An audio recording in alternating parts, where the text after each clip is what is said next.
This is something I've never used before, but I think it's so stupid that it warrants being added to the list. Is the smart refrigerator is such a stupid product. Who the fuck is buying a smart? I will think less of you if you have a smart refrigerator. You have a refrigerator that you can check an app on your phone and it tells you what's in there, like a camera inside. Bro. You Yo, can't just bro. walk in the fridge. Like what are we open the talking about fucking here? door, bro. Yeah, like and they say like, oh, it's so that you can like if you go grocery shopping, you can look inside your fridge and know what you need to buy. And it's like hot take, bro. Just like know what you need to buy. Or like, what are we talking about? You're spending $4,000 on a refrigerator because you probably more than that. Like it's ridiculous what these people are spending on refrigerators. It's terrible. I spent less than that on my car. Nah, not once I pay it off, but yeah, it's absolutely just disgusting. And I feel like I had one more that I'm trying to think is a stupid product. I know I had one, but you know what? I think I'm at peace with just making my official pick be the halo lights, the halogen lights on cars. I think that's the worst one. It's universally hated. It's only used by bro, real douchebags. If you have a halo lights on your car, I just want you to know everyone thinks you're a douche. Everyone straight hates you. scumbag, bro. When I they can't see when you're in when they front of drive me. by you at night, they wish they could kill you. I'm like, I can't see when you're Like- behind me because your shit's flashing all my fucking mirrors and shit. Yeah, I'm not a fan of the halo headlights, and I think nobody in America is. Oh, terrible. So Welcome to another episode of Couch Coach the podcast, featuring an all-star staff of the best to never do it. Without a couch, you're just a coach. Without a coach, it's just a couch. With both, you're one of us.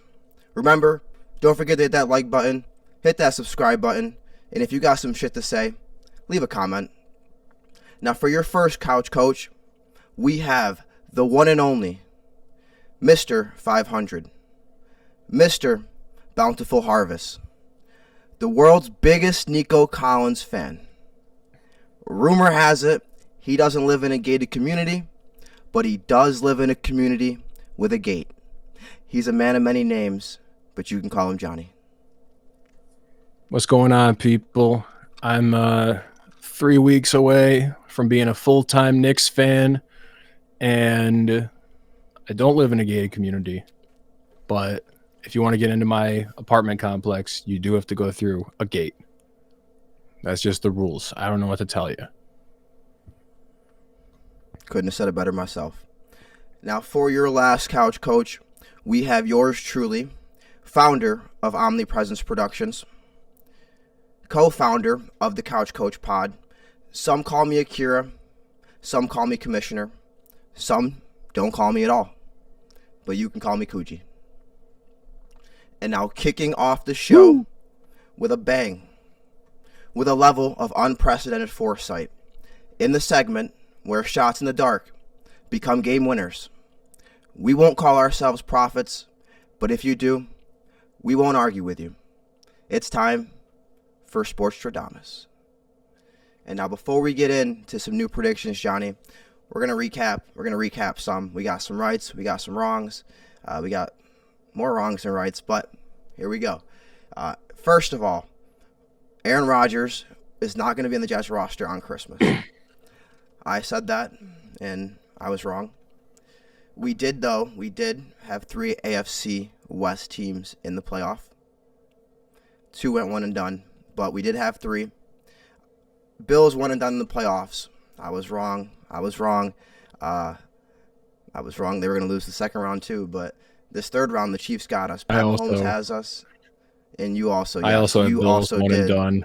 So yeah, there's that. I had the 49ers winning the NFC West. They did not come close. They actually were eliminated about 5 days after I said that. I had the Denver Broncos clinching their first playoff berth. on Thursday against the Bengals. They did not. They clinched it against the Chiefs backups the following week. And now here's some debate on this one, Johnny. So I had the Commanders last week, the Commanders and the Ravens in the Super Bowl, with the Commanders beating the Ravens and Jaden Daniels winning Super Bowl MVP. Now, I'm partially wrong, but there's still some of that's in play. So how does this work, John? How should we do this? Is it wrong because I got the matchup wrong? If the Commanders win and Jaden Daniels gets the MVP, do I get some credit for that? I think the crazier part of that prediction is Jaden Daniels and the Commanders making the Super Bowl. So I think a lot of people incorrectly assumed that the Ravens would go, but not many people had the Commanders. So I think you'd get more credit. I think you'd be more correct than wrong if the Commanders make the Super Bowl, win it, and obviously Jaden would be the MVP. That wouldn't even be a question. Could be Austin Eckler. You never know. So you never know. Homie could have a LA game. Oh yeah. I do feel like if they used him like LA did, he could kind of do probably the same thing. But it's another story. John, you had the Steelers making the. He signed with that team under the. He was signed with that team with the stipulation that he would not be a bell cow back. So it just wasn't happening. Yeah, that wasn't impossible. Happen. Not that it can't happen. It just won't happen. Steelers making the AFC Championship game, Johnny. You had that. You were wrong, as we talked about. I had that in the middle of their 5-game win streak, though. Or I think once they hit. Oh no! It was when they beat the Bengals. That was when I put them in the AFC Championship. Right before their 5-game. And from there they went on to lose 6 of the next 7 games, maybe 6 of the next 8. So it was not great, but I had to believe. It was the first time I had belief in this team to do anything legitimate in really since the Big Ben season where they went 11-0 to start. That's the last time I had any belief in them. It's a long time ago. And that made me suffer the worst playoff loss that I've ever seen of them, which was against the Browns, where they went up 28-0 on us. I'll never forget that one. You had the Rams winning the NFC West. You were correct on that one. You were correct. I was correct on that one. You said, word for word last week, the Ravens are going to destroy the Bills and double their score. Mm-hmm. Yeah, I said at least double their score. It was very bold. It was at least, actually, yeah. And it was very bold. That did not happen. Then, you were unfortunately wrong. You were incorrect way back in Michael Penix's first start. He said he'd throw 4 TDs. He did not. And then you said Patrick Mahomes will sit out against the Texans. And surprisingly, he did not. He did not. But we keep it rolling, right or wrong. We got 3 fresh predictions this week. I'm going to kick it off. My first prediction, Johnny, and I was thinking about this week. I was really thinking about this week. It's all football predicated. It's all playoffs, playoff mode. That first one, though,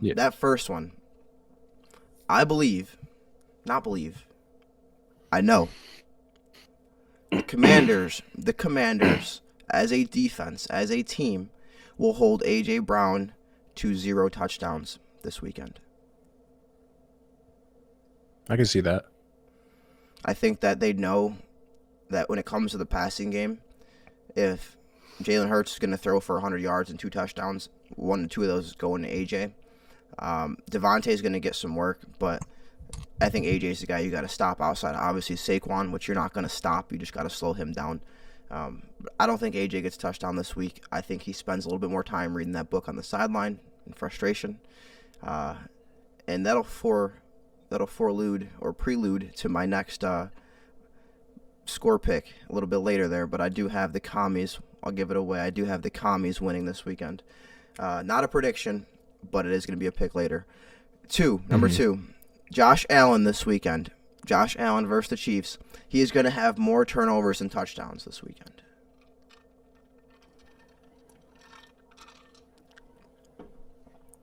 I like that. I like that too. It's based on this season, it's unlikely, but based on his career, it's very likely. Based on the team he's playing and where he's playing, it's very likely. Right. The Arrowhead Invitational. And my third bold prediction, Johnny, the score of both of these games combined is going to be under 100 points total. I think it's going to be a defensive game. I don't think when you add up the scores of all four of those teams, it's going to reach 100 points this weekend. In fact, It might not reach half that, but had to give it some buffer.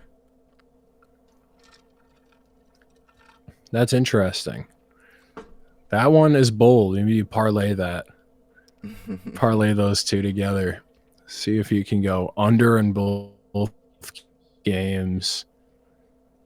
I don't know what's possible, but give it a shot. Now, Johnny, what are your all right, boss man? What are your three? All right, so I'm not going to. I'm also doing all NFL ones. I'm not going to continue with the Bills hate this week. Of course, I'm not picking the Bills for the rest of the season, no matter what. It doesn't matter. I don't care. I'm not picking them. It's never going to happen. Sorry, folks. I don't like the Bills. But first, I just want to codify a prediction that I made last week. I made this prediction in a random one-off segment. I just want to codify it in this segment so that we can revisit it later when it happens. Mike McCarthy, coach of the Jets. I want to throw that one in there. Mike McCarthy will be the head coach of the Jets when it's all said and done. Just calling my shot. Okay. Next, this is Chiefs and Bills. This is definitely the best that a matchup between these two teams has looked in the playoffs since that fateful 2021 divisional game. Since then, it's never really felt like the Bills had as much of a chance as they do now, realistically. I'm calling that this will be Josh Allen's opportunity to prove that the rule changes that he forced with his crying and pouting and whining and pooping his pants for a full offseason, it's his chance to prove that it was worth changing those rules when this game goes to overtime.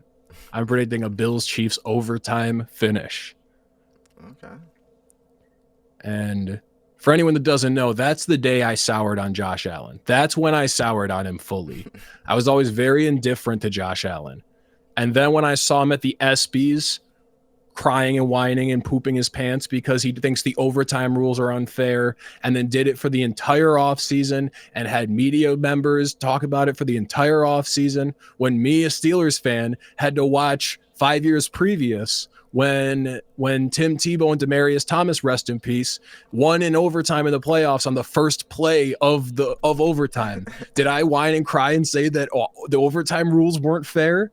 I whined and cried because we lost, but I didn't say it because the overtime rules are unfair, because guess what? It's a three-phase game, buddy, and you got to be good on all three phases if you want to win in clutch moments. Sorry, that's been the rules forever. But I'm glad that the NFL loves you so much and treats you so well, and the media's darling, and you literally get to have a campaign to change rules because they love you so much and treat you with kid gloves like no other quarterback. Fuck you, Josh Allen. I can't wait to see you lose this weekend. Anyway, my last prediction is that the Eagles, we're going to pick the same two teams. I'm letting everyone know we're picking the same two teams to win in our prediction segment, in our Coach of the Year segment. So it's pretty much no shot of me passing Coogii, but the Eagles will lose by a scoring difference that is equivalent to a missed Jake Elliott kick. So do you get what I'm saying here? That if the Rams had won, if the Rams had scored on that drive, the scoring difference would have been 1 point, which was a missed Jake Elliott kick. That's why the Rams would have been in a position to win that game, is because Jake Elliott missed an extra point in the first quarter. I think that this time, they've been escaping it for a while. I think this is where they stop escaping it, and they will lose by the difference of a Jake Elliott missed kick. Okay. Very specific, but I've just been seeing this.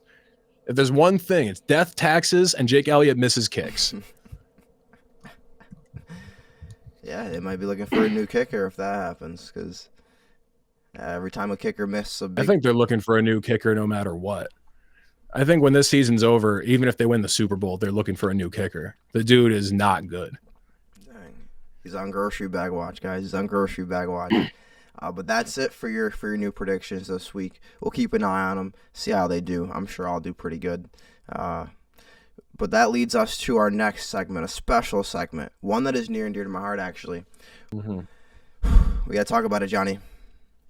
Ohio against the world. Ohio against the world. We'll get into it in a minute, but I'm just going to say, man, they tried to fire our coach. They tried to fire our coach before the season was even over, and we got a championship. But we started off with 12 teams for the first time in college football history. We started with 12 teams.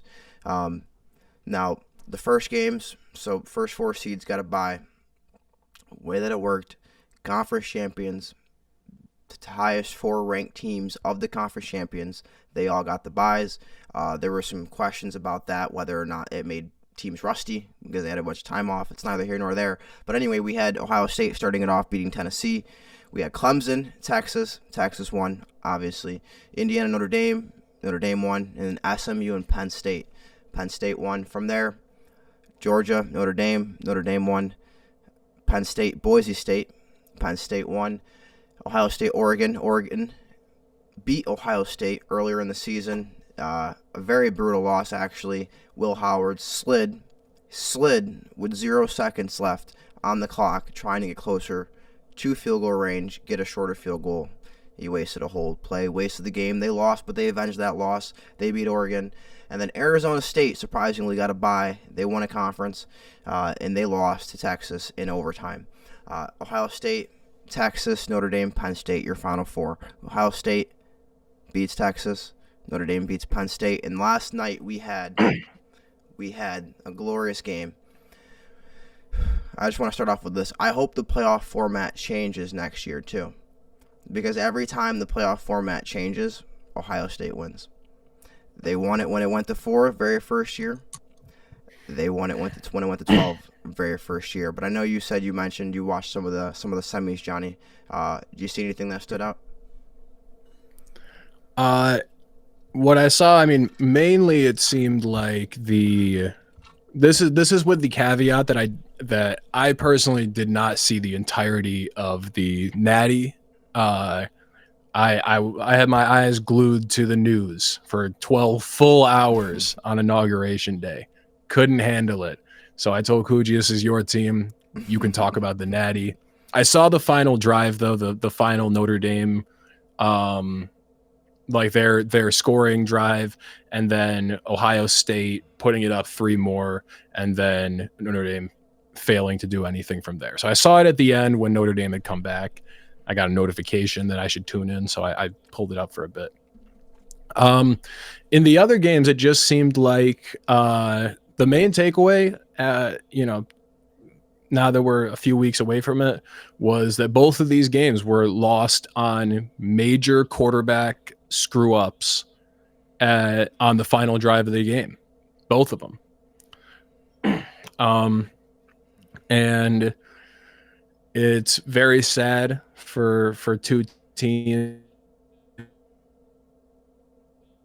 that their strength was not necessarily their quarterback.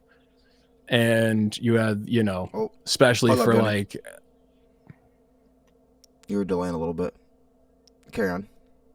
Oh. For teams that their biggest strength is not necessarily their quarterback, teams like Penn State, where their strength doesn't lie in their passing, but more so in their rushing and defense. It's sad for those guys, but at the end of the day, it's the most important position on the field for a reason. And if you don't get it right, there is a long track record of what happens.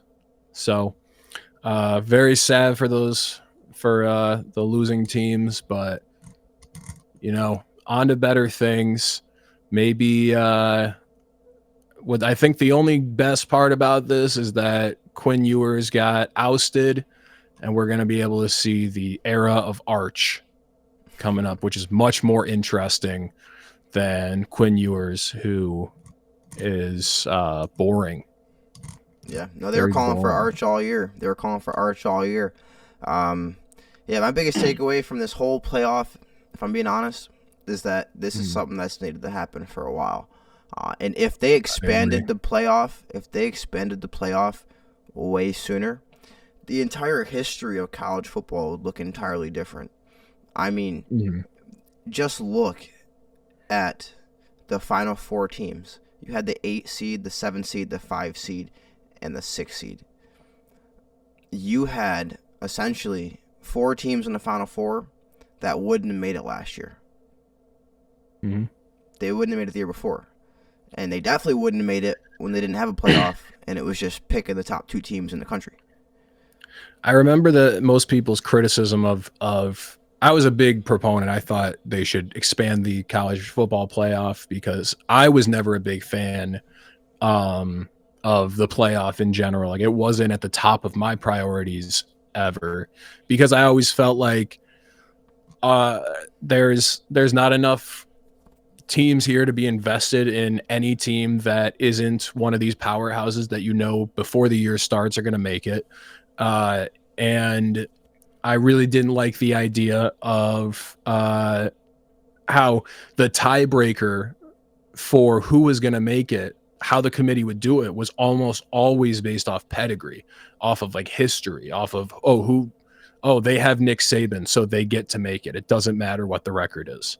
It's like, it kind of got annoying and old really quick. And I'm a sucker for parody. I think we all like to see some parody from time to time. So I think it was better for that.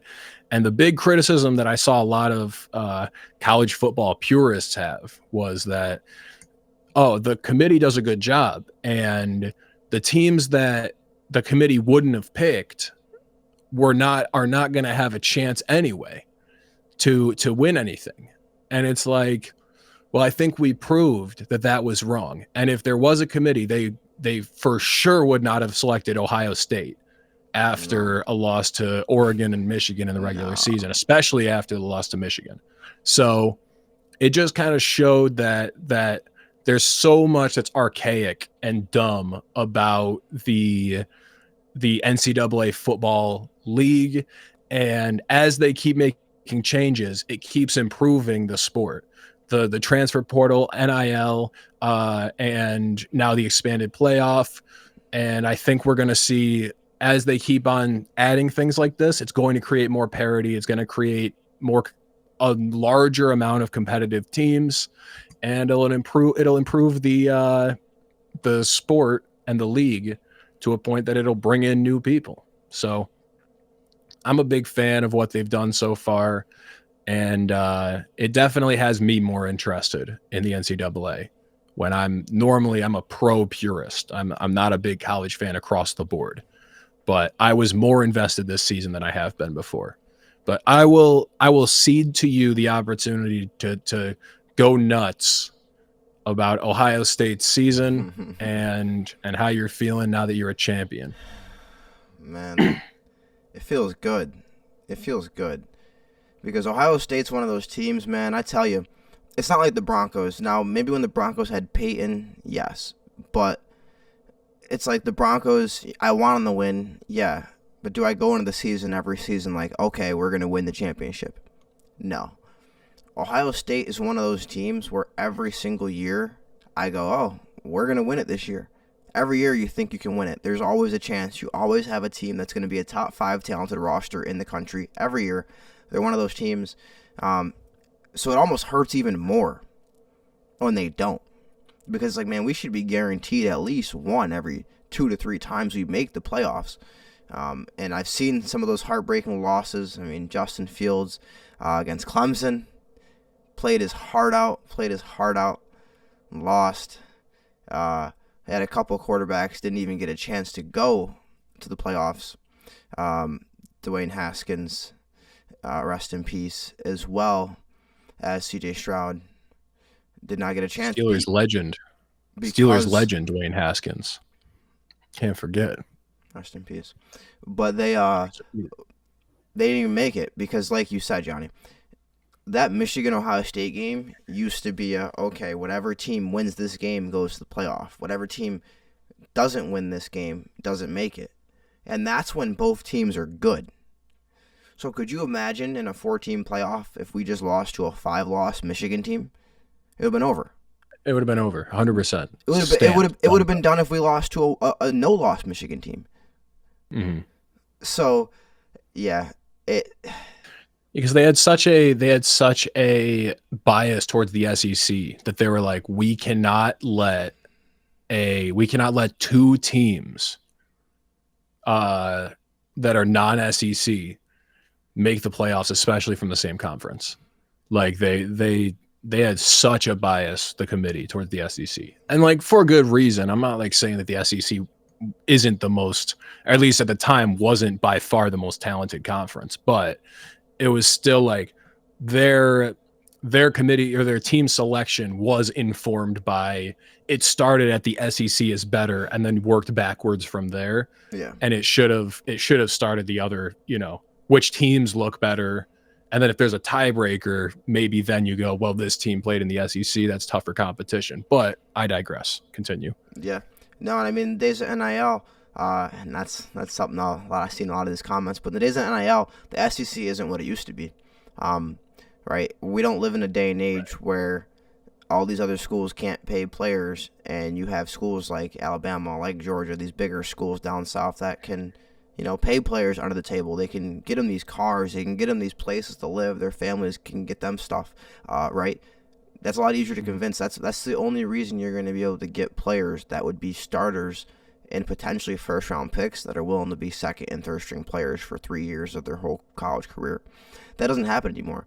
Whether it's Bama, whether it's Georgia, you're not going to find first-round picks as a third-stringer, maybe not even as a second-stringer anymore, because those players are going to take big paydays to go play for other schools that they wouldn't play for otherwise. So it's increased competition, right? Like you said, to that parity, it's increased the parity.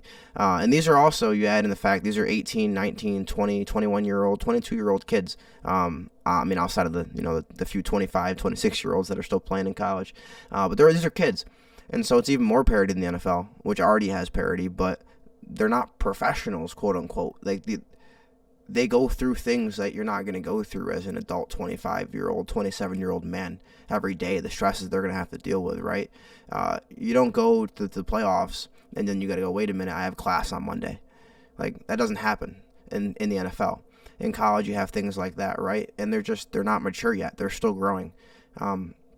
So I think you're more likely to have teams that are really great not play to their full potential every single game. It's just going to happen. But Ohio State, man, it is crazy. I cried when we lost to Michigan. I'll be honest, guys. I cried. I was going to see Kyle McCord. He took down Cam Ward in the Dome. But on the way, I got the notification that we lost. I was watching the game. I turned it off. I couldn't watch it, and I shed a few tears. So for this to happen, it was good, because if they didn't win a championship, they were firing that whole coaching staff. And that's crazy, though, to think, like, we're probably one of like 4 teams that could make it to a championship, and they're going to still fire the coach if they don't win.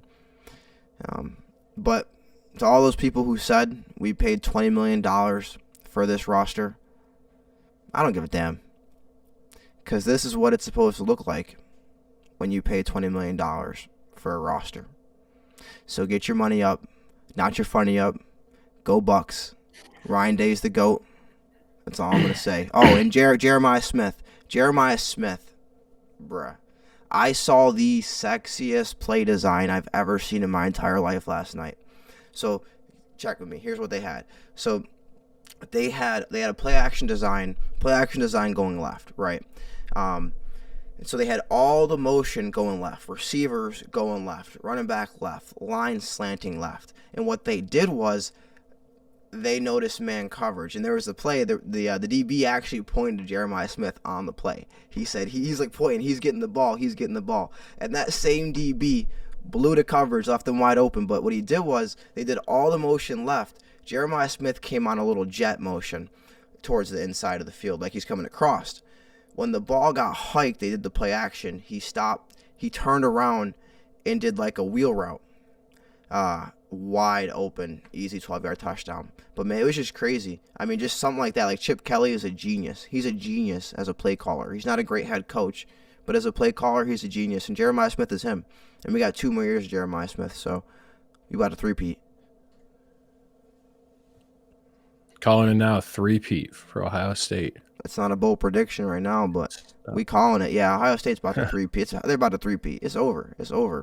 We got to figure it out. We got to beat Michigan. That's next. We're also the only team in the whole entire country that probably could win a championship and still be mad they lost to their rival.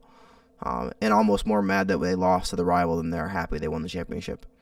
But if I have to lose to Michigan every single year to get a championship, I'll do it. You will take winning the big game over winning the game. Not every Ohio State fan, but I will for sure. That's fair. But yeah, man, that's about all I gotta say, man. I mean, I go on all day, but now I'll be tangenting because it was just a crazy game. It was a crazy game, and it was closer. Notre Dame made it close, but I don't think there was ever a doubt. There was never a doubt on who was going to win this game. They're the better team. They're the best team in the country. They have been all year. And it also shows, I think, that you can't just throw a bunch of talent together. It takes time to develop. In the past, you don't have that time to develop. If you lose one game because your players are still gelling, now you're out of the playoff. So I think that's also good because good teams are just going to take longer to gel, especially if you have a lot of new transfer players, which you're going to have with the portal and all. So yeah. Yeah, and it makes, I think, the title of NCAA champion mean something more, the way that the league is structured now. That in the past, it felt like it didn't really mean much. Right. But now it's like there are more teams that, could compete, and you can much more easily go to a team that can compete if you, say, have a great year in a no-name school as a quarterback or something like that. So it's cool, and it'll give extra meaning to NCAA champion. So, yeah, no, 100%. Right. I think it's a longer road now. It's a longer road, so it does mean more. I mean, you had to win 4 games, which never had to happen before. It used to be just one, the championship. Mm-hmm. You were just there. But next, Johnny, it's time to recap some of the games from this divisional round. We had some games. They actually, except for one, were all close. Kinda. I guess depends on if you count 9 points as close. I don't think the Chiefs game was that much of a blowout. I think it was close. There was just some mistakes made at the end. But starting on Saturday, first game we had this weekend, Johnny, we had the Chiefs beating the Texans in KC, 23-14. Now we had C.J. Stroud, 19-28, 245 yards, no touchdowns, no picks. He was sacked 8 times. 8 times. One less than Darnold. Pat Mahomes, 60-25, 177 yards, 1 touchdown, no picks, 3 sacks. Fairly safe day for him. On the ground, Joe Mixon, touchdown. We had Kareem Hunt, the return. We had Kareem Hunt with a touchdown.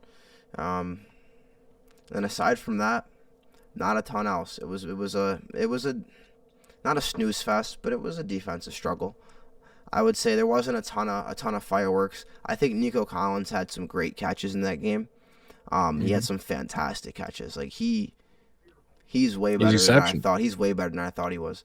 I mean, I thought he was good, but like I've had him on my fantasy team for 2 years in a row. Got him on my dynasty team. Luckily, I've watched Nico Collins play like a hawk since C.J. Stroud has gotten there, and I am not it is not just looking at the stats and going, wow, when he was healthy, he was the league's leading receiver, yardage receiver. Right. Like, it's not just that, it's the plays he's capable of doing. He's capable of these insane toe touch sideline catches. He's capable of going up and overpowering somebody because he's 6'4". He's massive. He's faster than a lot of people. There are so many plays where he beats the entire team and is 10 yards ahead of them running downfield towards the end zone. Like, he is such a complete receiver across the board. And there was questions from people thinking, is it just CJ? And it's like, it's not. This dude, it took him a little bit to get going in the NFL. He's here. He is that guy.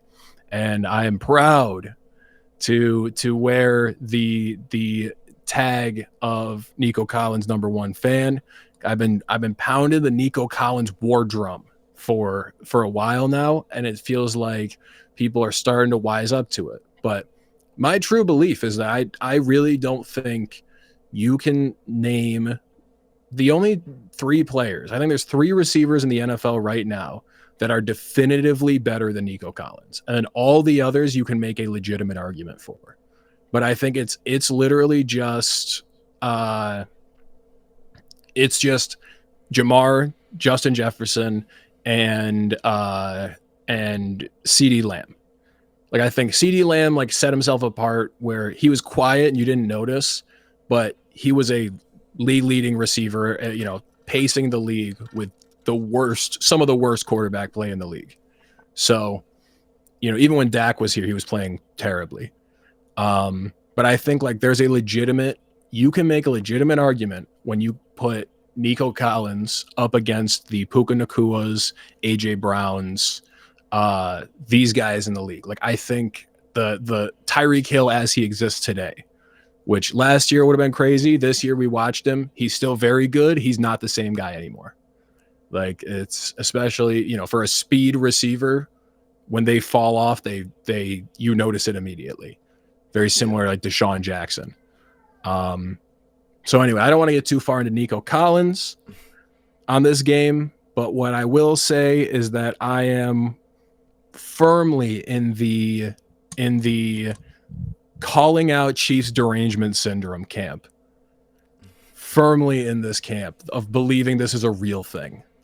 And it's a problem that I see in NFL fans. And it's just because the Patriots were not their dynasty didn't exist through an era of such prevalent social media. But I never saw this much conspiracy around the Patriots. And this is a team that got caught cheating all the time. Like, the Chiefs have not been caught cheating ever.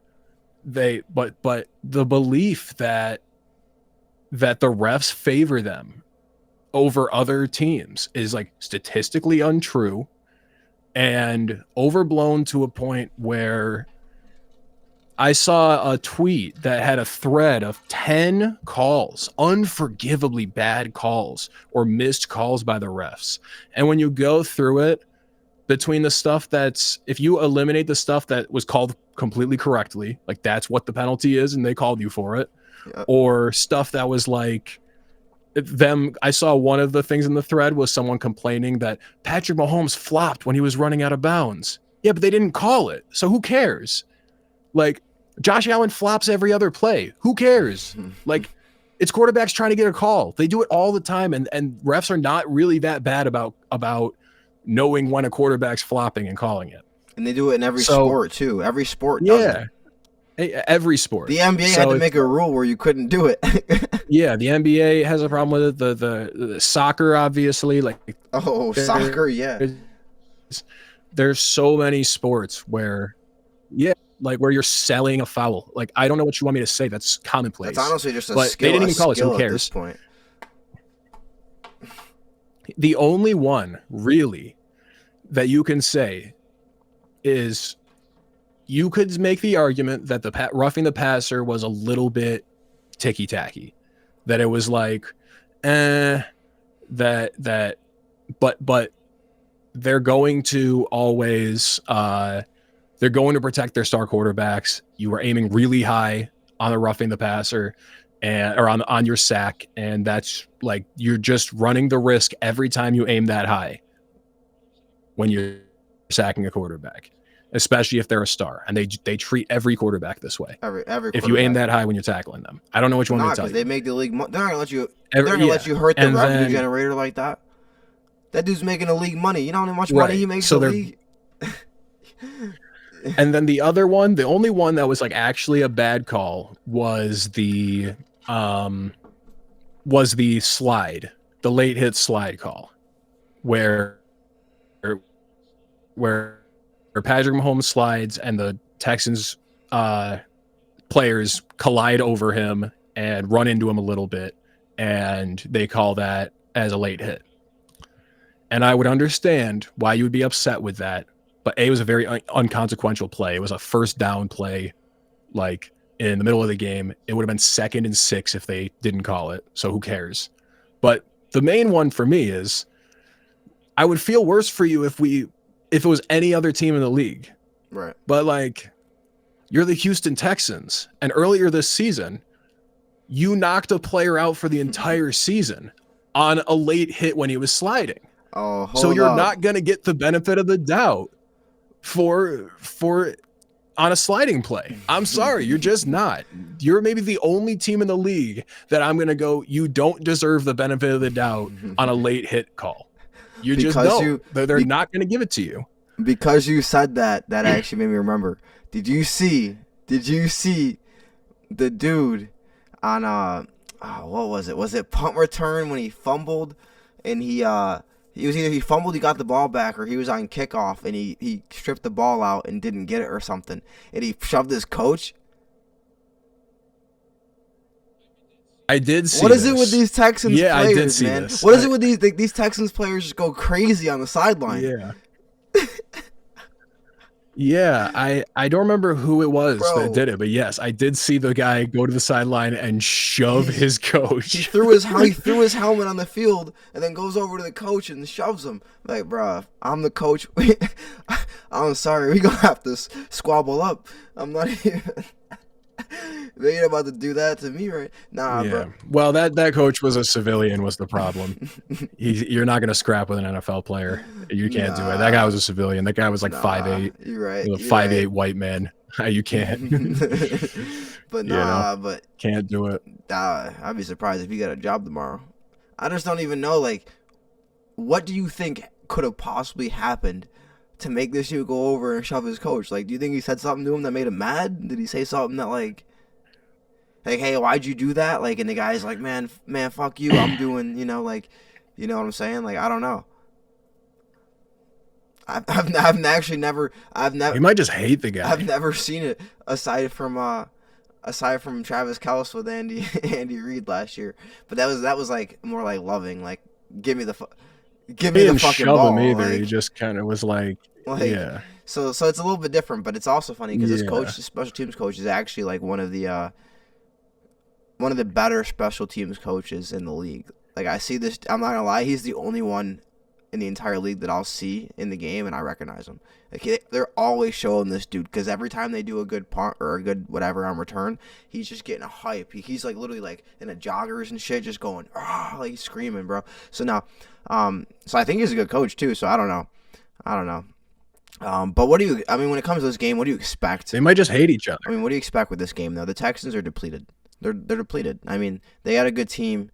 But the whole premise of what was going to take them to that next step really was going to be the addition of Stephon Diggs and Joe Mixon, and they only had Mixon for most of the year. And then not only did they lose Diggs, who was a big addition, but they also lost Tank Dell. So, well, and Mixon he was injured for a good chunk of the year, and he was injured in this game too. I mean, he played, but he was injured. Oh yeah, he got hurt in practice. Yeah. So yeah, right, like Wednesday in practice. So like he went in hobbled. So the team was messed up. I had already said to you, I mean, their line was also depleted. I had said to you the only chance that the Texans had of winning that game was to pass rush the Chiefs like the Bucks did in the Super Bowl. That was your only chance because you weren't winning it on offense. You had to make it so that Pat Mahomes just could not move the ball, and they couldn't do it. And I don't blame them. The Chiefs have 2 All-Pro linemen, but that was your only shot, and I don't blame them. I don't think this is a damning. This changes the narrative or is damning for CJ or D'Amico Ryans. Oh no! Like, I mean, the years of success. Honestly, the fact that you guys beat the Chargers and nobody thought you'd beat them is that's a W. You lose to the Chiefs, there's nothing wrong with that. Like, bro, somebody said they had a bye week because they played the Texans, bro. So I mean, they didn't give them any chance. There's only one team in the league that if they lose to the Chiefs in the playoffs, it's going to be a damning criticism of them. And they're going to lose to the Chiefs this week in the playoffs. Yeah. Lord willing. Everyone else, you can just write it off and just be like, it's the Chiefs. What are you going to do? The Bills are just supposed to be the golden child that's going to be the one that's supposed to be good enough to take them out. And they just never have been. And if it's just like, you guys are as good as you want to be, but you lose to the Chiefs every year in the playoffs, in the biggest moment. Like, it's just an asterisk on that team and Josh Allen. So that's all I really have to say on it. It wasn't a shocking conclusion to the Texans season. And it's going to be heartbreaking for those fans too, because they really think this is their year. They really think that. Honestly, every time I see them play, I just think to myself, when they win a game, I go, okay, they got 3 games left. They got to lose 1. And then I'm like, all right, they got 2 games left. They got to lose 1. And if they win this one, I'm like, all right, they got 1 game left. They better lose. Yeah. It's just like I said, I've given Josh Allen. It's just rooting against the Bills. I've given Josh Allen my decree, which is I will stop talking shit on you. I will stop shitting on your name, Josh Allen, if you win a Super Bowl. If you win the Super Bowl, I will stop doubting how good of a player you are. And the only criticism I will have of you is that the media babies you like no other player gets babied, that the media treats you with kid gloves in a way that no other player gets treated. I will forever believe that, and there's nothing he could do to change it. But unless the media gets their shit together and starts treating him like every other player, like every other quarterback. Yeah. Right. So, but if he wins the Super Bowl, I will stop doubting how good of a quarterback he is. Uh-oh, Are you going to come on here and issue a statement? Yeah, I'll have a press statement. I mean, because the only thing for me is just like that I think he's held in too high of a regard. I've already said, but at the very worst, the biggest Josh Allen hater would be disingenuous to call him anything less than the 4th best quarterback in the league in a very talented quarterback league. That if you went lower than 4, you're just lying. You know what I mean? And that's like saying that's you putting Lamar and Joe ahead of him.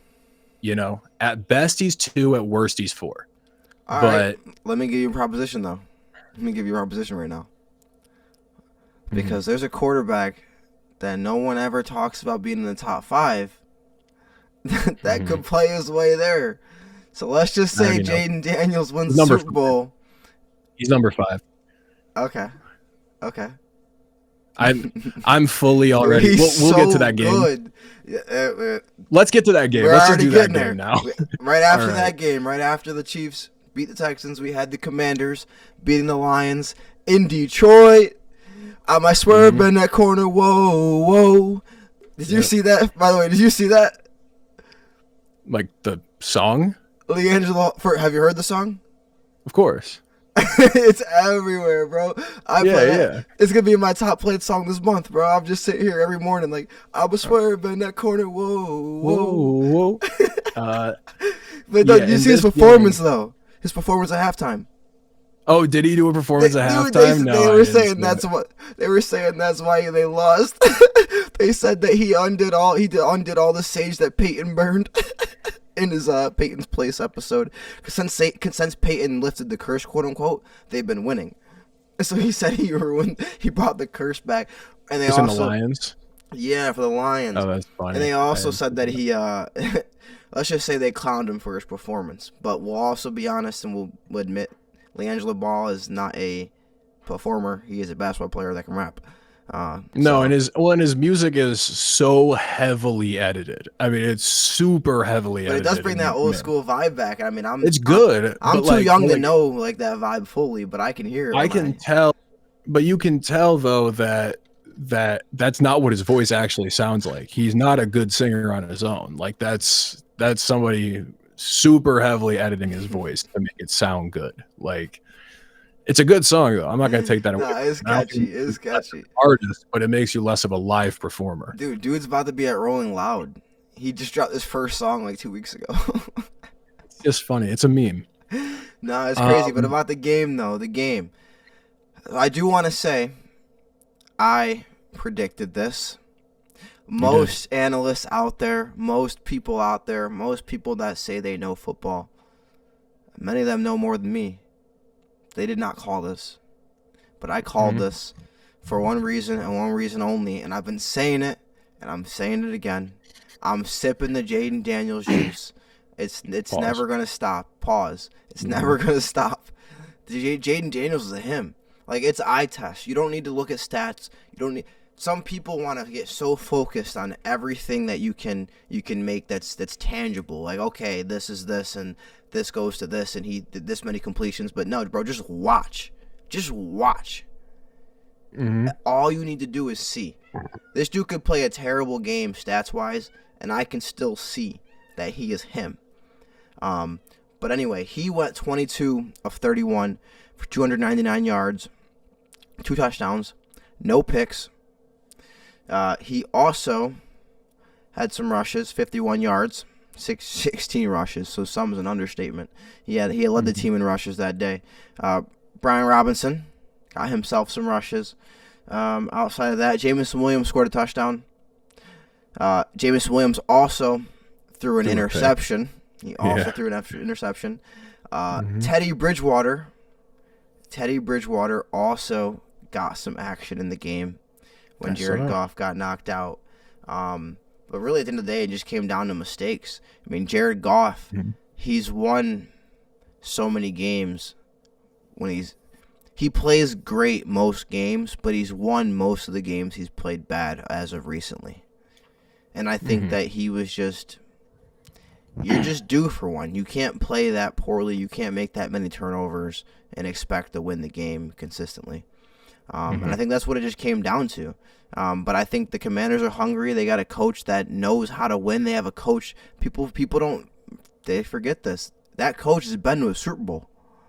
That coach has led a team that was ass before he got there to a Super Bowl within 2 years.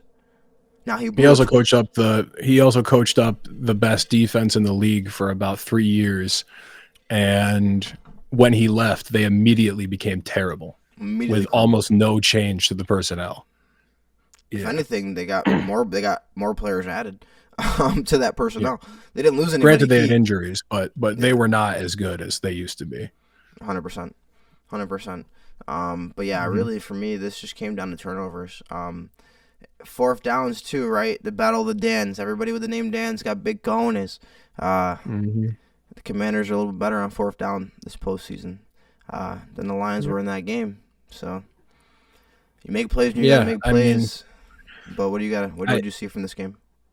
Well, there's a couple of things that I had seen. I didn't think it would happen against the Commanders. I keep saying that, like, my belief on that game was I would almost give a 100% chance to the Lions to win if I didn't think that Jaden Daniels had magic powers. But I'm pretty sure the guy's got magic powers.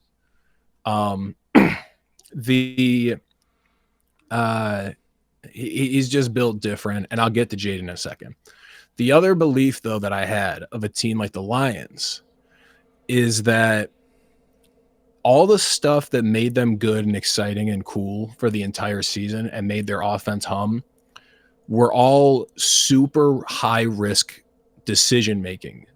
And I kept on saying throughout the season, like, I could see them losing in I could see them losing because of how they've won in the regular season, losing in the playoffs. I thought it would be to the Eagles, but it ended up being a round earlier. I thought they'd meet the Eagles in the NFC Championship and lose there, but it was a round earlier, and it was that. It was like you weren't getting the fourth downs you normally do. You did a cheeky little trick play, and it went terribly. You and your quarterback, who is only as good as how secure he is with the ball, fell apart. And that's the other thing I wanted to speak to was Jared Goff. It doesn't make me think any less of him. I think the same about Jared Goff that I have all season, which is like, I think you can stamp him as a top 10 QB in the league right now. He's had a underrated, very successful career. Made a Super Bowl, made an NFC Championship, has led he's led the best offense in the league twice in his career now, once with the Rams and once with the Lions. Yep. So like he is very capable of being good, but the flaw with Jared Goff, the thing with Jared Goff that's true about him and a handful of other really good quarterbacks in the league is that he's capable of having that game. Like, that's hovering over him at all times is the chance that he could have a terrible game. And there's some quarterbacks that just don't have it in them. Like I think like Joe Burrow, Patrick Mahomes, honestly, CJ Stroud to an extent, like they don't, it's a small sample size with CJ, but he doesn't have that in him. Like a 4 turnover game. It's just not in him. And like, that's why I've never really believed in Josh, is like, I know you got that in you, bro. And you've played really well this season. And I'm giving you credit for that, but I know that's in you. It's lurking dormant. There is a 4 turnover game lurking within you at all times. And at any point it could surface. It might surface this week if you're correct. So, and even Lamar plays his worst in the playoffs throughout his career, but like only was a really crazy turnover prone machine when he was younger. And like now his bad games are not turnover bad. They're like came up short bad, missed a couple passes bad, like didn't get it done in the big spot bad. Like 2 turnovers and one of them was a little fluky for Lamar. I'm not going to put him in that same camp, but that's the problem with Jared Goff. And I think that is the huge thing with Jaden. Why, like a big reason that I'm ready to stamp him top 5. He is the 5th best quarterback in the league right now. I think it's because I was thinking through it. One is that he's not capable of having that bad game yet. Like we haven't seen it out of him yet. The terrible game. Like he played games with cracked ribs this season that he didn't look terrible in. And those were really the only games he lost, big time. That he went on a streak losing was when he had cracked ribs. Right. Is that he doesn't make mistakes in the big position. I mean, you said no picks, but it's also no fumbles. It's also no sacks, no mistakes. He doesn't make them. Like not sacked a single time that game. Yeah, no sacks. Like goes through that. Like he played flawlessly, and that was what it took for them to win. And like the biggest thing with him too is like I just saw the stat. Every other rookie quarterback that's made a conference championship in NFL history, they all had a top 5 defense. Every single one. He scoring defense, like opponent's points per game. Jaden's is the 18th. He is the 18th best defense in the league.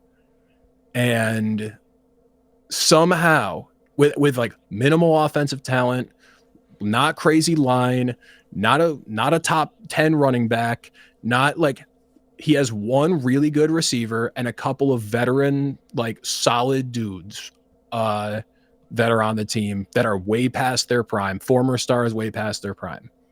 Like that's it. And he's still getting it done somehow.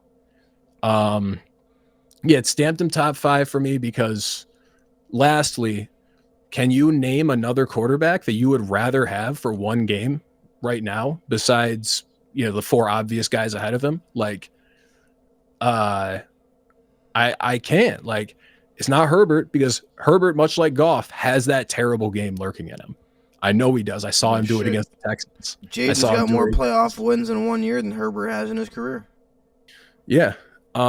It's not Stroud because I think it's not Stroud by a little bit. Stroud's really good, but I think I would give the edge to Jaden at this point just for like the stuff he has done, how accurate of a deep passer he is, and his rushing ability. I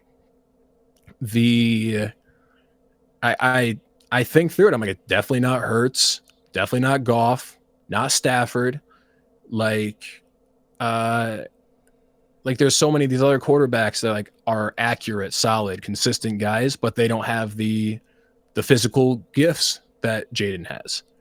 Like on top of all of this stuff about how accurate he is, how good of a deep ball he throws, how few mistakes he makes. Also, what is he, the second best runner in the league? Like third best at worst behind Josh and Lamar? Like he's so good. I think the only reason I'm not stamping him higher is because he's only done it for 1 year. And, you got to give deference to the guys who have been doing it for 5+ years. Right, because you might have made Stroud top 5 after last year. Right. And it's just crazy how good he is. Still to this point, I said it earlier in the season, and I'll say it now. The only weakness, the only flaw in his game is that he dives instead of slides as a quarterback. And even then, that might not be a weakness because I've seen him get first downs that he wouldn't have gotten if he slid, but he got because he dove. So maybe that's also a strength. So I don't know. It's really crazy. I just hope to God that he doesn't get the injury bug later in his career. Like being a small guy who runs like that and does take hits and dives and, I hope that he stays healthy because the dude has magical powers. There's no other way to see it at this point. That's my Jaden rant. Yeah, nah, he's him. He's him. Terry McLaurin had a nice play. He had a nice play. He took a screen pass, split the defenders, and then he outran Kirby Joseph, I believe his name is. Just took that shit to the house. Yep. Now, Marquise might say that's luck, but I'm just saying, man. You're doing something right when you catch that ball and you outrun the whole defense. You're doing something right.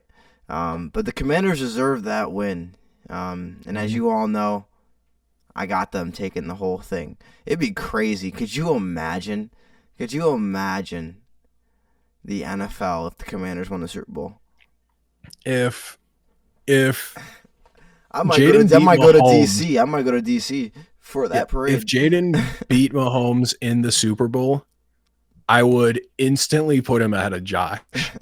And I might put him ahead of everyone. I might just be like, no, it's Mahomes and then Jaden. That's it. Because he did something nobody else has done except for Joe. Yeah, no, you did something no one else done except for Joe Burrow one time and the best quarterback or the greatest quarterback of all time. Those are the only other people who have done it.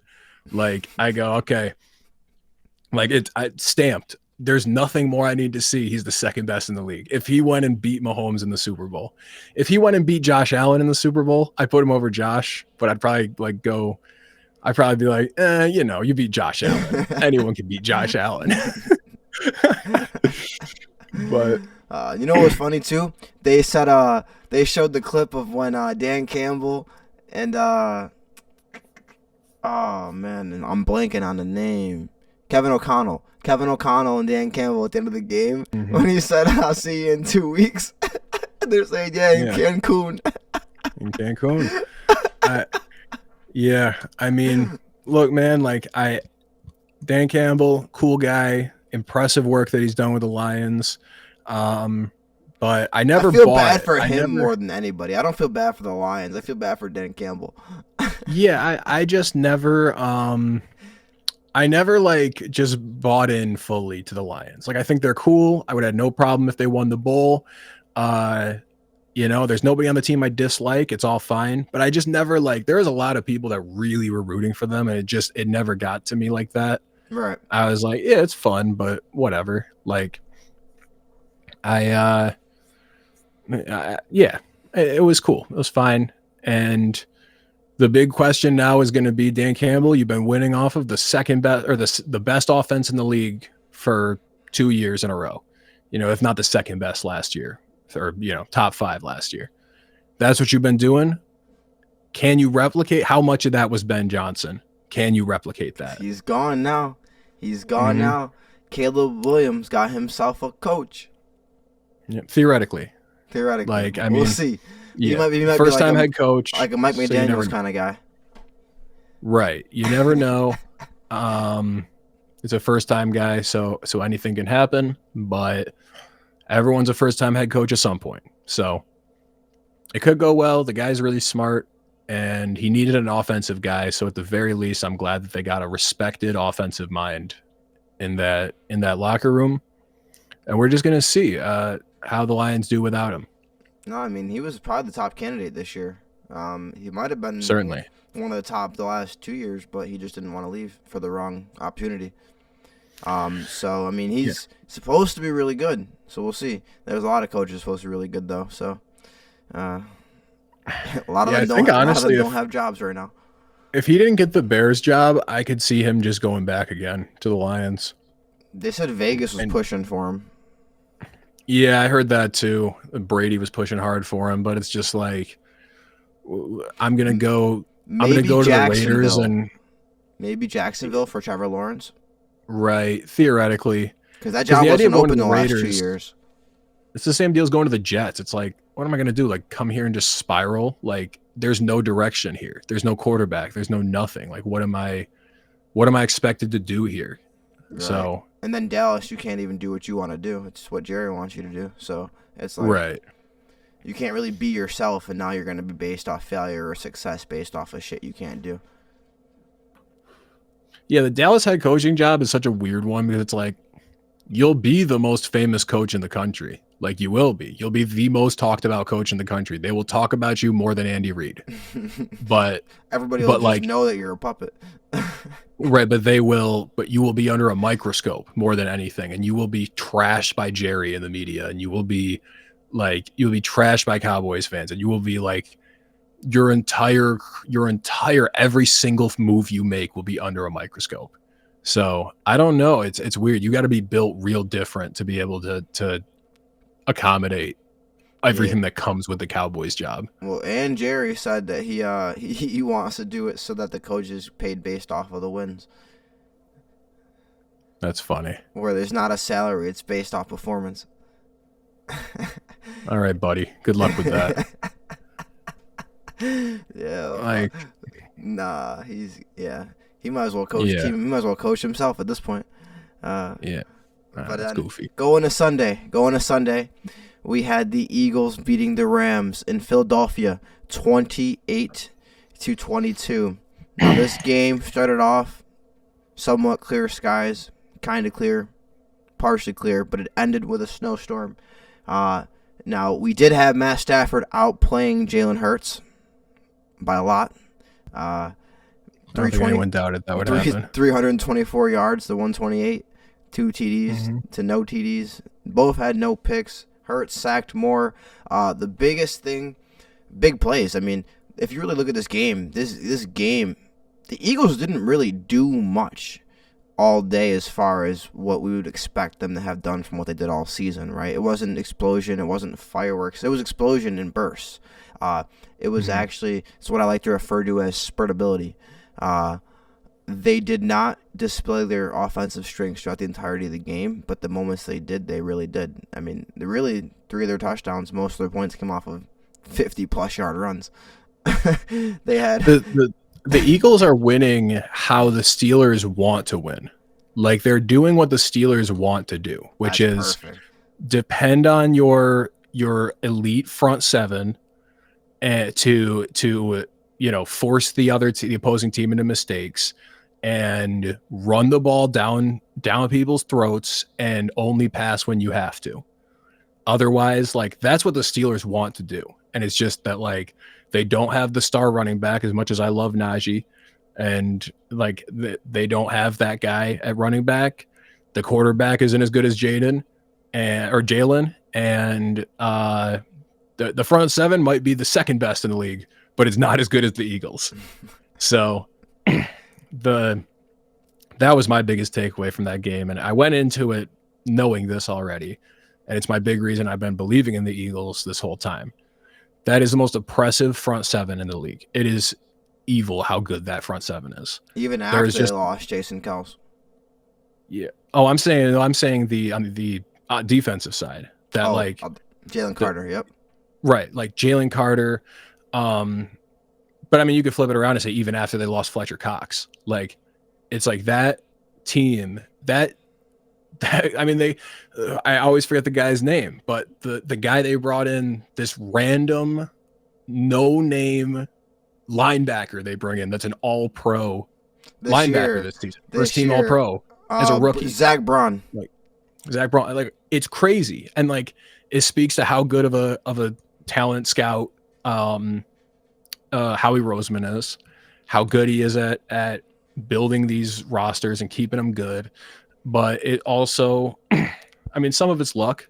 Like Jalen Carter, there's no world you got Jalen Carter unless the legal trouble happens. And their best two corners this year are rookies statistically. Right, two rookies. Yeah, it's crazy. Like, who would have thought that Darius Slay would be the third best corner on their team at the start of the year? Like, they've just become so good. Their defense is just crazy. And it's like, when the Steelers played them, there was no point we had hope because that front seven got in the pocket every single play. And every play, it was like whatever was happening beyond the offensive line was secondary. It was like, what is happening right now in the pocket and in the offensive line? That is what you're focused on every play. And everything else around you, it doesn't even matter. So like it's just so good. And if Jaden didn't have to play it 2 times a year, I probably would pick against him. But Jaden has shown that it doesn't affect him as much as it affects other quarterbacks. Especially when he won against it and scored 36 points against it in the last time he played them. So yeah, and he's using that next level, that next gen headset thing where he can go back and did you see that? He can go back and review all the plays, and he can literally do split decision practice.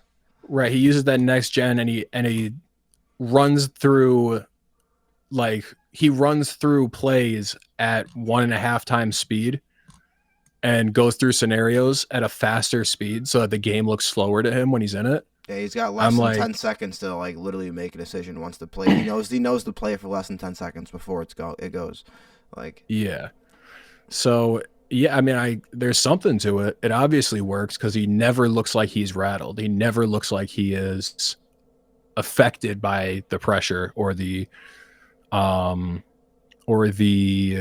stress around it, you know? I mean,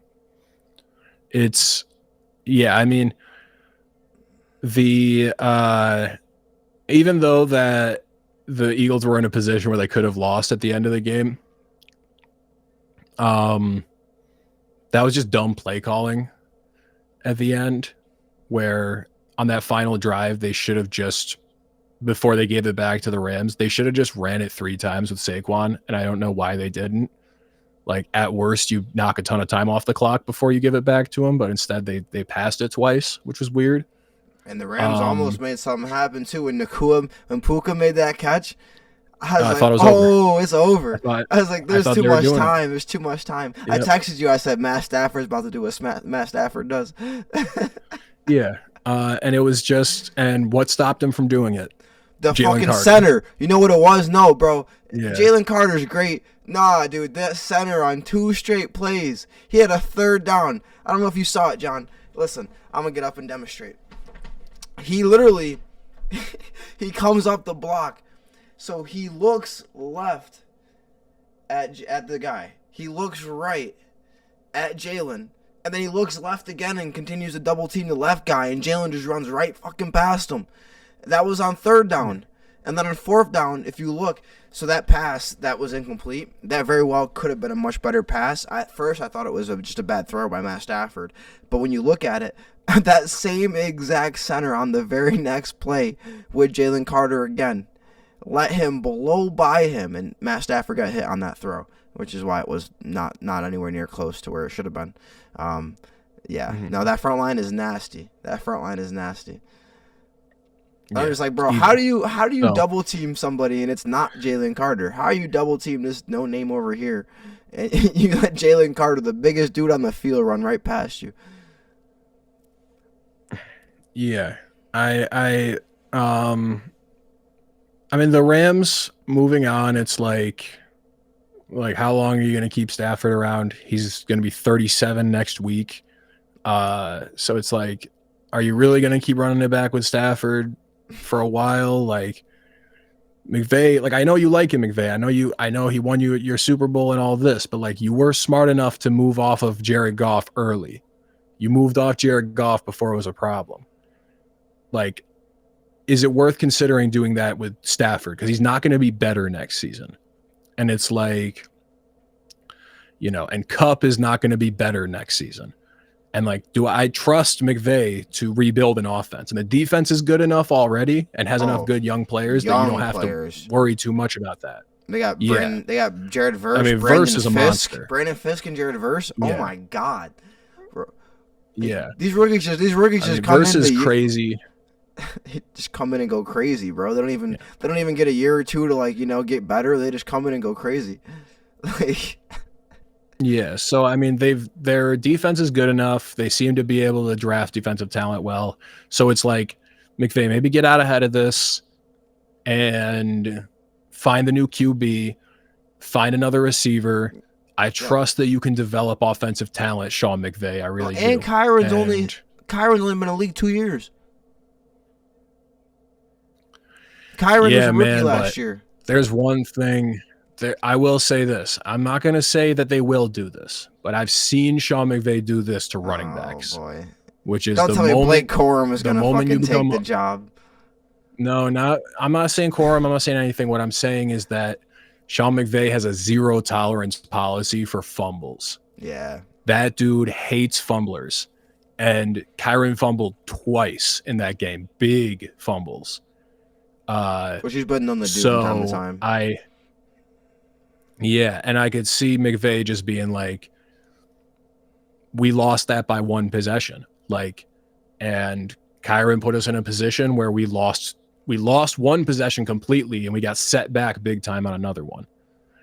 Like, because I think he fell on one of his fumbles but it just lost a bunch of yards. And then the second one he fully lost. So I don't know what they're going to do. I'm not too concerned about their future, though, as long as they got McVay and they don't run with Stafford till he's 39 years old. I think they're fine. Oh, if they look this year, by the time they pick, it's going to be, and they're not going to get a first round quarterback because there won't be anyone left in the first round that's worth it.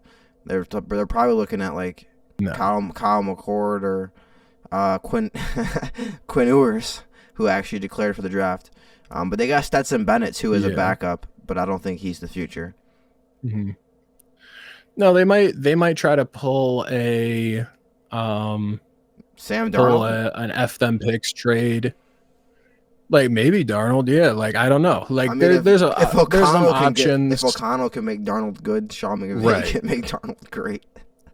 Exactly. So yeah, exactly. Like if Darnold's going to go somewhere you want him to, obviously I said I think he's going to go to the Raiders, but Yeah, you did. if he's going to go somewhere, you want him to go somewhere with a really good offensive mind, someone you know can develop. I think we all trust Sean McVay to do that. I got you. Ready? Trade. Who says no? Sean McVay trades Matt Stafford. And if we're being real, you might want to have to give more. Maybe Matt Stafford and like a 4th round pick or a 3rd round pick. For Sam Darnold, now it would be contingent on Sam Darnold being re-signed. But trade, because now here's what you have now. Now you have a long-term future for the Rams, but now you've also made it much easier to transition to JJ because you know Stafford's only going to have so much time left, as opposed to Sam Darnold, who keep JJ on the bench for the rest of his career. Well, I've been hearing that the Vikings fully intend to start JJ McCarthy next season. That like they are sold on him as the QB of the future. So Really? that's what I've heard people saying that. So they're fully sold, no question. Like it would have taken Darnold like at least going NFC Championship, maybe beyond, for them to even consider not starting JJ the next season. Mm-hmm. I guess they're just really, really sold on him. So, yeah, I don't know. I mean, they could get creative. Obviously, I don't think anyone saw the Stafford-Goff trade coming. So, it's possible that it's also possible. Like, I don't know where Stafford's at mentally, but you can't rule out the possibility of him just retiring. Well, that's what I was going to say. Like, he's almost like a higher level on the field, but less dramatic Aaron Rodgers. Like every year is just a question now if he's going to be back. Yeah, he's just right. And it's, like I say, he'll be 37 next week. So like 36 is kind of the last year of a QB that you can like expect them to like maintain how good they are. And then it starts to plummet. Like, right. I think 36 was how old Rodgers was when he won his last MVP. Maybe just barely 37. But like the last time Rodgers was good was 36 or 37. Now he's 40 and he's been bad for 3 years. So, like, yeah, no, that's true. Yeah. But also on Sunday, we're gonna talk about this. The big one. We had the Bills beating the Ravens in Buffalo. Now, I got a lot to say, so I'm going to let you go first, Johnny. What are your thoughts on that game? I think my heart goes out to Mark Andrews. That poor guy. Oh, man. Did you see, we won't say it on the podcast, but I just want to know, did you see the hashtag that was trending relating to Mark Andrews? Was this something that he said that was like a moment he shouldn't have did and he probably regrets? No, it was a hashtag. It's very bad. It's in very poor taste. Here's what I'll say. Was it Ravens? Hold on. Was Ravens fans posting it or was it Bills fans posting it? Yes, Ravens fans. Okay, I already know. You know what it is? It was pretty bad. I don't know, but I can guess. It wasn't kill Mark Andrews. Okay. Well, it was do something else to Mark Andrews. No way. That's all I'm saying, man. Don't tell me it was. No way. That's all I'm saying, man. It was trending on Twitter. I saw there was hundreds of these. Was the first letter in the second half of the alphabet? Yes. No way. I promise you. Was the last letter in the first half of the alphabet? Of course. Bro, they were not, bro. What? Who bro, out of their mind, bro? See what I'm saying? Some of these people just ain't never got punched in the fucking face, bro. Just never got punched in the face. They just said shit their entire fucking life. Just whatever. I saw no one's ever just punched them, bro. That's crazy. Mark Andrews, who is a type 1 diabetic, I heard some people say that I'm gonna find Mark Andrews insulin and hide it from him. I saw some crazy stuff about. I mean, Mark Andrews. I said before the game, or once the game ended, I was like, that dude is going to get death threats, and I was a little right, but it was worse than that, I think. Yeah, he'd probably prefer those. Honestly, if Lamar Jackson isn't posting nothing about it, then everyone else should shut the fuck up. Yeah, Lamar is the only person who had anything to lose in this entire thing. Lamar said in the press conference after, he did say it's just so frustrating. Like, hold on to the fucking ball. He did. But he was talking about himself, though. Everyone. Yeah, he was also talking. He wasn't just talking about himself, but he was talking about the whole team. That there were mistakes made through the whole game that just made him come up short. I think it's at least good for Lamar. I think only the biggest Lamar haters are still doubting his ability to play in the playoffs. That, like, it was his first multiple turnover game of the season. But one of those plays, the interception, was a fluke. I don't care what you're saying. Like, the interception was a fluke play. He threw it up to get it out because he was going to take a sack and he didn't want to take the sack. And it landed in the worst possible spot. Like, it lands 5 feet to the right and it's out of bounds, or it lands, a little bit closer and it's bound, popped up and goes incomplete. He was just trying to throw it in the direction of the receiver to not take the sack. And literally the next drive, Josh Allen made the same exact play with a dude in his face, bombed it down the field, and it just hit the ground. But he threw up a deep pass blind on the very next drive. So, like, I don't think that was like a uniquely Lamar mistake. It looked really bad, but when you look at the context around it, like, you had Matt Milano, the best player on the Bills defense, about to kill you.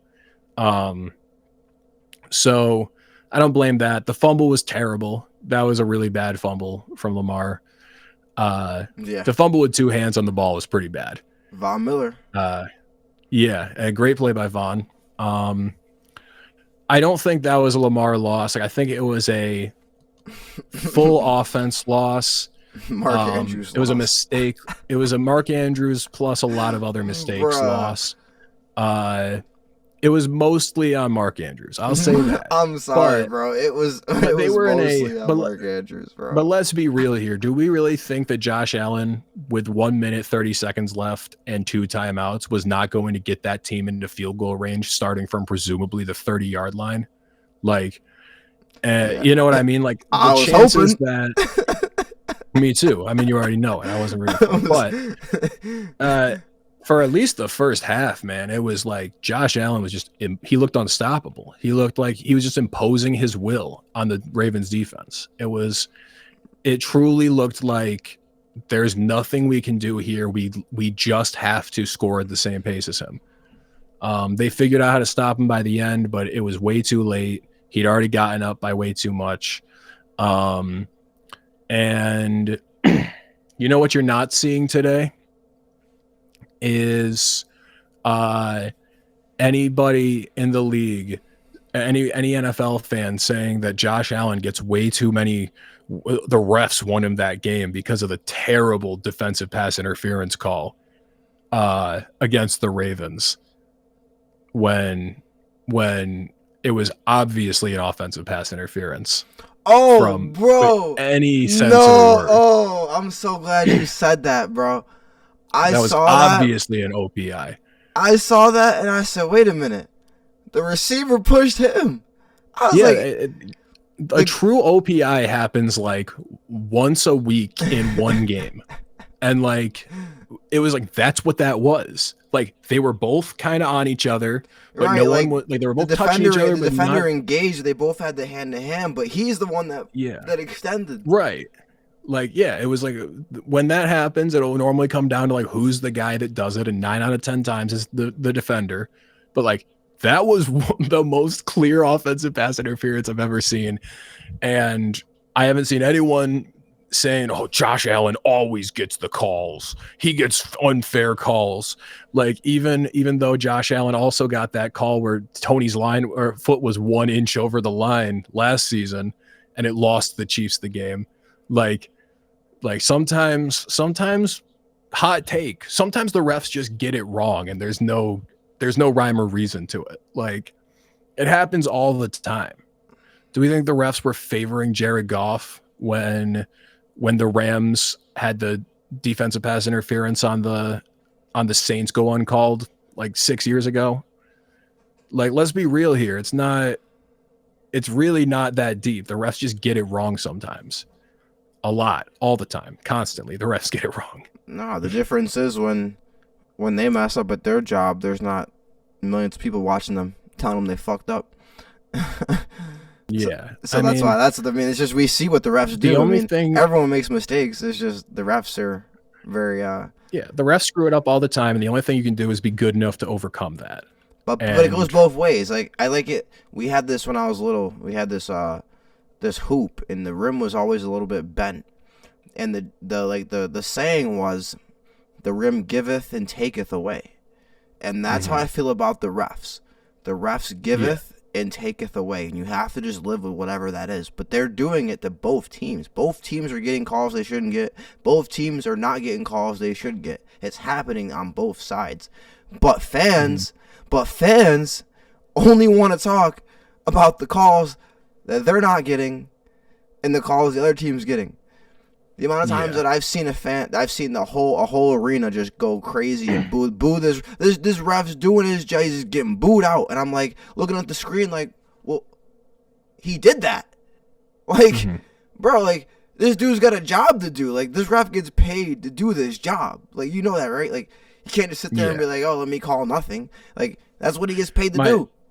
My number one belief, I said this all the time, if the NFL was rigging the league, if they were using the refs to rig the league, I promise you, the Cowboys would have won a Super Bowl in the last 30 years. You know how much power They're the most valuable brand. Jerry has? Jerry has so much power. Well, it's the most valuable sports brand on the planet.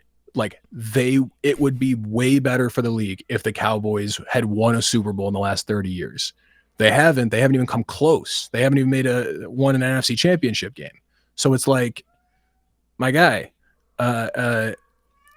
do we really think that the NFL is rigging the league so that the Patriots, who were a joke franchise that had never won anything, could win 6? Like, do we really think that's happening? Do we really think that, like, I don't know, you know what I mean? Like, are they rigging the league so that the Chiefs, who once again, like, were not a big franchise, like they're an old franchise, but they weren't a big one. The Chiefs are the best team in the league for 5 years now, and they're still not even close to the biggest moneymaker. Right. Like, they would. So I just think that it's really dumb that people think that the league would be rigging games and not favor, at least to a little bit of an extent, their biggest brands.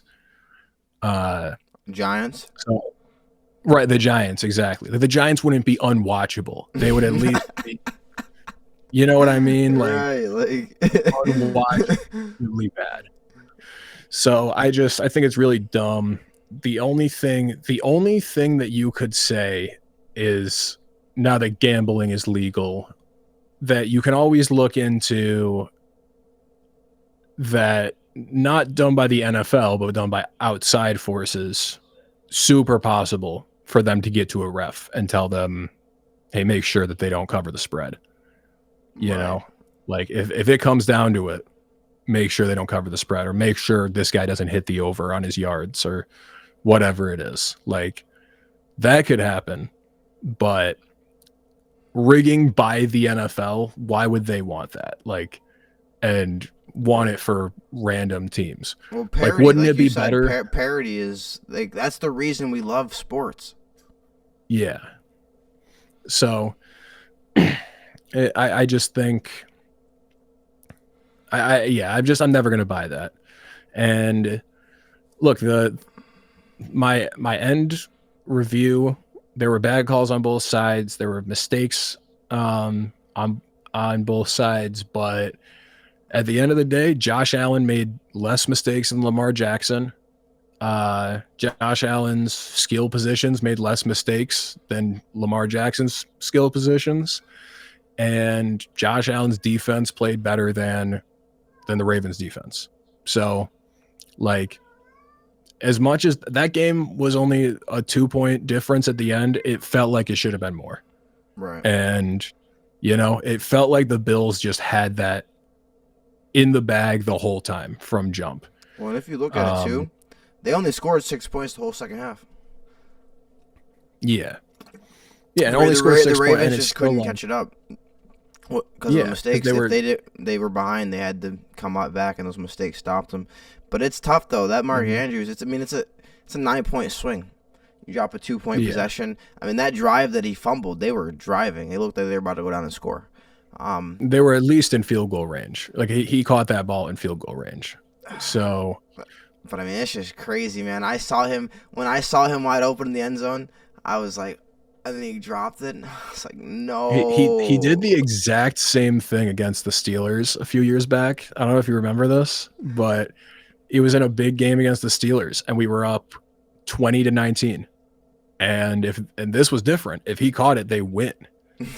And he fully dropped it. Like, just, it was almost the exact play, like running along the sideline or the goal line with no one on him. And if he catches it, he could just fall in, and just dropped it. So, and you know what's crazy too? Likely had an insane one-handed catch on a out route earlier in the game. Oh, when I saw him catch it, I was like, damn, like that dude just one-handed it, and the weather's terrible.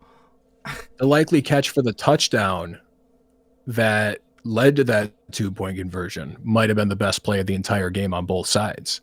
Like, that was a crazy play, and the catch was crazy. And if he doesn't, you know, Lamar got to stand in the pocket and move around for almost, 8 full seconds before he threw it, and likely barely got the separation to catch that pass.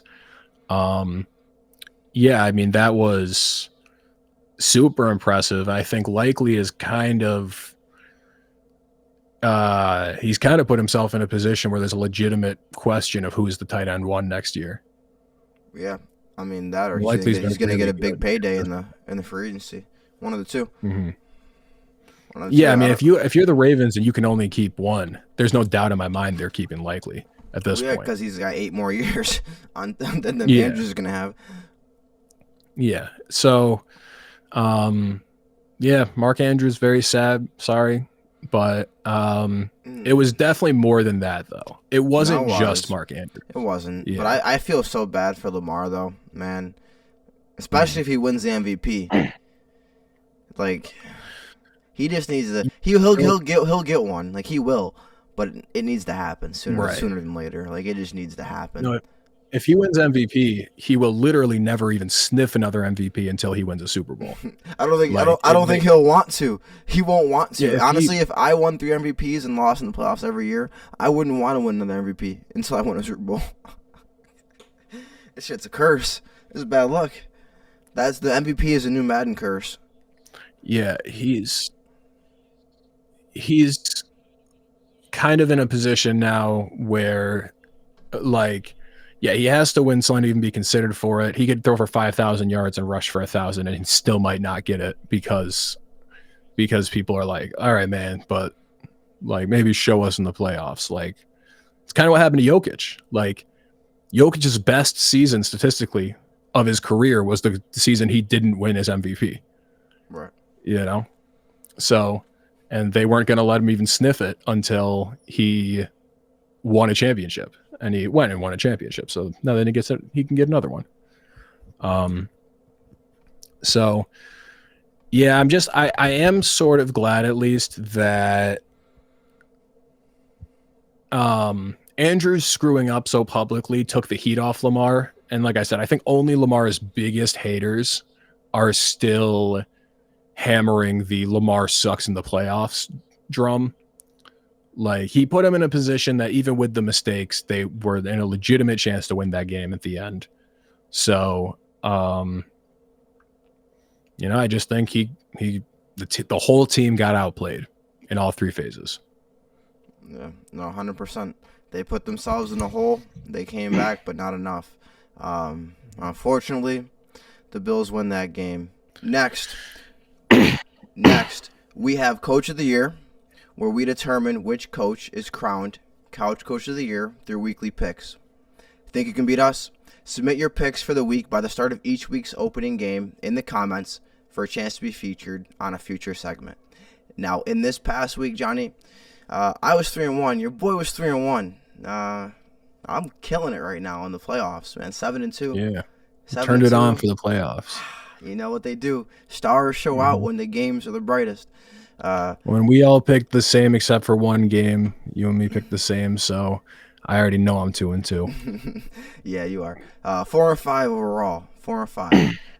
Ass. For you to catch me, you would have to basically get all of the next 3 games, and I would have to pick get opposite. none of them.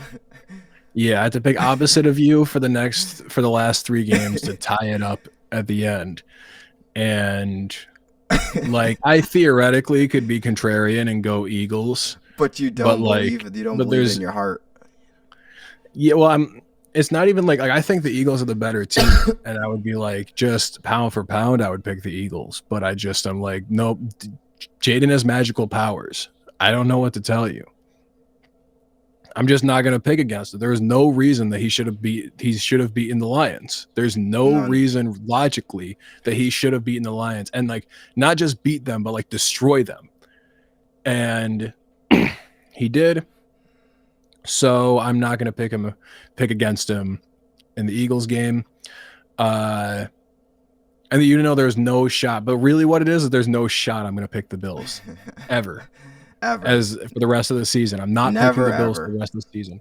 I picked the Bills. The only game that was a toss-up that I picked the Bills in was against the Lions in the regular season. That was like a legitimate toss-up. And I got that one right. But otherwise, unless I thought it was going to be a complete blowout, and through this whole playoff, I have been and will continue to be consistent. I will not pick the Bills for the rest of the season. I promise you that. Okay. I got the Chiefs because, like you, I'm not picking the Bills. Nope. And actually, you know what? One sec.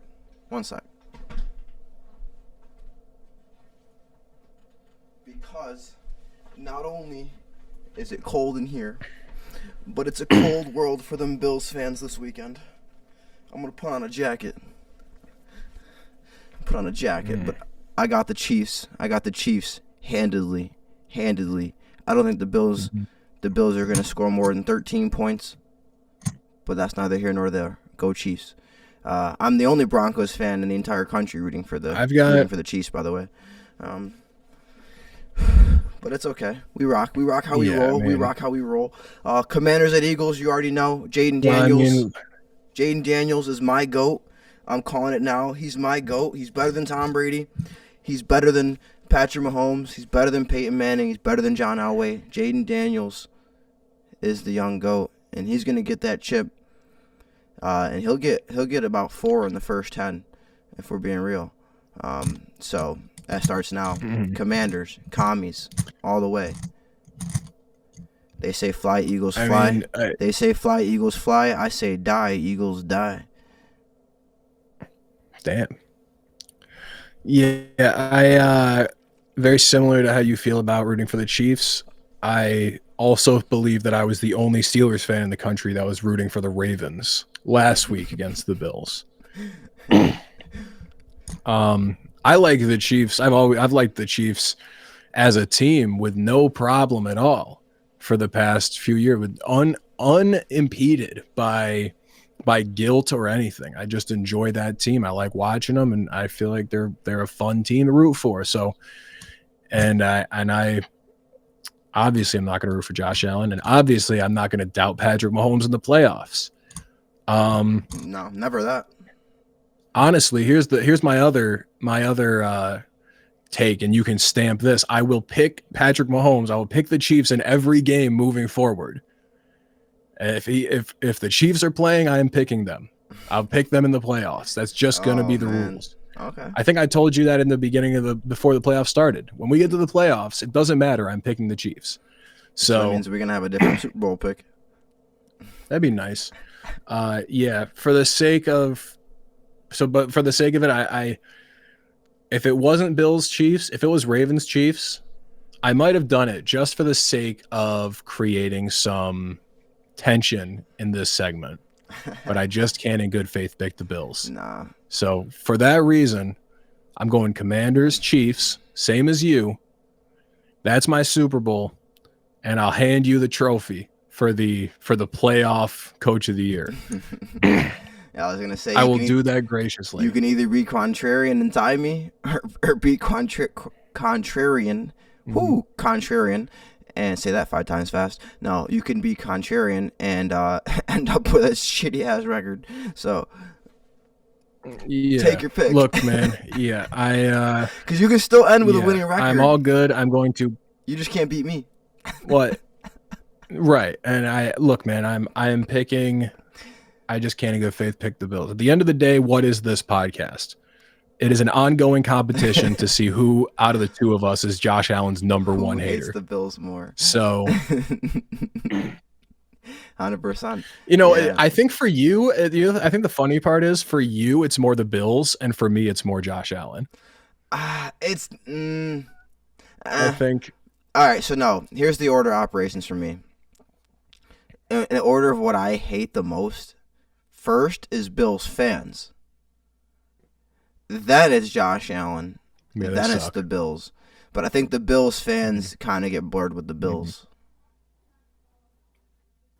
See, I put Josh Allen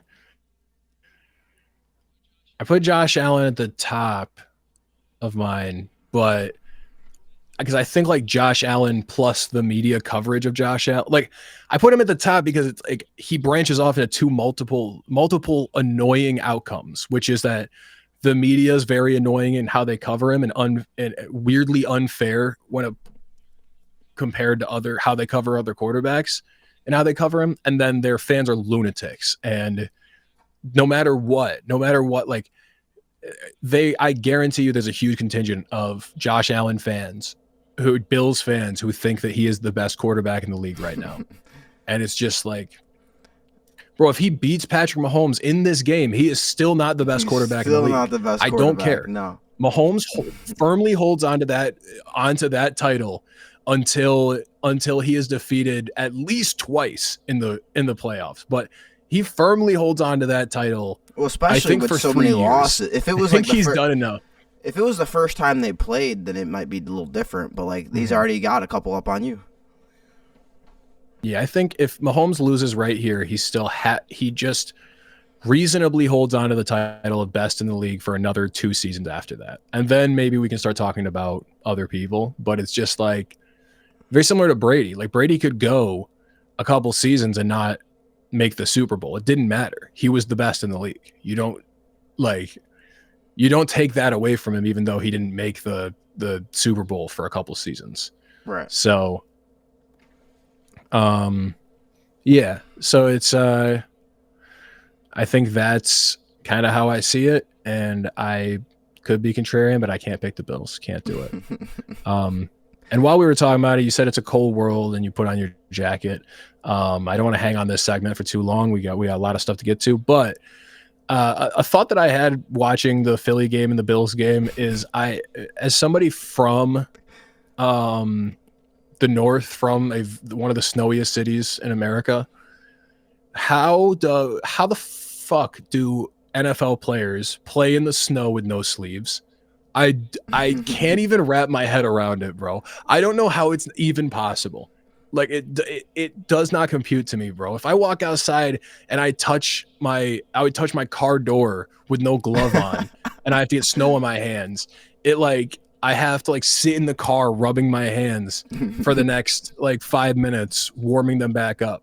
How do these dudes fall into a pile of snow and get back up, their whole skin covered in snow, and just keep playing professional let's do that again.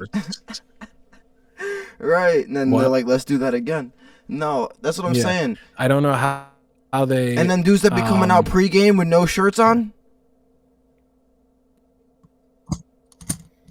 That should be crazy. That should be crazy, bro. You know what I'm talking about? They're like, I don't need nothing to warm up with. I don't get cold. And they're sitting there in no shirt in fucking 10 degrees.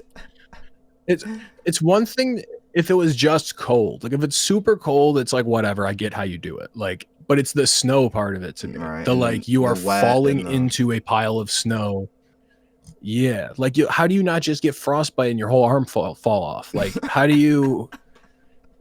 These dudes must have some kind of like special like Ointment? cream or oil or something, ointment that they're rubbing on their arms before they go out that makes it so that the snow doesn't affect them as much. There was 'Cause somebody it I doesn't saw, make they were sense talking otherwise. about it. It wasn't the team, it was a specific player. I forgot who it was. But he did rub something on his on like his arms. It blocks the pores. See, that makes more sense to me So he because I rubbed don't it know all, how just it's like, possible otherwise. I think it might have been nah, it wasn't Van Ginkel because no, the dude for the linebacker for the Lions who was hurt a lot of the year and came back. Mm-hmm. What's his name? Van Ginkel's on the Vikings. Van Ginkel was no. You're right. It is Van. It is Van Ginkel. No, that's the Vikings guy, isn't it? Oh no, no. You're right. No, it's Anzalone. Anzalone. Yeah, he's the one. Yeah, he rubs some. I Yeah. forgot what it was, but he rubs it on his shit and it blocks the pores. And apparently the pores are related to you getting cold. I didn't know that, but Those are the same player. That is funny. they literally are the same. Alex player. Anzalone and that's the same guy. Yeah, that's really funny. If I saw them in a grocery store together and saw one in aisle 2 and one in aisle 10, I'd be like, how the fuck did you get down here so fast? Yeah, they're both just worse Clay Matthews. They're the same guy. Oh God. But now, Johnny, it's time for my favorite segment, 4th and Goal, where a winner takes all in this trivia showdown. 2 couch coaches enter. One is crowned victorious. It's usually me, but we'll find out today. Now here's how we're going to do this. We're going to go question for question. Question for question. You know the rules. 7 points, touchdown. No 2-point conversions this round. Just 7 points straight up. We go to overtime. Sudden death. You do get a chance. We're doing college rules, so you get a possession. You do get a possession in overtime. Does that make sense? Yeah. Yep. I figured. I'm ready. I did pretty good explaining it. We can do playoff NFL rules too because we're in the playoffs, but same deal. Question one, Johnny. Who was the first quarterback to throw for 5,000 yards in a single NFL season?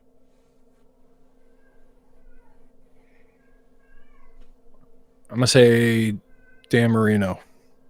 You son of a bitch. I can't even fake Got like that you one? didn't- I can't even fake like you didn't get that one. Yeah. All I right, thought so. Part two of the I thought it was a big claim to fame. part 2 of the question. What year did he get it? No, I'm just kidding. You got the question right. You don't. Yeah, I would never know that. 79. Or do you have it? 84. 84. Okay. Yeah. Yes, sir. Okay. Nice. All right. Sick. That wasn't too bad. I will give you one of my easier ones. Okay. Who was the last offensive lineman picked number 1 overall? The last offensive lineman picked number 1 overall. Okay. That's a great question. Well, I know it hasn't happened in the last 5 years.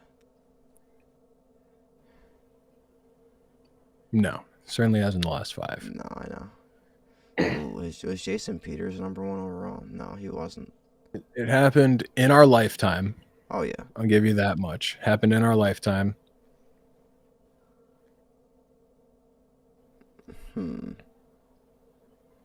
Oh, Eric Fisher. Chiefs, 2013. Yes, sir. Eric Fisher. Eric Fisher, 2013 Chiefs. Yes, sir. Let's Correct. go. I watched that live. I came home from track practice. I turned that shit on. I said, they did not just pick a left tackle or whatever he played first overall. And they did. And he was trash for a solid 7 years until he became good in the Super Bowl. Mm-hmm. All right, number two. Now, to get this one, Johnny, you're going to want to listen very closely, okay? I'm ready. Which team post-AFL-NFL merger in 1970 holds the record for the longest losing streak in NFL history? Now, the longest losing streak in NFL history can't be contained to one season because there'd be a lot of them. The longest streak in NFL history spans across multiple seasons. Now, I'm not going to have you tell me the number of games they lost. I guess you could tell me that if either one is going to get you credit, but that's the harder one of the two. Because there's more numbers than there are teams in the NFL, if you didn't know. But, I almost read the answer. But what team has the longest losing streak in NFL history? I think I know this. I think I might know this. Okay. This is a complete guess. I mean, it's like not a complete guess, but like I think I'm going off of a team that was really, really bad for a while. Historically bad at the beginning of their franchise. Would it be the Tampa Bay Buccaneers? That's crazy. I know you cheating. I'm not cheating. That was... Yeah, I know that the Tampa Bay Buccaneers were ungodly terrible at the very beginning of their thing, and it was in the 70s. But right at the beginning of them, they were terrible. Like, yeah, I do know that. And they lost 26 games in a row. Wow. From 1976 to 1977. Mm-hmm. Yeah, I knew that one. I think you would want to pick one of the teams that went 0-16. You would think it was one of those. But yeah, I've heard that before, that it's the Buccaneers. I think I saw like a what's it called? It was definitely a YouTube mini doc that somebody did on the creation of the Buccaneers and like how bad that team was for so long. So this is a question that you might just know immediately, and if you don't, you could think about it and get it.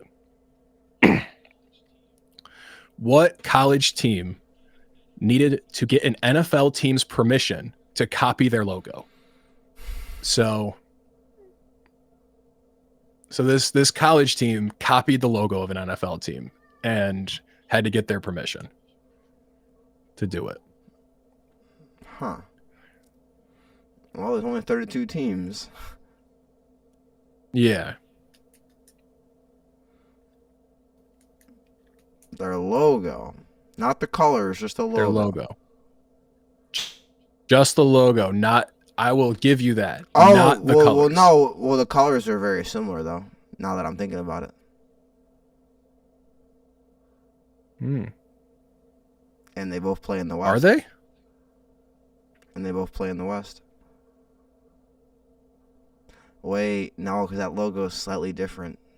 Boise State has a slightly different logo than the Broncos. Okay. They have the same Good team job. name. Yes, it's not Boise State. I'll let you go. That was a close one. I will give you completely different mascots, completely different colors, completely different mascot, but the same logo.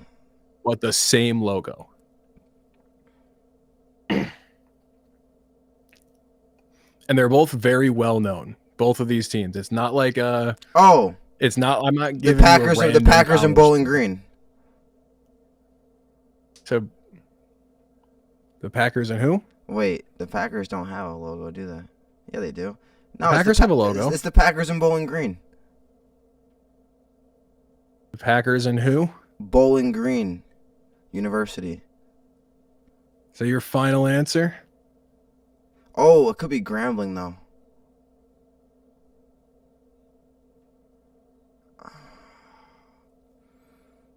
Bro, the Bowling Green has a fucking G on their helmet, bro. It's Wait, no, hold, don't. It's Hold on, don't. The one I have here Not yet. is a bigger team than both of those. Than the Packers? No, it's a bigger team than Grambling and Bowling Green. But it's the Packers?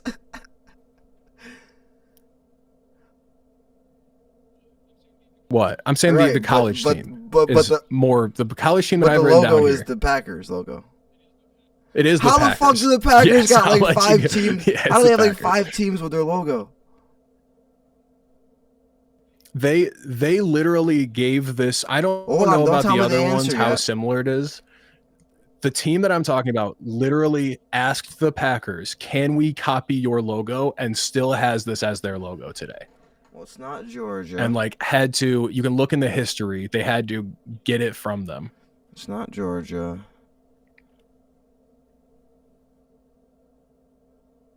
It's actually crazier because knowing the Packers that's who it is actually made it harder. Now I'm limiting my options here. Doesn't even make any sense. Hold on. Well, they gotta have a G in their name because they wouldn't have a G for a logo. You are correct.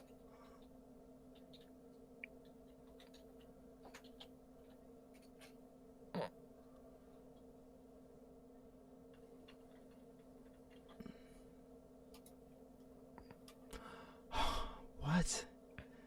Okay, hold on. I didn't think this one would be that crazy. Bama, It's a very famous college team. Bama, It's very LSU, famous. Bama, LSU, Florida. I want to say Georgia, but it's not Georgia. There's no way they have that same logo. But all of the black and red could make it look way different than I'm used to seeing it. There's no way it's Georgia. Georgia Tech has a T next to it.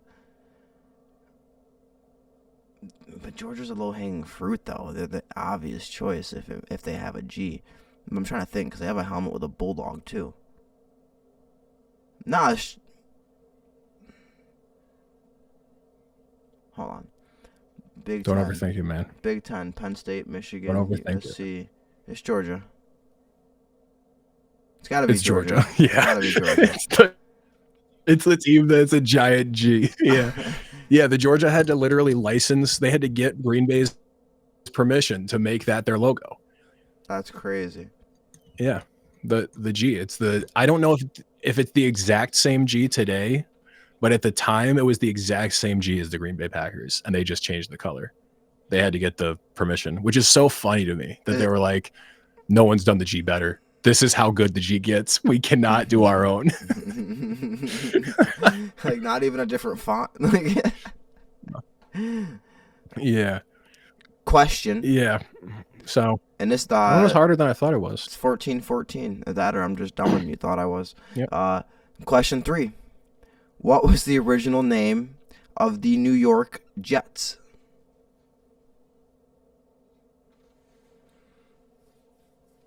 I do not know this. And this would have stumped me. I I didn't know they had an original name. I thought it was the Jets. Yeah. So you're saying like this had to have been before Namath. This had to have been before Namath, yeah, because I'm like, the only Jets, way back Jets history I know is Namath. And you're talking that's Super Bowl 3, is it right? The Namath one? So, man. And it was, okay, can you give me, was it still New York? Oh, yeah. I'll give you a hint. Okay, it was still New York. Somebody else in the league has the name currently.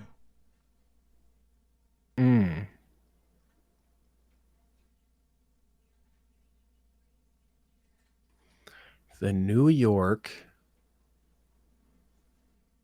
Man, this is difficult. What would make sense to have New York, to be New York?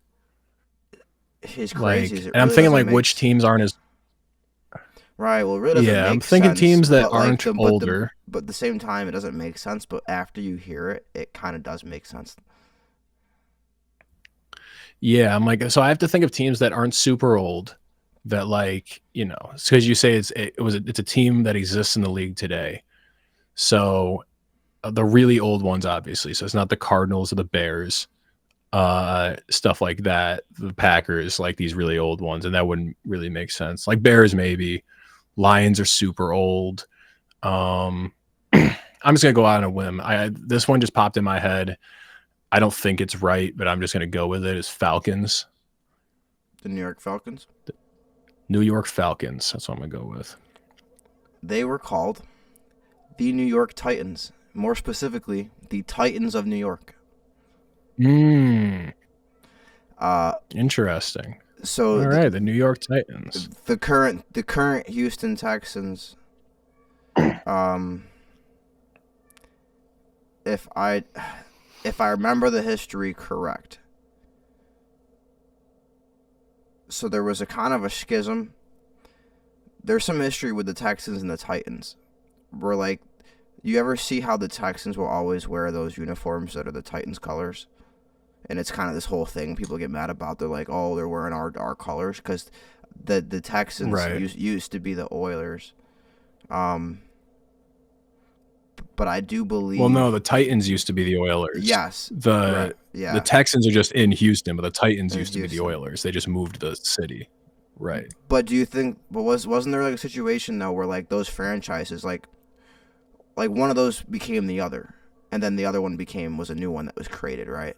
Like, wasn't the Texans at one point like the Titans, or the Titans were the Texans at one point? Right. Well, so as far as like I'm talking like the ownership group, like. I don't know that much. I know that it was like the Titans were the Oilers in Houston, then they were moved to Nashville, and the Houston team was replaced with the Texans. But it's like the Oilers so they just wear because moved. They're in Houston now, but they weren't there in the past. Okay. Like yeah, it's like the Titans are the ones that own the rights to the Oilers. You know what I mean? Like it's the same franchise. It's like the equivalent of if a team started up the Titans were in Houston and they left. Right. They were the Oilers and then they moved and rebranded. It's kind of like how the Hornets like the Bobcats or the Charlotte Hornets became the Bobcats, and then the New Orleans team became the Hornets, but it's like you know what I mean? It's like weird. It's like it was just a rebranding but the thing, team, but the team itself had the is Charlotte Hornets records. Right, it's the exact same team because when they rebrand you, they make you take the records and you keep them over. Yeah. But they didn't move it. I guess it would be more similar to like if I would assume this is how it would work in the NBA. Like if it's like the Oklahoma City Thunder have the Seattle Supersonics records, like, you know what I mean? Like if you're looking in the record books, like everything Gary Payton did is now credited to the Thunder because they used to be the Supersonics. I know like, in NHL, it's like here's how it's working. So the Arizona Coyotes became the new Utah hockey team.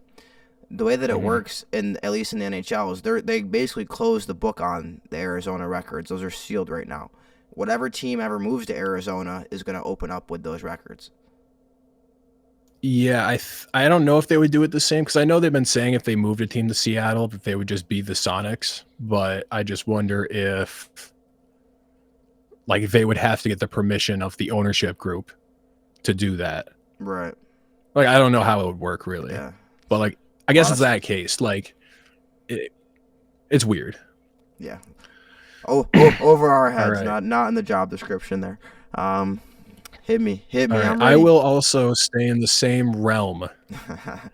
This one has to do with the AFL, or before the merger, and the Houston Oilers. This one I was saving for a harder one, but I figured whatever. Let's keep it similar.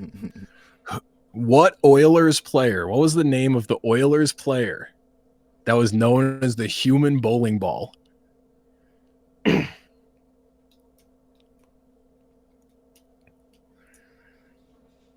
I'd be shocked if you got this. I wrote this down as like a really hard one. That I was like, if you gave me one that was ridiculously hard, I have this one in the back. But I figured, I was like, you know, ball. Well, the human bowling ball. that I've rules never out- heard of this guy. That I rules looked him out up. Warren Moon. No, not Warren Moon. Here, I'll give you this. It's not He was Eddie a George. Eddie George? No. He was a 5'5", 200-pound fullback. He's a fullback. Oh yeah, it's a wrap. He was a 5'5", 200-pound fullback. The human bowling ball.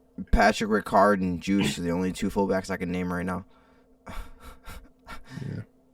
Well, I mean, you know, you could throw in exactly. the bust. Oh, I'm saying that it wasn't Jerome Bettis. He was a fullback. he wasn't on that team. No, it wasn't. No, Yeah, no. This is yeah. This is, like I said, this is pre-merger. Wrong franchise, wrong year. Hold on. Franchise, really wrong year. I'm just gonna say Eddie George. I know it wasn't, but I'm gonna. No, it's not Eddie George. Yeah, it's fair. I that was a hard one. That was like a not gettable one, but I just thought this was really funny. So I was like, you know what? I'd never What's heard his of a name? human bowling ball. His name is Charlie Tolar. Tolar. Charlie Tolar. Never would have guessed it. Yep. All right. So 14-14 still. I am ready. What teams Teams plural. have had the most first overall picks?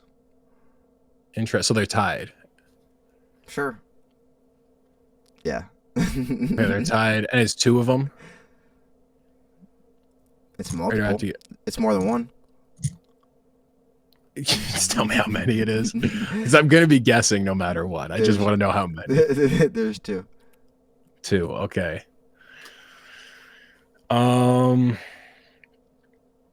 Okay. I've got one that I'm throwing in no matter what.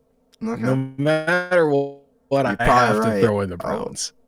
You might be right. Um, You could be yeah. right. I don't know. I have to put in the Browns. I think they're the team with the most number one overall picks of my lifetime. So I have to throw them in there. And they're an old team. Because you have to also factor in how old the team is. Like, Jim Brown. I've seen the though. They Jags had have the Jim number one Brown. overall pick. They did have Jim Brown, but I've seen the Jags have the number one overall pick multiple times in my life. But like, they weren't a team until the 2000s or the late 90s. So it's like I wouldn't think the Jags. You know, most number one overalls. Yeah, I do like the idea of the Browns being there. And the other one, I'm trying to think of like a team that had. It's like that. You got to think of like a team that whiffed on the number one overall the most. Because like, I feel like whenever the Lions have gotten it, they actually did. They picked well, you know. And you'd think Lions because they're trash, but I don't know if that's the exact one. So maybe you could, who has had the most? I guess I'm just still thinking through. We're thinking like teams that have been trash and like have made mistakes, big mistakes. But like I've never seen the Jets have the first overall pick. I think Sanchez was a first overall, right? Am I crazy? Maybe I'm wrong.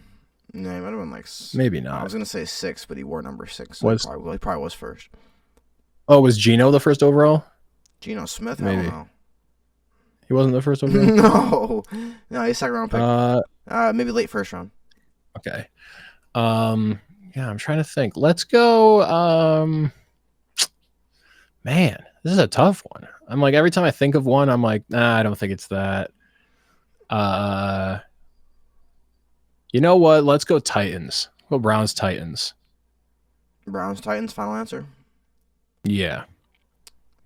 Well, the first one is the Indianapolis Colts. Really? Okay. I would not I have. think they've had at least 2 in the last 20 years. Right. All I can think for them is Peyton and Andrew Luck. I don't know who else. And then Actually, no, they picked Peyton second. Ryan Leaf got picked first. Oh, you're right. Yeah, he wasn't even the first overall. That's crazy. And then So all I can think is Andrew the Luck. Los Angeles Rams, I who thought were the the St. Rams. Louis Rams. Right. I thought the Rams, and I was like, all I can think is Sam Bradford. Jared Goff and Sam Bradford. And Ndamukong Suh. Was he first? Ndamukong Suh was drafted by the Rams? I didn't even know that. I thought he was a Lion. I thought he was drafted by the Lions. Oh, no, you're right. You're right. he went Aaron, I think he Aaron went to the Rams Donald later. wasn't a first overall. No. Who was? Was They Dickerson maybe? They both Eric had Dickerson might have They been. both have had 7, by the way. Really? Wow. Yeah, Eric Dickerson had to have been then. Like somebody, I think like guys that are that good for their team. I wow, can see. I mean, if you got to think, if the only quarterbacks that we really know of, think about this. The only quarterbacks we really know of from the Colts, outside of Andrew Luck and Peyton Manning, and Curtis Painter for that one terrible year. For that one terrible year we got when Peyton was gone with injury. That's about, we just know Curtis Painter because he couldn't throw for shit. But aside from that, who was the quarterback that the Colts had way back in the day? Who was the yeah, I don't know, man. I almost said John Elway, but it's obviously not. Actually, the Colts did draft him, but the Broncos did. I learned him. that very recently. That the Colts drafted Elway. Every Super Bowl the Broncos have won was by a quarterback drafted by the Colts. That's funny. That's an interesting, 2 John Elway, 1 Peyton. Because the Colt has to grow up and become a Bronco. I'll take Anthony soon, anytime. I'm just kidding. Actually, no, 100%. A Colt grows up, becomes a Bronco. But I'm trying to think. Yeah, so really, if you look at before Peyton Manning, there's not really a historic Colts quarterback. So I mean, if you look, that's fair. They probably were trash throughout they had the first pick or the second pick when they got Peyton. And they had they had the first when they got John Elway, which means they were booty. He didn't even go there. You know how bad they probably were after that? Right. They said we're spending our first pick on you. We were trash. And he said, "Psych, I'm not even coming." They were like, "We're still trash." I forgot Elway did that. Yeah. Okay, I did know that. All right. Yeah. I didn't know he went to the Colts. Forgot that he forced his way out. He went to Stanford. He went to Stanford, and then he pulled the Eli before Eli. Yeah, he set the precedent. That's funny. No, he did. He literally did. I think he was the one. All right, hit me with it. All right, this is one that I learned myself very recently. Oh boy. And I found it very interesting, and I wanted to bring it over to the trivia today. Who attempted what is believed to be the longest field goal ever? Attempted to be the longest field goal attempt ever. Well, who is the kicker? Well, I mean, it still narrows it down. You might as well, because if you haven't proven you can make long field goals, you're not even going to attempt it. So it's got to be somebody who has close to the record. So you're talking Sebastian. You're talking Sebastian Janikowski. You're talking Justin Tucker, Blair Walsh. Yeah, these guys. It's somebody who had a. Oh belief no! That they could hit a long field goal. Brandon Aubrey attempted a super long ass fucking field goal at the end of a half this year. I think that might have been the record if he made it. Oh well, then again, Brandon Aubrey.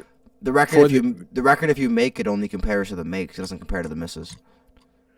Right. This is now, like I said, this is the data on this is wonky because it only goes back like it's shaky. Well, they couldn't hit field goals that far back then anyway. Right. Well, you know what's funny is that the second longest was in the mid 70s. Damn. Was it barefoot? Was it Barefoot Joe? I don't know. I don't remember who it was, but I did see that the second longest was in the mid 70s. But this is just attempt. This is what is believed to be, because I guess it's just saying like they were saying that originally they didn't really keep track of missed field goal length. They would only like mark it down if they made it. But this is what is believed to be the longest field goal attempt in NFL history. The player or the distance?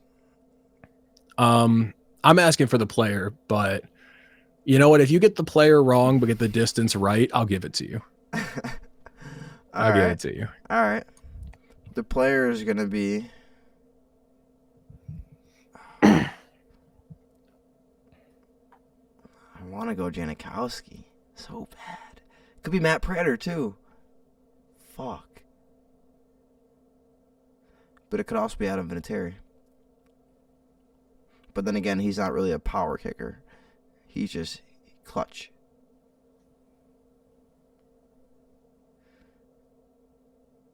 Nah, because I've seen Matt Prater. That's the issue, though.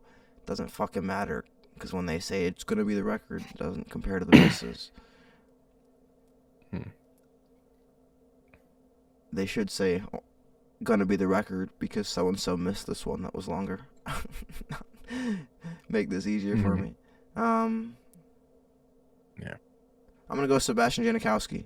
And I think it was a 74-yard field goal. You're very close. 74 was the second place. Second place ever. There was 2 guys in the 70s who both attempted a 74-yard field goal. But the number 1 longest field goal attempt in the history of the NFL was Sebastian Janikowski in 2008. Attempted a 76-yard field goal. I'm him. I found that very fascinating. I'm him. Nah, I knew it had to be a dude with a. That was a good guess. A big leg. Yeah. No, did he? Yeah. Yeah. No. That's an interesting one, right? I just learned this recently. I was looking up because I couldn't remember if Janikowski was like. I couldn't remember. Like, did he do something really weird? Like, did he do something bad? I was like looking up I was checking his Wikipedia to see if he had like done. I was like, what does he do? Like, did he like beat his wife or something like that? No, there's nothing on his Wikipedia that says that he did anything bad. No. And from that dive, I learned that he attempted what is believed to be the longest field goal in NFL history. Crazy. I just found that interesting, and I threw it in there. All right. Well, Johnny, question 5. You were down. Yep. You were down 21-14. You need this one. I am. You need this one. Mm-hmm. I do. And if you get it wrong, honestly, I won't feel bad for you in the slightest. That's okay. I think I won the last one anyway. What year was the NFL AFL merger finalized? All right.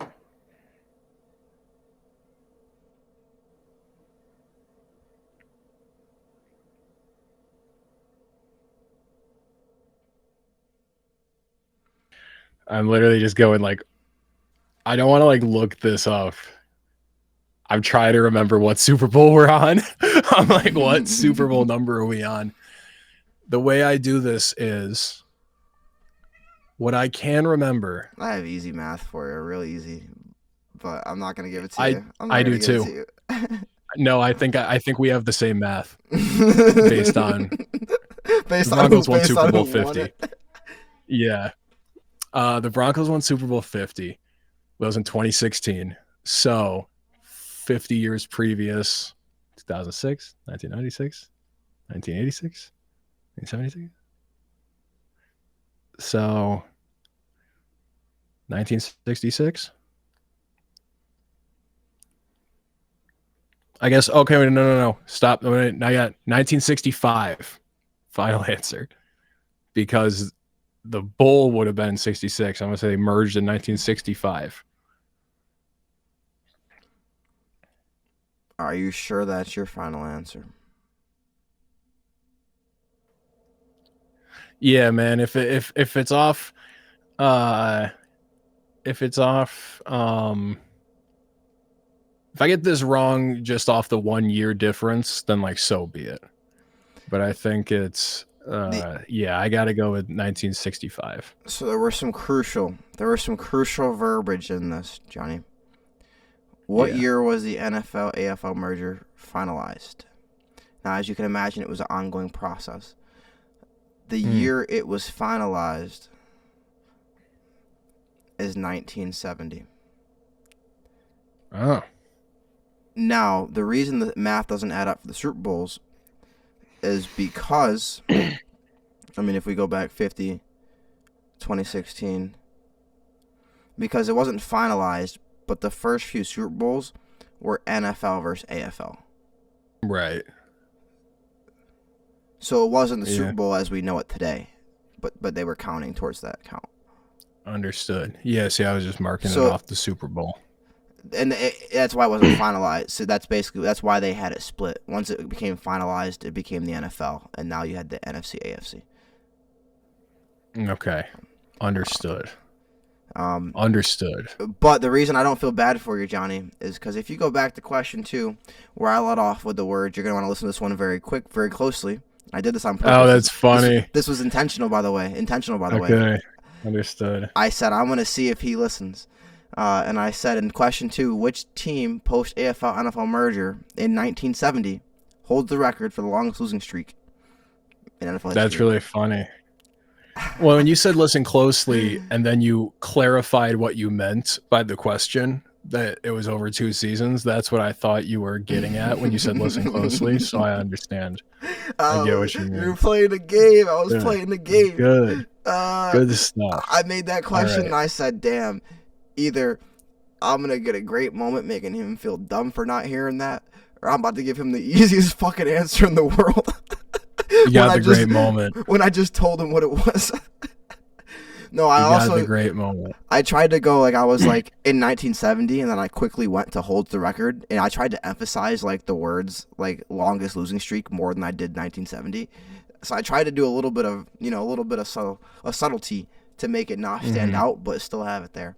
But for shits and giggles, give me that last question. I'll try and double up. All right. I'll try and double because up. I was so gracious on question 2. Oh, I bet you were. Or question 2 with the Packers and the Georgia and the Packers, that I kept going,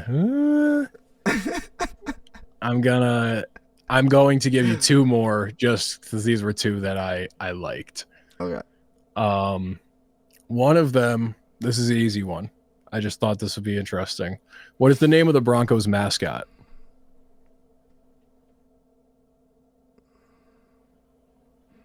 My initial thing is Bucky, but that's so low hanging fruit. I will lead this with saying I have no idea what the name of the Steelers mascot is. I have no clue. Is his name Quake? No. You're on the right track. You're not exactly, but like you're on the. It's something like that. Very similar vibe. Yes. It's something like Quake. Yeah, that's what I'm saying. Very similar to Quake. It's not exactly that, like, but similar vibe. I don't know why my next thought was crevice. Was Quake. No, I know, because it's like it makes no sense because he's a fucking horse. But I'm like, why do I picture like a weather event when I hear his name? You're totally on the right track. You're on completely the right track.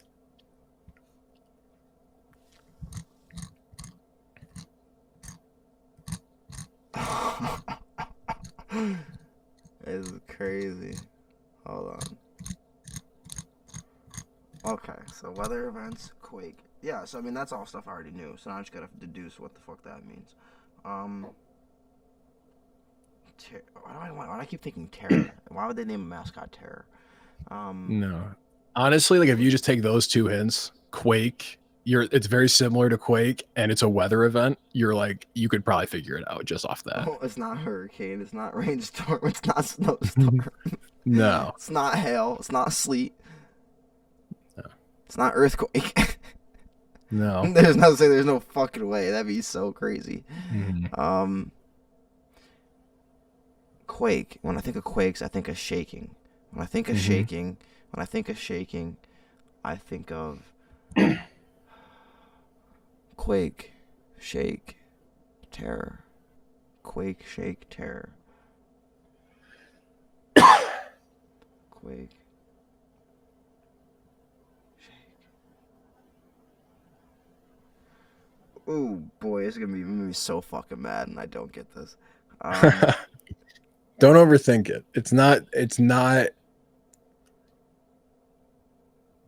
It is a cool sounding weather event, but it's not hurricane. It's cool sounding. Well, it's not tornado. It's not tsunami. That's you. Those ones are cool though. Yeah. Avalanche wouldn't make any fucking sense. That's the hockey mascot. Yeah, right. It is the hockey. It's the hockey team. You are in the mountains, so it almost does make sense. But I'll give you, it's not Avalanche.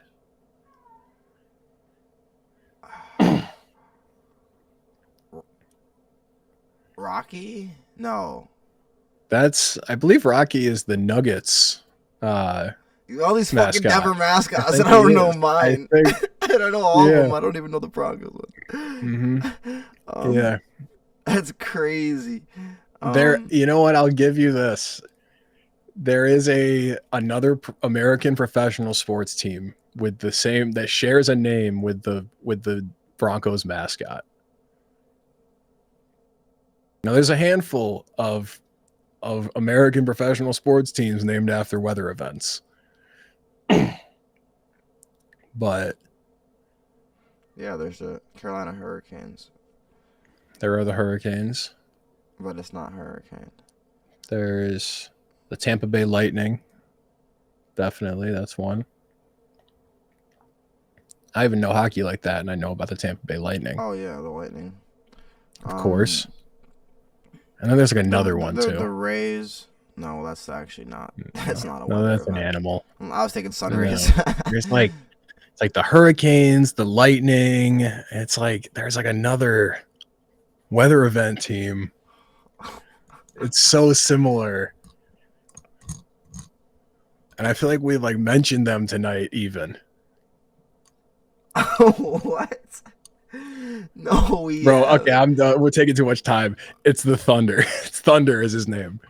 Oh, the Broncos mascot is man. Thunder. And that took enough time that I'm not even going to do my second one. My second one is a longer one, but it was my last one was going to be this was if we like went for a while in overtime. I would have done name 5 recipients all time of the Walter Payton Man of the Year award, and I would allow you to get 3 wrong. Oh, that's super easy because they pick 32. They pick 32 every year. No, recipients, not nominees. Oh, like people who won it. Yeah, that was never gonna happen. Yeah. And I have the list pulled up. It's actually not as hard as you think because it's a lot of like superstars have won it. Like Cam Hayward won it last year. Like I just knew that. Kyle Williams, but like Russell Wilson's won it. Did he? Oh, maybe he was nominated. I don't know. Yeah, I think he was just. I don't think they've announced it. They don't announce it until the NFL awards. Damn. But like, yeah, like if you go through the history of it, like Larry Fitzgerald has won it, J.J. Watts won it, Russell Wilson, Jason Witten, Kurt Warner, Jason Taylor, Peyton Manning. Like it's a lot of like superstars have won it. A lot of Hall of Famers, John Elway. So like it wouldn't have been super hard to do it, but I figured like that was that'd be a good like final one if you could think it through. Yeah, but congratulations on your win. But next, Johnny, it is time for loud plays, quiet players. Of course. Where we track players you may not hear from, but that have been balling all season and into the postseason. Who will power their team to a chip, and who will cement their status on our tiers. All right. Yeah, we have. This is a much more concise version of this segment, but we are going to run it all the way to the Super Bowl. And it will run to the Super Bowl because at least a couple of these guys are guaranteed to make it. That's just how it goes. So we have cemented anyone whose team was eliminated previous to the divisional round has been cemented. That is where they will remain for the rest of the season. They're not going up or down. The only people that we can move are teams that played in the divisional round. So I say let's start with the players that this is their last week being able to be moved. Their last week playing was the divisional round. So that's anybody on the Lions, Texans, Rams, or or who am I forgetting? Ravens. Yep. And really what I mean is anyone on the Ravens or Lions, because I don't think we have anybody on the Rams and Texans. We do not. We do not. We're going to kick it off with Jake Bates. Bates. We need to have another category, an invisible category for this man. I'm going to call it JAG. It stands for, and a lot of you already know, just a guy. I mean, just a guy. If we're being real here, listen. Live edits. Yeah. If we're being real here. Wait, what happened? I saw you editing it over there. Chefing it up. No, I'm just making sure. Hold on. Sorry, I heard like a car alarm going on outside, so just making sure. My man's got PTSD. Yeah, my car was broken into a couple days ago. But I'm telling you, it'll go away. I promise you. For the first 2 weeks that somebody smashed my window in my car, every time somebody drove by my house, bro, I was looking out the window like, I wish a nigga would right now. Yeah, my community's not that gated, bro. It's not that gated. It doesn't stop anyone from neighborhood hooligans from just walking in. So, but yeah, he's just a guy. I mean, I don't think he's a Jeremy Lin because he's a kicker. He's not going to lose his job. He's been performing pretty good all season, but I don't think he's doing anything that has my attention. Yeah, I think he'll have a job moving forward. I had written down for him. He made every single kick in his first playoff game. Didn't miss a single kick. Kicked it 5 times and made all of them. So, albeit 4 extra points. Right, 4 extra points, but still there are guys like remember Brett Maher, who didn't miss a kick all season and then got to the playoffs and missed like 4 extra points. Commanders kicker, right when they tied that game. Yeah, doinked. He had a doink and all that. Yeah, I mean there are guys that the pressure gets to him in the playoffs. Blair Walsh. There are guys that just let the pressure get to their head in the playoffs. So, yeah, I figured as far as he's about as legit as a kicker gets. But right, he's not. But is a kicker ever more than just a guy? Yeah, unless you're prime Justin Tucker, right? Yeah, Justin Tucker, Janikowski. Vinatieri is the best just a guy ever. Right, Vinatieri is the best. And Pat McAfee might be a close second. Yeah, McAfee was a punter though, so even then it's like, huh. So I mean, I you know what? We can be funny about this, right? We go with a little. I think it goes right between. I think it does though, right? Like if you don't have our attention, but just because you think Jeremy Lin wasn't consistent. Jeremy Lin was below just a guy. Right. I mean, and like, can we say you have our attention? You're a kicker. So like. Right. Like, what are you doing to get our attention? The only way you get our attention as a kicker is when you fuck up. Hey, guy. Yeah, it's fine. There's nothing wrong with it. I'm good with that then. We probably should have asked him what he identifies as before we put that, but neither here nor there. After that, What do you have, Johnny, for the first one? Let's just get it out the way real quick. This guy's made his home here, and he is not planning on leaving anytime soon. Talon Wallace, my guy. You are on Bagging Groceries watch permanently. I looked into his season stats just to see. Was that the only game he fucking did anything when you put him on here? He had one game where he had 3 catches, 3 targets, 3 catches for 115 yards and a touchdown. Crazy game. 115 receiving yards, just monstrous game.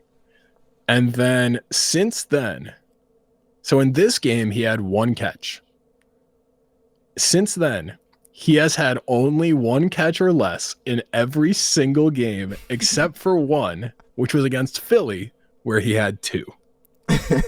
So I know it's tough, man. You're in a run-first offense. You're in maybe the most run-heavy offense the league has, but you did not even come close to replicating what you had pulled off, what you had started the season doing, or started this this segment doing. So for that reason, I honestly next season we might change the bag and groceries watch to Tyler Wallace tier.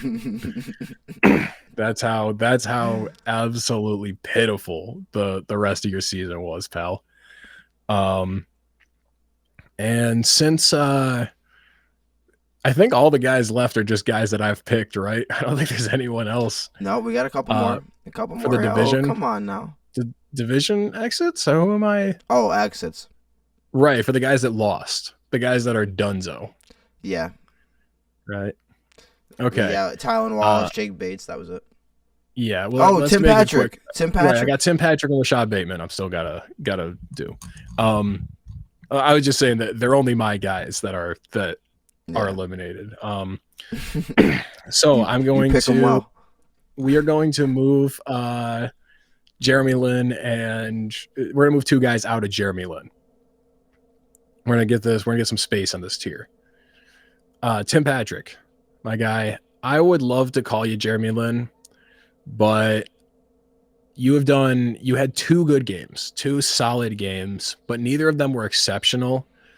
They were just both you showed up when you had to.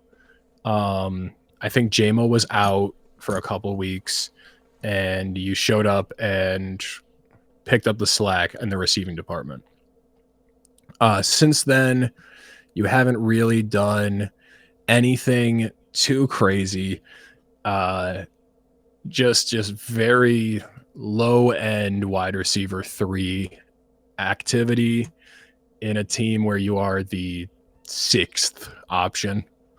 So I can't, even though you technically had 2 solid games, I gotta move you down to only 1 given Sunday. We should put him in a new tier called "Just Doing My Job." No, we can't get too crazy with the new tiers. Rashad Bateman, on the other hand, we talked about him a little bit. We did, but before this, off mic, I actually looked into it, made sure he had 4 catches, 66 yards, and a touchdown. He was right up there with Likely and Andrews for the most catches. Andrews had 5, but you can take 1 off because that catch was worse than a catch because he fumbled it. Would have been better if he dropped it. So, but Rashad Bateman, especially considering that he has stepped up for in Zay Flowers' absence and has not gotten the exact workload, but has definitely contributed, gotten touchdowns, really big goal line plays, and red zone plays, set the tone for that game, made it look like, wow, the Ravens are here on one of the few flawless drives they had. He just has showed up, and really the only detractor of Rashad Bateman's career is that he's on a run-heavy team and he's had injuries. But otherwise, when he's healthy and they're passing the ball, he has been dependable and available. So going into next season, Rashad Bateman, you have my attention. I am moving you up. I apologize to all our lovely viewers. He got hurt last week too. Right, like it's just been an injury thing. But when he's consistent, when he's here, he's always doing good work. I just want to apologize to our lovely viewers that I've just been clearing my throat this entire podcast. I'm just a little bit under the weather, but I'm powering through, no sick days.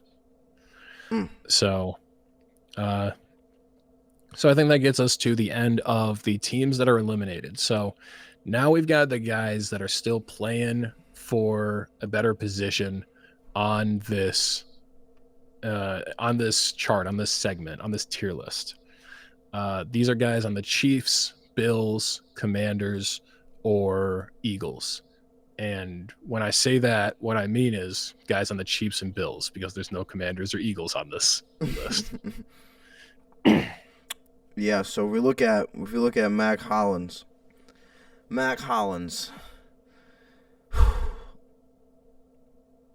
Well, the name of the category he's in is very fitting, because he's only got really one game where he's done much all season. It was against the Dolphins back in November. This past weekend, he had one catch on 2 targets for 12 yards. Against the Broncos, 1 catch, 2 targets, 19 yards. He's actually on the season. He has a total of 50 targets, 31 catches, 378 yards, and 5 TDs. Yeah, just one given Sunday. I mean, the category is fitting. I'd keep him there. With the anticipation to move him down, possibly, if anything. Yeah, it's like, even if he has a good game next week, it's like I'm always going to be looking at you with a side eye because you don't wear shoes. Like, I don't want to give you the benefit of the doubt. I don't want to give you the forgiving bump upwards because you don't wear shoes. Like, what's wrong with you? Like, what is wrong with Brody? What is wrong with you? I'll do one of my guys who's also not moving an inch. That would be our guy Noah Gray. A respectable as a second tight end, 3 catches for 13 yards. That is some tight end 2 stat line. Classic. But hasn't really done anything. He had those 2 games where he had 4 touchdowns in 2 games and led the team in passing yards for both of them. It was really nice. But not enough to be in Jeremy Lin. Not a run that gives you Jeremy Lin consideration. Definitely closer to only one given Sunday. Solid, dependable, not bagging groceries anytime soon, but certainly not Lin sanity. So Noah Gray, we're going to keep you right where you're at. Then I believe I'll pass it back to you, boss man. Yeah, we have the one and only Ty Johnson. My last chance of having a Super Bowl champion on this tier, and man, it hurts me to say that. That's true. It really hurts. I'm still debating on which one I want to have happen more: my player win or the Bills lose. But if we're looking from where he is right now, it's all perspective. It's all relative. And so we had our attention before. Now, do I think he's done anything to warrant losing our attention? No. But do I think that he's done anything to push himself forward with his performance? No, I don't. I think he stays where he is.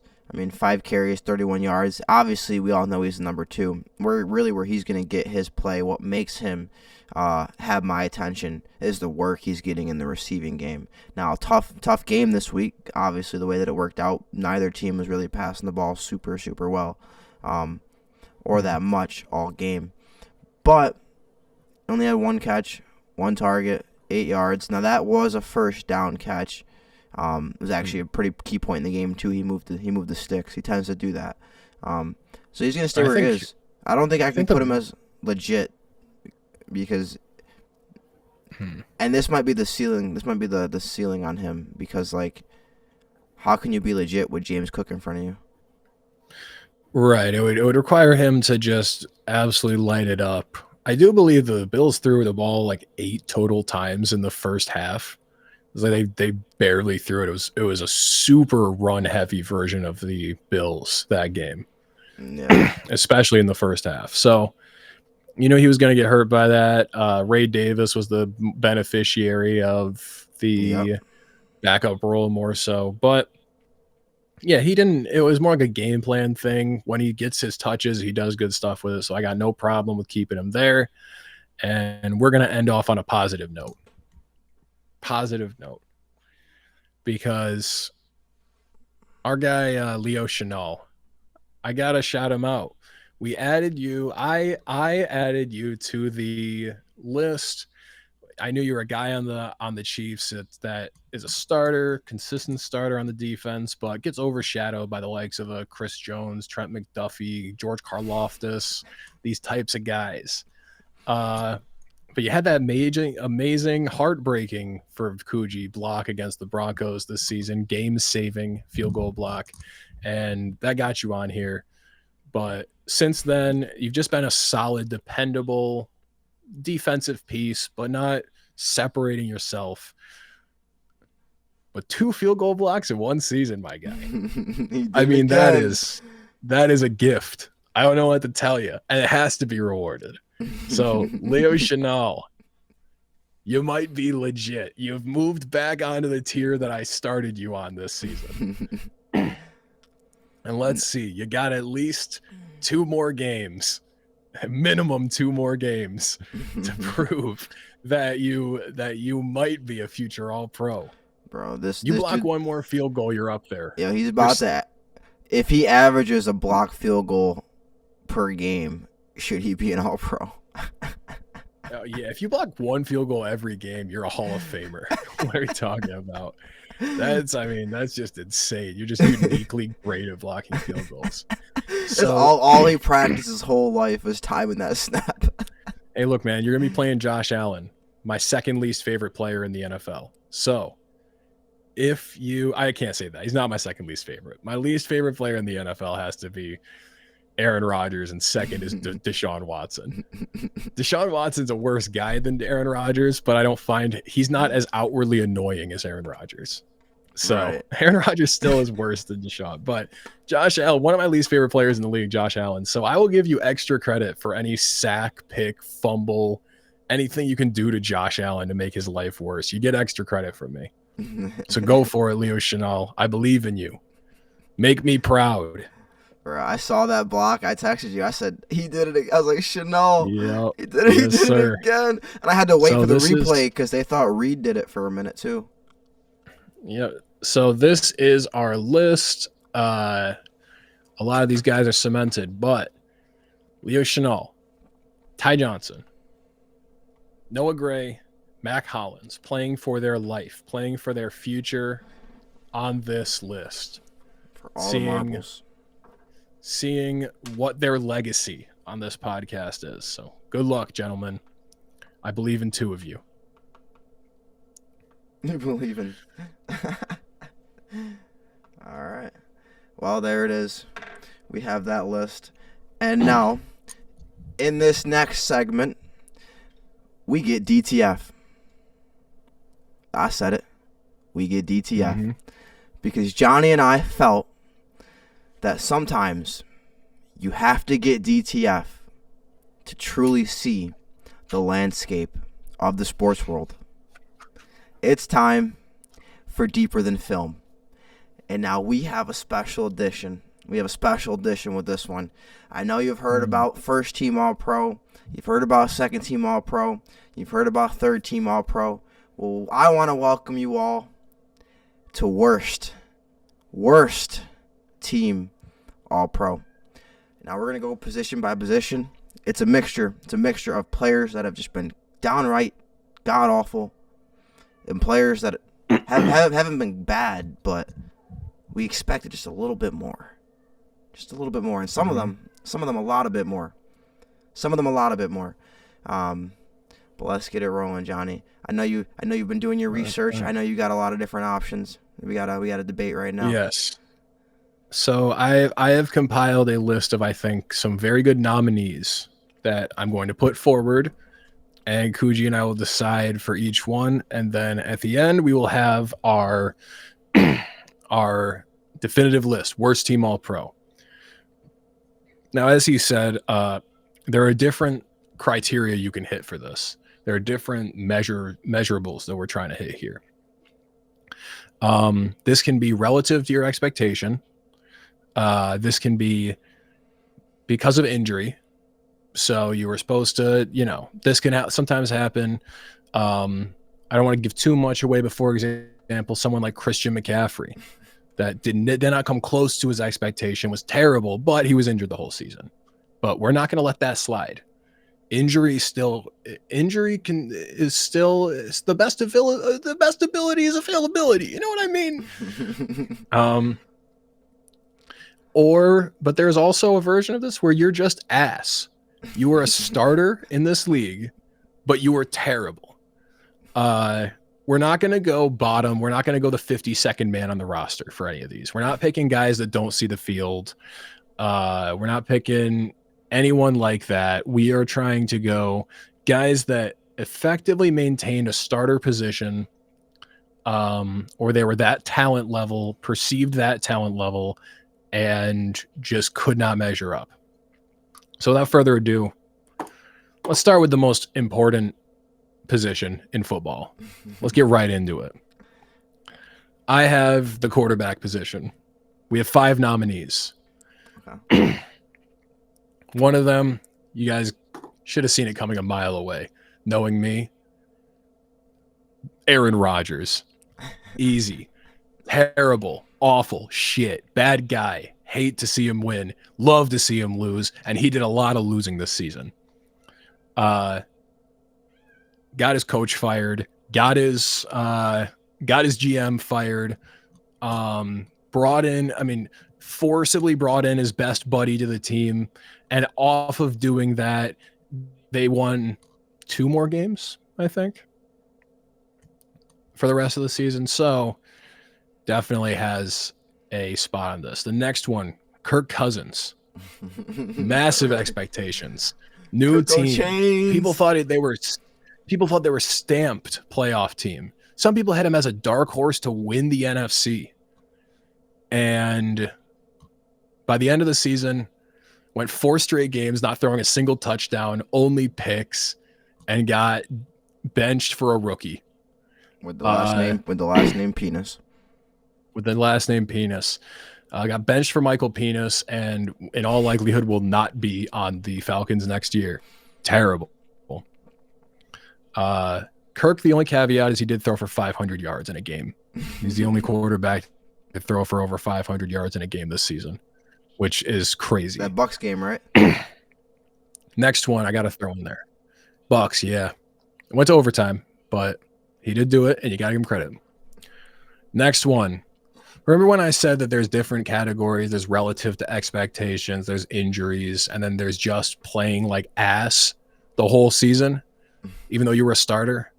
I hate to do this because I really did defend you for a long time, buddy, but Anthony Richardson. I'm sorry, man. You're a starting quarterback at the NFL, and you couldn't even throw above 50% completion rating. You had a 47% completion rating on the season. I don't know if I've ever seen that from a starting quarterback. That might be the worst completion percentage I've ever seen. Like, you have such good physical skills, and you're known as like a really hardworking, nice guy that everyone loves, high character, really, really makes everyone want to be his friend. And you're so bad that I don't think it's worth keeping you around, man. I don't think you're an NFL quarterback. I hate to say it. You're so bad that you might get Shane Steichen fired because his whole thing was that he's a quarterback whisperer, and you might be like making him lose that brand. Yeah, because it worked with Justin Herbert and it worked with Jalen Hurts, but for some reason it's not working with you. Our next one, this is an easy one. Had to throw it in there. Deshaun Watson. Need I say more? The team got better without him. Everyone hates him. He's bad, and he got injured. I had to put him on the list. And last one, honorable mention, but this is, I don't think we're going to pick this guy, but this is an honorable mention relative to expectations and injuries. Trevor Lawrence. I had to throw him on there. I mean, that team was just pitiful, just terrible. And it seemed like the team was exactly as productive with Mac Jones under center. So I don't think we would pick him, but there's our list. Aaron Rodgers, Kirk Cousins, Anthony Richardson, Deshaun Watson, or Trevor Lawrence. What are your thoughts, Coogii? Whew. Can I pick all of them? All right. Only pick one. This is first team, so no backups. We only pick one. If I'm being real,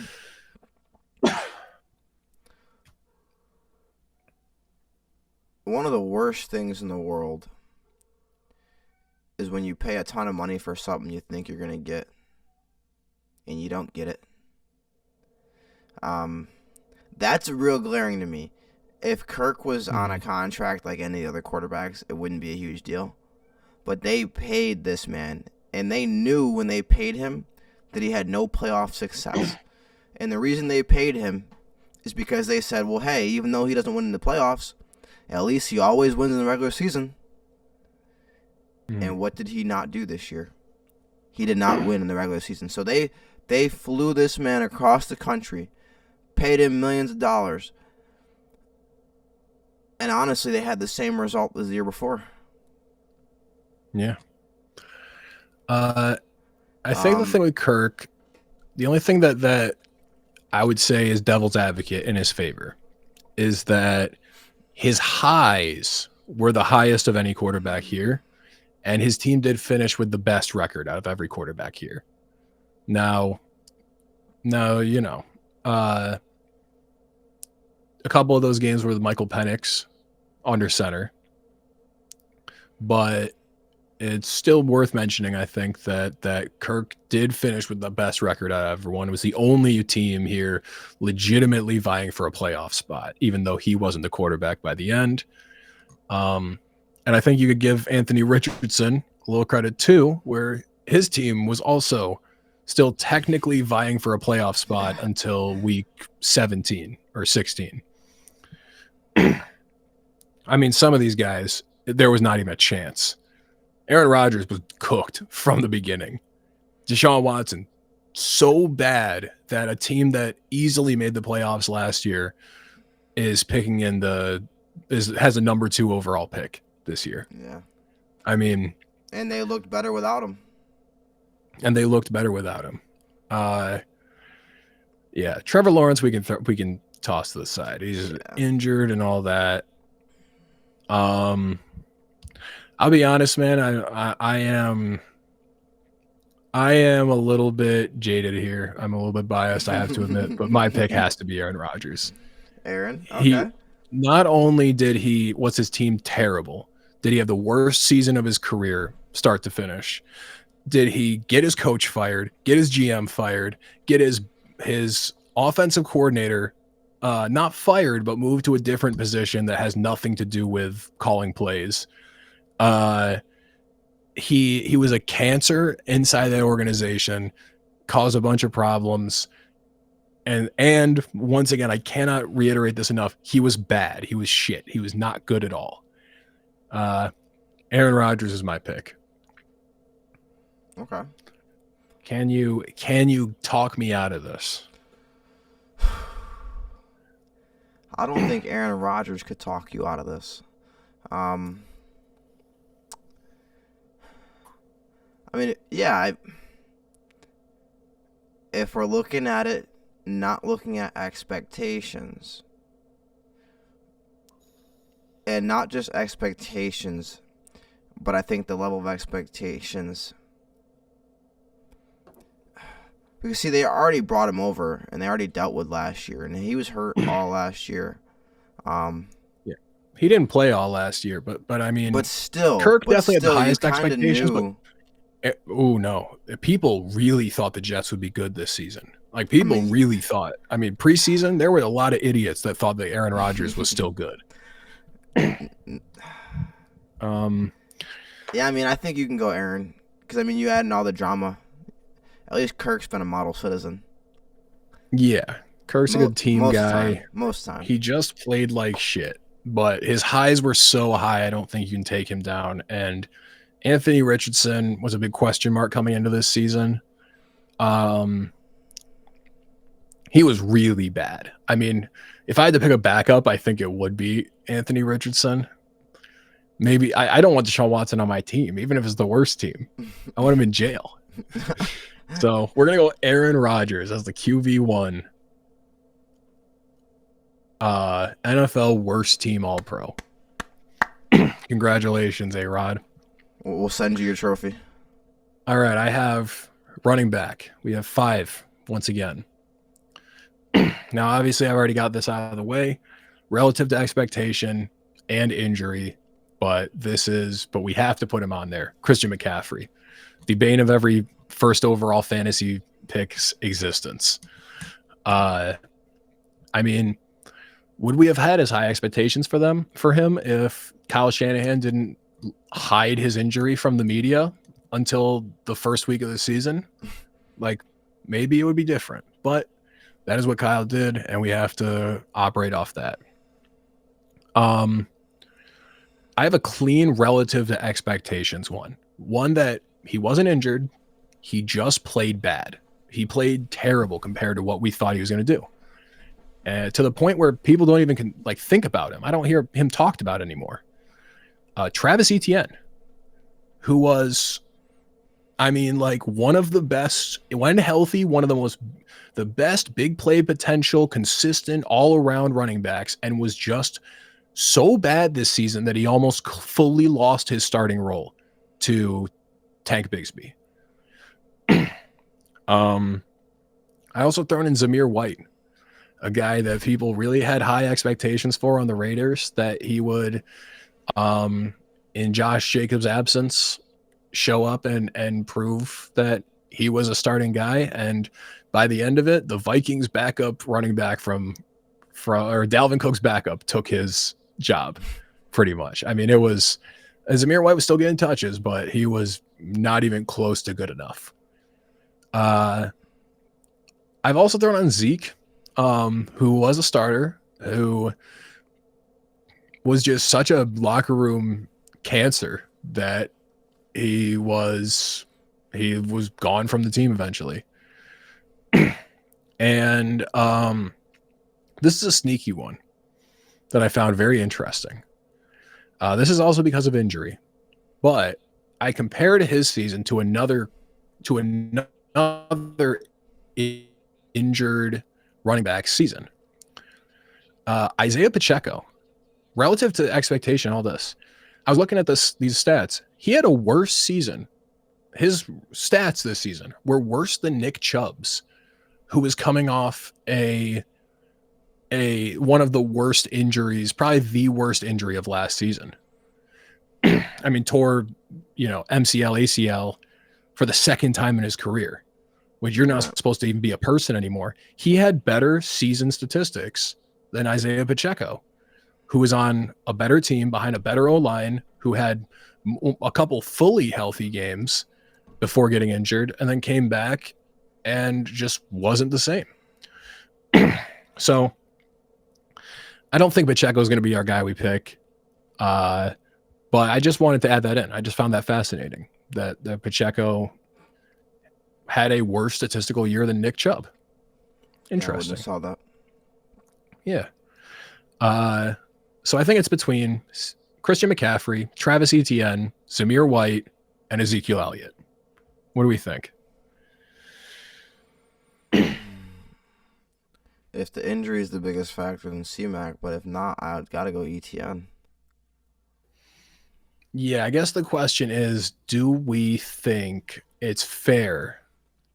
Because it is, if we're talking just off expectations, it's not even close. It's C-Mac. But yeah. Is it right? Do we want to set the precedent on this list of picking a guy that was injured for most of the season? The thing with C-Mac too, though, is that we almost shouldn't factor the injury in nearly as much because every running back for that team got hurt this year. That is true. We could just put the 49ers running backs. I think the reason I put him on there was because with C-Mac, the injuries have to be factored in. Well, they do, but I'm saying, I don't think he's a guy that gets know if it should be the reason to put him over ETN, though, just because of the fact that everybody else got hurt there, too. Yeah. But Tank Bisbee showed that he can run the ball in that offense, so Travis should have no problem. Mm-hmm. Yeah, I'm okay with that. Travis Etienne, I'll stamp it. Worst team All-Pro. We're about to running build the back, best team in the league. Travis We're about to build the Etienne. best team in the league. And then we're going to see if you can win if we put this team And together Madden. Yeah, can you win? Madden. Can you win? We'll have them play the Chiefs. So I know we had originally done wide receiver 1, wide receiver 2, 3.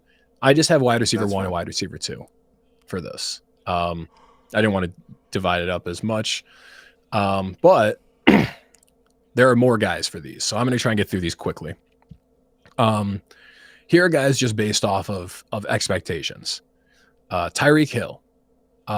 He didn't have a bad season, but based off last year where he was at one point on pace to break the receiving record, he had a very, relative to what he was expected, a very pedestrian season. I don't think he's the guy, but worth mentioning. Michael Pittman might have been the third best receiver on his own team, like a guy that a lot of people saw as a bona fide wide receiver 1, one of the best in the league. Truly this season was not as good or dependable as Josh Downs or Alec Pierce. My personal favorite on this list, insane, crazy, when we really look back on how shit his season was. Amari Cooper. I mean, people thought that him joining the Bills would be a game changer, and he has just been absent on the Bills. I mean, you haven't separated yourself from Mac Hollins and Khalil Shakir, Curtis Samuel. Like, what? You're Amari Cooper. What is going on with you, man? And the receiving game for Cleveland got better after he left. They found a better receiver behind him, and Jerry Jeudy. So, a couple of guys for injury reasons, but I just had to throw him in relative to expectation. Got to throw him in there. Chris Olave, Brandon Ayuk, both of these guys, just not even close to dependable or usable. And last wide receiver 1, had to throw him in at the end. But honestly, this team would cut him. Deontay Johnson. I mean, started out crazy. Great start to the season. Amazing. I mean, having some of the best stats of his entire career. And then every team in the league cut him for some reason. He got traded from the Panthers, cut by the Ravens, went to the Texans, cut by the Texans, signed to the Ravens, and then never played again. Yeah, and they only signed him because they signed him on the condition he couldn't join the team until after the Super Bowl, and the reason that they did that is because they can get a 5th-round pick for him. Yeah, very weird. Second half of Deontay Johnson's season, very weird. I don't know what happened there. I don't think we can pick him because this team would cut him, as every team has. So, really, we're between, if we're ruling out injuries, we're between Tyreek Hill, Michael Pittman, Amari Cooper, and personally, I think it's a very easy pick. Are you gonna follow that up? I think it's Amari Cooper. Okay. I mean, he was terrible this season. Like, we're talking like I think he was 60th in receiving yards. And he had multiple 200-yard games last year. Yeah, like no, he's Amari Cooper. Like we're talking like give up a haul to acquire him from the Raiders on the Cowboys, Amari Cooper, like 1st-round pick level trade guy, Amari Cooper. Like sneaky top 10 fantasy guy on the Browns, Amari Cooper, and was just nothing this season. Like, couldn't separate himself in a receiving room full of nobodies on the Bills. See, I think that's an easy one. Michael Pittman's interesting though, because like you said, he was not only the best receiver on that team. People thought he was going to be one of the next young big receivers. You know, not like a Justin Jefferson or anything like that, but really good. So the fact that Josh Downs, if you think about it, Josh Downs' season this year compared to last year are very similar. He played a little bit better. So that just means Pittman just took a huge step back. because he got passed by true. two. He got passed by two dudes that were already behind him on the depth chart for a year and a half, 2 years. Yeah. Which is crazy. I mean, I kind of peep it, and I think that's where fantasy helps the most. Honestly, like, if as far as keeping track of stats, fantasy is very, very helpful in some situations. Like, I knew, like, 6 weeks into the season that Michael Pittman fell off because I'm looking at his shit, and I'm like, bruh, he's not doing nothing. Yeah, actually, I think that's where I got 60 from. Amari Cooper finished in fantasy PPR as wide receiver 60, I believe, is where Amari finished. Yeah, which is a disappointment. He'd be on the worst team all pro in fantasy, too. Yeah, so I'd say, yeah, it's Pittman, between Amari and Pittman. But Amari obviously had the way higher expectations for what he is. Yeah. Pittman, it's like you can make the argument like he was supposed to be ascending and he crashed down. Yeah. And Amari's older, but he was supposed to be there and he crashed lower than Pittman did. Like, you know what I mean? And like, you could argue Amari's that like a top Pittman, 15 type guy. For Pittman, somebody has to catch the ball. And, I mean, at that time, Josh Downs is a rookie. Alec Pierce is a rookie. Pittman's the only experienced receiver that's there. Yeah. I think it has to be Amari Cooper. I'd go Amari. I feel safe with that. Nice. All right. I got a couple more for this one. This one's a little bit longer for the wide receiver too. So here we go. Mike Williams. We already know on the bag and groceries tier. People thought that he'd be a game changer as a compliment to Garrett Wilson on the Jets. Not even close. He's not even a guy anymore. I mean, he's not startable anymore, let alone like a star like he used to be on the Chargers. This one was off of like rookie expectations, but I feel like I had to throw him in. James Polk, or not James Polk, Jalen Polk or Jalen Polk. Let me double check. I said James Polk. That's a president. Jalen Polk. Yeah, Patriots. Yeah, on the let me double check. I got that right. Yeah, Jalen Polk. Sorry, I said James Polk, the president. Jalen Polk. Hey, wait a minute. James thought that James he would Knox just be Polk? the James Knox Polk? Is that his what? James Knox Polk? Is that what's that? That's his name. I'm not gonna entertain. That's his name. Nigga, what you mean? Oh, James Knox Polk. James K. Polk, the president. The president? Oh yeah, I didn't know his middle name. I studied him when we studied presidents. He was mine. Oh, interesting. I picked a boring one. I know, or not boring, but like I picked one that like everyone knows about. I did. George Washington. No, Teddy Roosevelt, but same difference. Walk softly. Carry a big stick. Yep. Speak softly. Carry a big stick. Anyway, so Jalen Polk, I threw him on there just because people thought he'd be the de facto number one receiver in there because it was a wide open room, and he was passed not only by Kendrick Bourne, by both tight ends, Hunter Henry and Austin Hooper, but I mean the number one receiver for that team, we already know, set himself apart, especially once Drake May took over, was our boy Kenneth Booty. I mean, Jalen Polk was dethroned by a guy whose last name is Booty, and they might tell me it's Boutte, and I don't care. It's Kenneth Booty. Yeah. So when the commentator was like, "Booty wide open." Yeah, it leads to a lot of great moments in sports commentary. I don't think he's going to be picked, but I feel like it was worth mentioning. He was in a receiver room full of absolute nobodies aside from Hunter Henry and could not set himself apart. Injury purposes, had to throw on Christian Kirk because people thought that he would be a dependable guy, and he just was not. Cooper Kupp, this is just fully based on like, and he was injured for a bit, but offense expectations and all of this, like big step back. Once again, not a guy that I think would be at the top of this list, but not a great season. I throw in Deebo Samuel on wide receiver 2. people had thought that Ayuk would overtake him as the number one on that team, and he was injured, so Debo got another season as the number one, and might have gotten overtaken by Juwan Jennings, legitimately. I mean, you had him in fantasy. He's capable of a big game from time to time, but as a dependable guy, he is not that anymore. I did at least not in that system.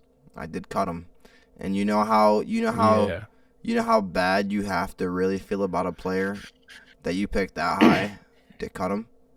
Like, there's players that I'll pick in the top 2 rounds that they could be trash all year, and I'm still like, okay, next game. Him, I said, nah, bro, I gotta cut him. Another guy, DeAndre Hopkins.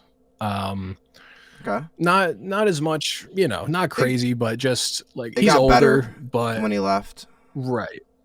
But he hasn't been the difference maker for the Chiefs. Like, the tight ends and Xavier Worthy have consistently had better stats than him this season.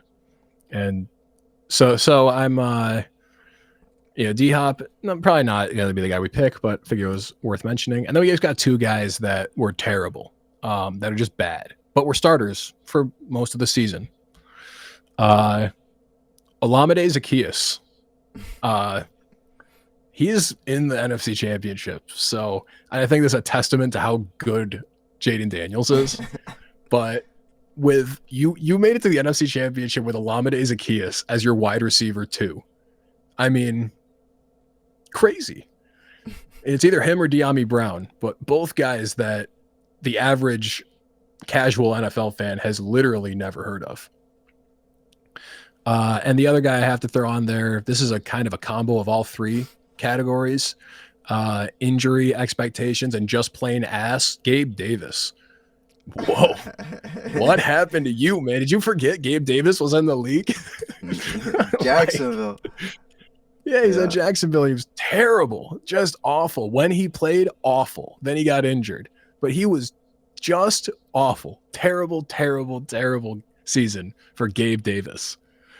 But I don't think we can pick him. Honestly, man. The fact that we got two Jags receivers in consideration tells you all you need to know about Trevor Lawrence. Christian Kirk was injured for almost the whole season.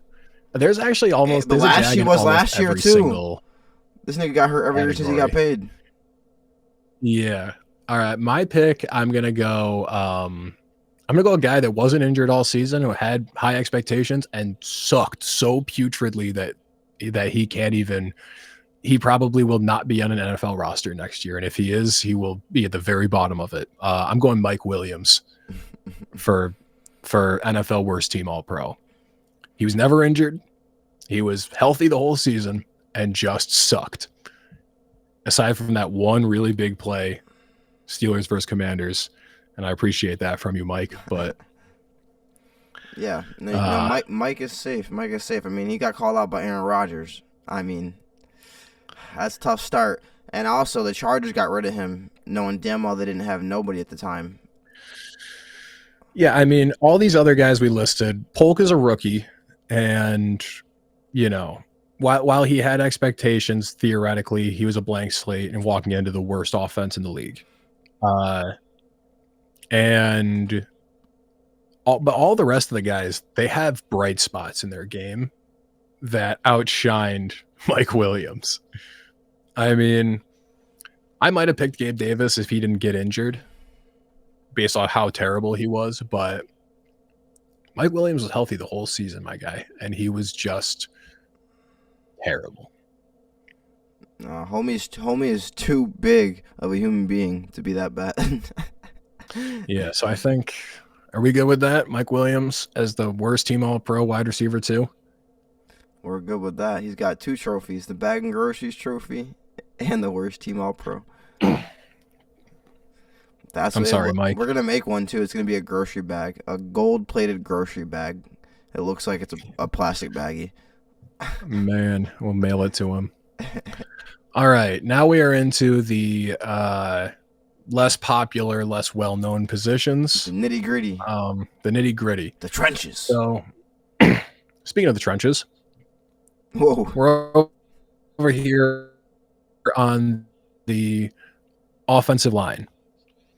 So the way I did this was we're going units. We're not going to pick one lineman. I think that would be annoying and boring and pedantic. So we're going to pick a unit. And so I'm going to give you a couple of them. You let me know what you think. First, we got the Texans offensive line. They've bolstered this by allowing 8 sacks in their final game of the season.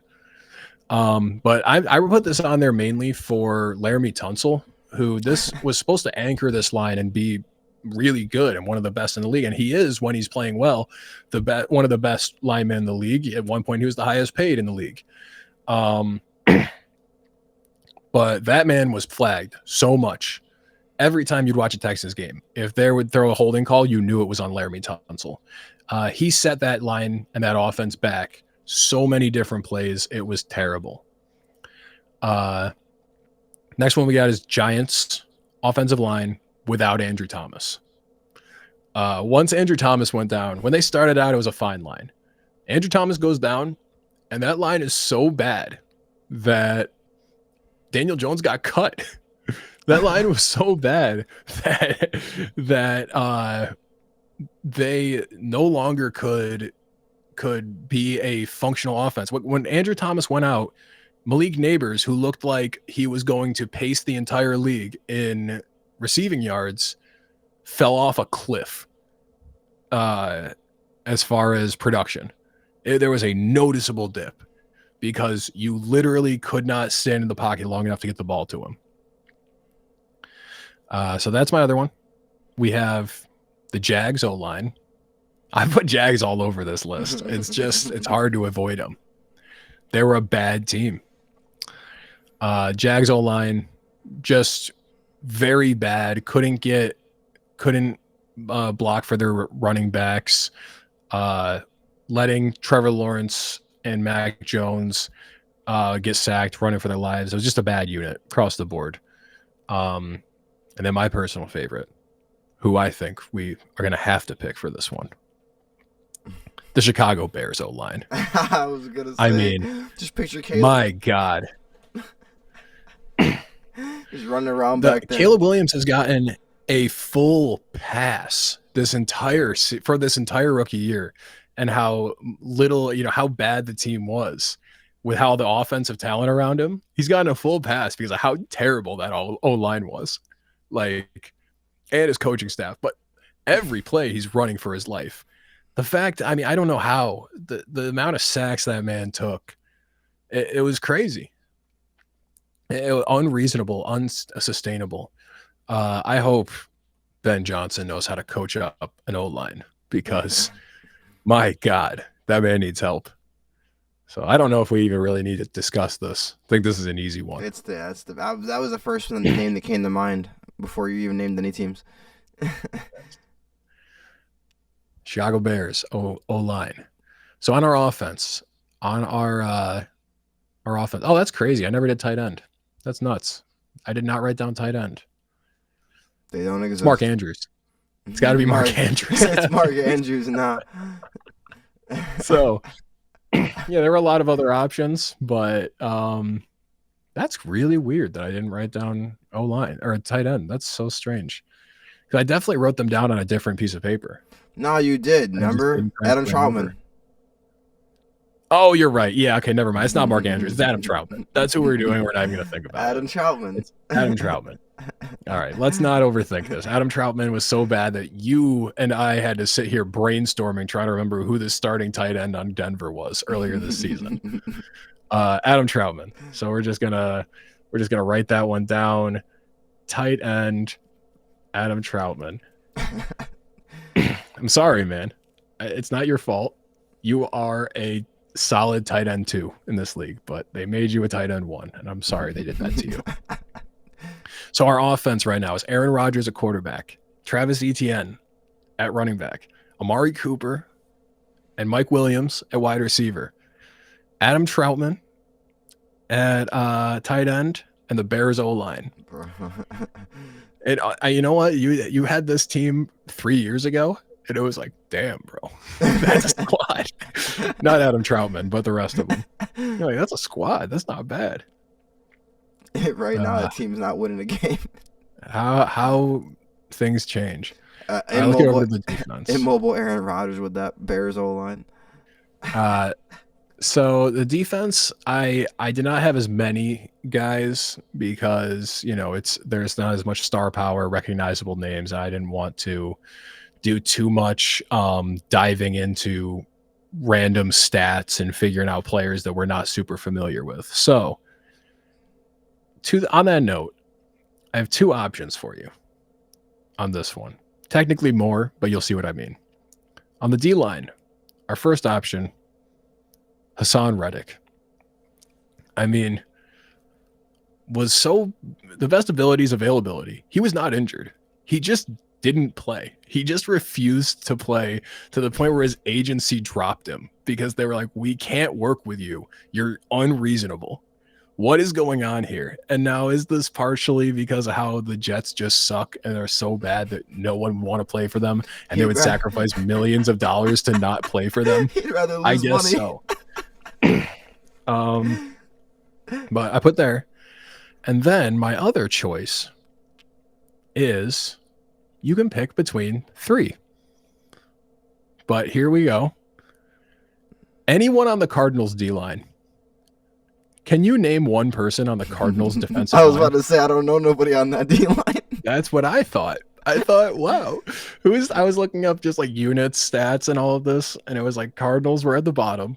And I was like, who's even on the Cardinals D-line? Let me tell you a couple of these guys. Tell me if you've heard of any of these people. One of them sounds a little familiar to me. LJ Collier. I think I've heard that name before. Yeah. Roy Lopez. Bilal George. Bilal Nichols. I've heard of. Who are these people? These are NFL players. These people make millions of dollars a year. I've never heard of any of them. They're on the Arizona Cardinals. They're just chilling. So what do we think? Do we pick Hassan Reddick or anyone on the Arizona Cardinals? No, damn. Well, it's a question of what's better. Not trying in the first place or trying and failing. Oh, man. I guess if you don't try, you don't fail. And sometimes you can try over and over again. You're never going to win. Yeah. Yeah, I think, honestly, we just want to go the Cardinals. The fact that you can't name a single player without looking it up. And then then you realize Collar is familiar. But, like, other than that, no. I almost said Robert Indici. He ain't played in the league in, like, 4 years.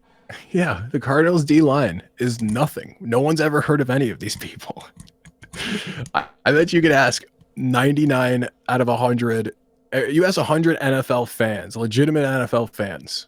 Like, we're probably up there in the top percentage of NFL fans. But I bet you if you ask 100 of them, 99 do not know. I bet you Cardinals fans don't know who their D linemen are.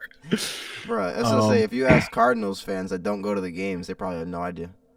Yeah, and Cardinals fans, I mean, those aren't even real. There's no such thing as a Cardinals fan. I've never met one. Have you? Nope. I don't think they're real. Never seen a jersey, nothing. I've never met a Cardinals fan. Nobody came in school happy when they went to the Super Bowl. Yeah, they're the oldest team in the league. I've never met a Cardinals fan. What's going on with that team? It's a Ponzi scheme. Linebacker. So, once again, we're in this realm of this is because of injury. When he played, he was good, but he was injured and still did not meet expectations at all. Micah Parsons, I mean, from one of the best defenders in the league, best players in the league, period, to kind of forgotten this season. Wow. And same for Nick Bosa. Except for his podcast. Right. Same for Nick Bosa. Like, these guys, I don't think we pick either of these guys, but they're both, like, considered one of the best players in the league, and both of them were just injured and pedestrian. For their standards, of course. Did you see the stat? Funny you say that. They showed the 49ers win-loss record pre-Nick Bosa putting on the MAGA hat, And after Nick Bosa Oh, putting terrible! on the MAGA Yeah, hat. it's so funny. Yep. Yeah, because he's a clown and he was drawing attention away from everything. So here's my other one, Matthew Judon. Bro, yeah. Like, was really good, was really exceptional. Like a while back, goes to the Falcons, nothing. We didn't. Did you even remember that Matthew Judon was in the league? Bro, he demanded it. He asked for a trade too. Yeah, he played this year. We just didn't hear about it. Yeah, just unremarkable season from Matthew Judon, who at one point was considered one of the best pass rushers in the league. And our other linebacker pick, not necessarily for production, but for other reasons, Azeez Al-Shaair. I mean, my God. Azeez Al-Shaair, our guy that killed Trevor Lawrence on the field and just fully was possessed by a demon for a little bit on the NFL field, and got suspended for 3 games because of it. Does being possessed get you on the list automatically? It was rough, man. It was a weird sight to see. It looked like he was not human for a little bit. He looked like he was not in control of anything that was happening or anything his body was doing for just a little bit. Yeah, homie need to get help. Yeah. So I guess I think really it's between Matthew Judon and Azeez Al-Shaair. Which one? Matt Judon is, he's a little older, but he was still considered one of the better pass rushers in the league. Disappeared. Azeez Al-Shaair, average guy. Azeez, I never even heard of till he did that. Yeah, I'd heard his name before, but not like he wasn't a guy that I had any reverence for or was paying attention to. It's just a cool name. Judon at one point was in Baltimore, and then he came over to New England and completely kicked off his career. But then came into the season, demanded a trade, wasn't going to play. He got the trade, and it was actually this huge it was a celebration. Like he was happy, they were happy. It was all these posts and all this, the honeymoon phase. And they were like, "Oh, he's going to make this defense so good, da da da." And yeah, like you said, since then, ain't heard nothing. Forgot about him. Yeah, I think I'm leaning Judon on this. I'd lean Judon too. Yeah. All right. Lock it in. Now here's a funnier one.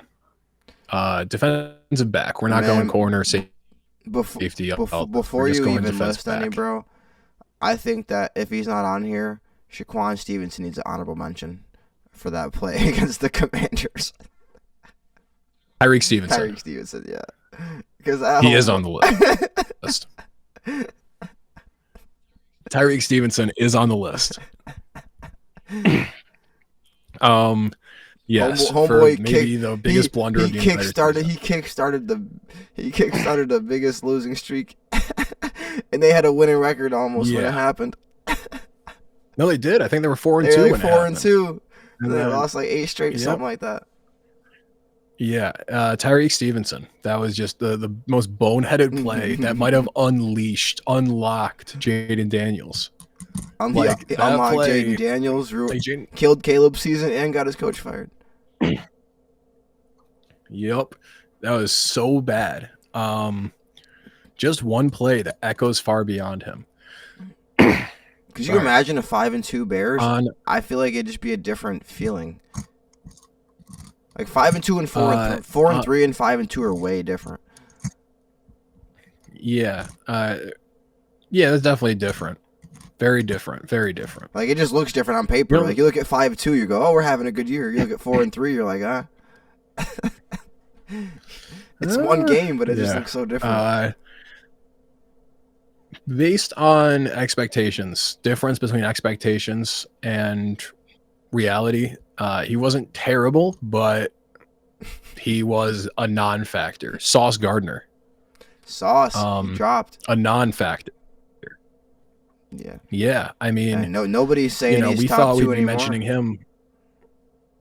No, right. I mean, we thought going into this season, you could expect first team all pro defense to be Sauce and Pat Surtain. And Sauce was fully dethroned by Stingley. Yeah. Just like a non-factor. Not terrible, still a starter, but not that guy. It's very similar to like who was the other guy I was just thinking? Kind of like Reek Woolen when he came into the league was like amazing, and then kind of like fell off. And like since then he's gotten better. Again, he's kind of rebounded, but he fully he took a big dip a little into his career.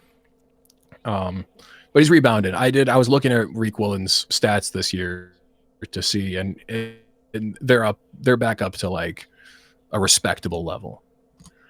And then the last one, this one comes from the heart, comes from watching every minute of every Steelers game. A guy who is Steelers legacy, the son of a bears the namesake of a Steelers legend, Hall of Famer, Joey Porter, but it's his son, Joey Porter Jr. A guy who has all the physicals, all the mental. I mean, like, I don't even want to say the mental, but all the physicals and ability to play the corner position perfectly. He can keep up with every receiver. He's really tall for a corner. He has really good ball skills. I mean, he really can lock down number one receivers in this league. I've seen him do it. But every game is a guaranteed 2 huge penalties, and they're always terrible. There are some ticky-tacky, weird, like going 56 and a 55 type pass interference and defensive holding calls that you'll see throughout the league. Joey Porter has 0 of those. They're all terrible. You cannot get away with that. We have to call that every time. Joey Porter Jr., it's not about skill, it's about penalties. I had to nominate him. So I don't think Sauce is really the guy we're picking here. I think it's really between what do you think is more detrimental to a team? A guy who is really talented but consistently gets penalties over and over and over and gives the other team momentum based off of the free first downs that he's handing out to them, or a guy who had one play that was so bad and so destructive that it nuked their entire team. Oh shit. Alright, so if I'm the coach of this team and I'm picking and I want the worst players on my team. With the worst player. Who as a coach would piss me off more? Somebody who made that boneheaded play that got me fired. Yeah, and a guy who's like very average too, very league average defensive back. Entirely right. Like you shouldn't even be doing all that. Like if Sauce did some shit like that, I'd be like, oh, okay. Or if Pat Surtain did that one game, I'd be like, it was dumb as shit, but all right, Pat, get it together. Be like, nigga, who are you? Joey Porter Jr. was the first pick of the second round, so right there on the edge of a first or late first, early second round talent. But he's lived up to that as far as what he's capable of. But he's just because if you think about it, I'm telling you, his penalties are so consistent. If you really think about it, though, that is really detrimental, those penalties, because they would have a better chance of getting less yards when you commit a penalty if you just let them wide open. Like, think about it, though. If he just, all those penalties he committed, if he just left the dude wide open, I guarantee you some of those aren't first downs. Yeah, that's the thing. It's like major big, and they're almost always like third down. I see someone in the end zone. It's like the end zone, bro, and then you get it at the 1. Like, bro made a 3rd and 8, first and goal from the 1. Yeah, I Honestly, I think this is DB. This is defensive back. So it's a big position group.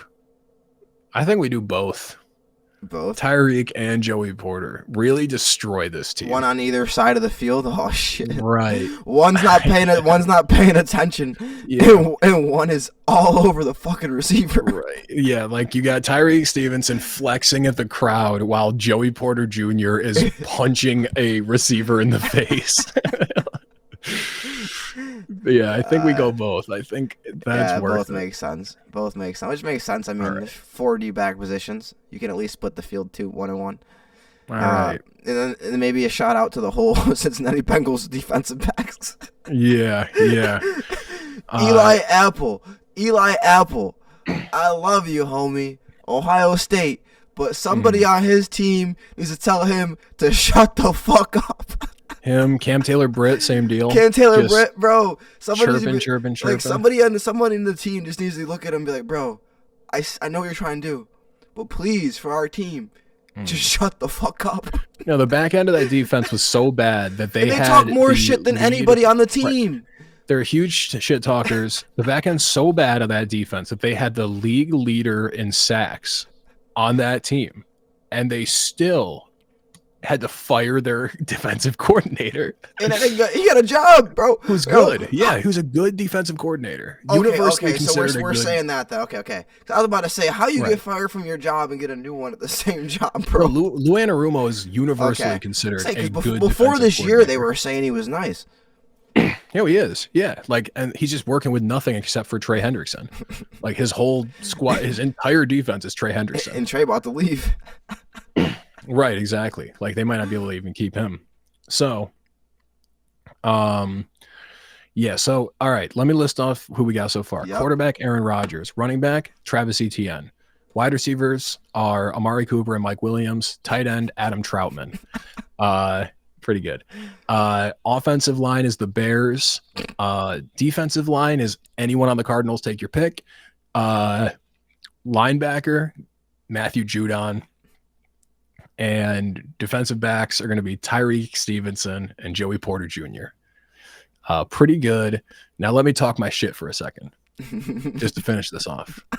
I thought I was going crazy all season. I really did, folks. I thought I was going nuts because I was like, are the kickers worse this season? Are they terrible? And I kept going on. I'd see on ESPN and the lovely, talented, smart Mina Kimes would be like, no, they're actually like just as good as normal. People are just kind of like blowing this out of proportion. I'm like, oh, I don't want to doubt you, Mina Kimes. Let me just give you a list here. I wrote these down. Some kickers. All right. Because I was going nuts this season and I think I'm right.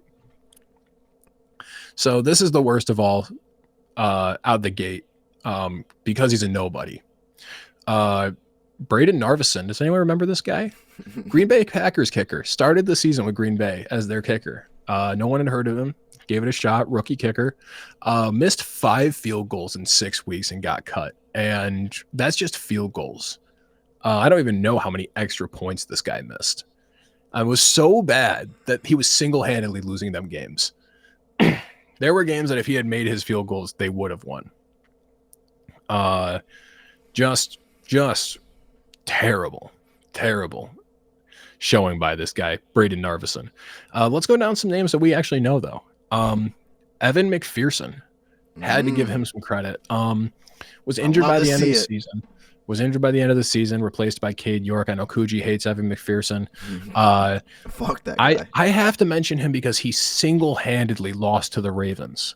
And on a team, normally that's fine. Kickers single-handedly lose games all the time. But for a team that missed the playoffs by 1 game, and if they made the playoffs, maybe their quarterback wins the MVP, and they didn't, and so they didn't give the quarterback the MVP award that he probably would have won.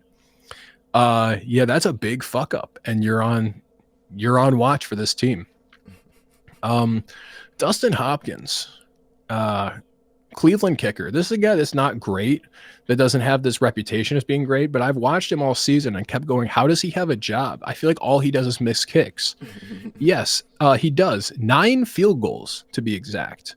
I didn't write down the extra points, but just factor them in as well. All these guys have missed extra points. 9 field goals throughout this season. Like that's more than 1 field goal a game or every 2 games. Like you're just missing a kick once every 2 games. That's crazy. Justin Tucker, have to shout out Justin Tucker, who missed 8 field goals this season and a handful of extra points too. I mean, it's not as much as Dustin Hopkins, but you're Justin Tucker. You're the best kicker of all time. Right. Get your shit together. Younghoe Koo, who we go into this league or into this season. He's considered one of the best underrated kickers in the league. He's led the league in scoring. I mean, he's one of the most dependable kickers ever, or that we got in the league right now. This guy missed 9 field goals this season, so the same number as Dustin Hopkins, but he got injured too. So it was in less games. Younghoe Koo missed like 4 games this season. And there was prime Younghoe Koo would have won a couple of games for them down the stretch. I mean, for the Falcons down the stretch, that he lost and they missed the playoffs because of it. Just terrible. And then I had to throw in Jake Moody, 49ers 3rd round pick rookie, who missed 3 games this season. So was out for 3 games, only played 15 games, missed 10 field goals. A guy that you spent a 3rd round pick on missed 10 field goals this year. You don't even usually use 3rd rounders on kickers either. No, never. I mean, that's crazy. Using a 3rd round pick on a kicker is insane already. He better be a long-term lock-it-in starter. He only played 14 games, and missed 10 field goals. I mean, that's the most missed field goals in the league.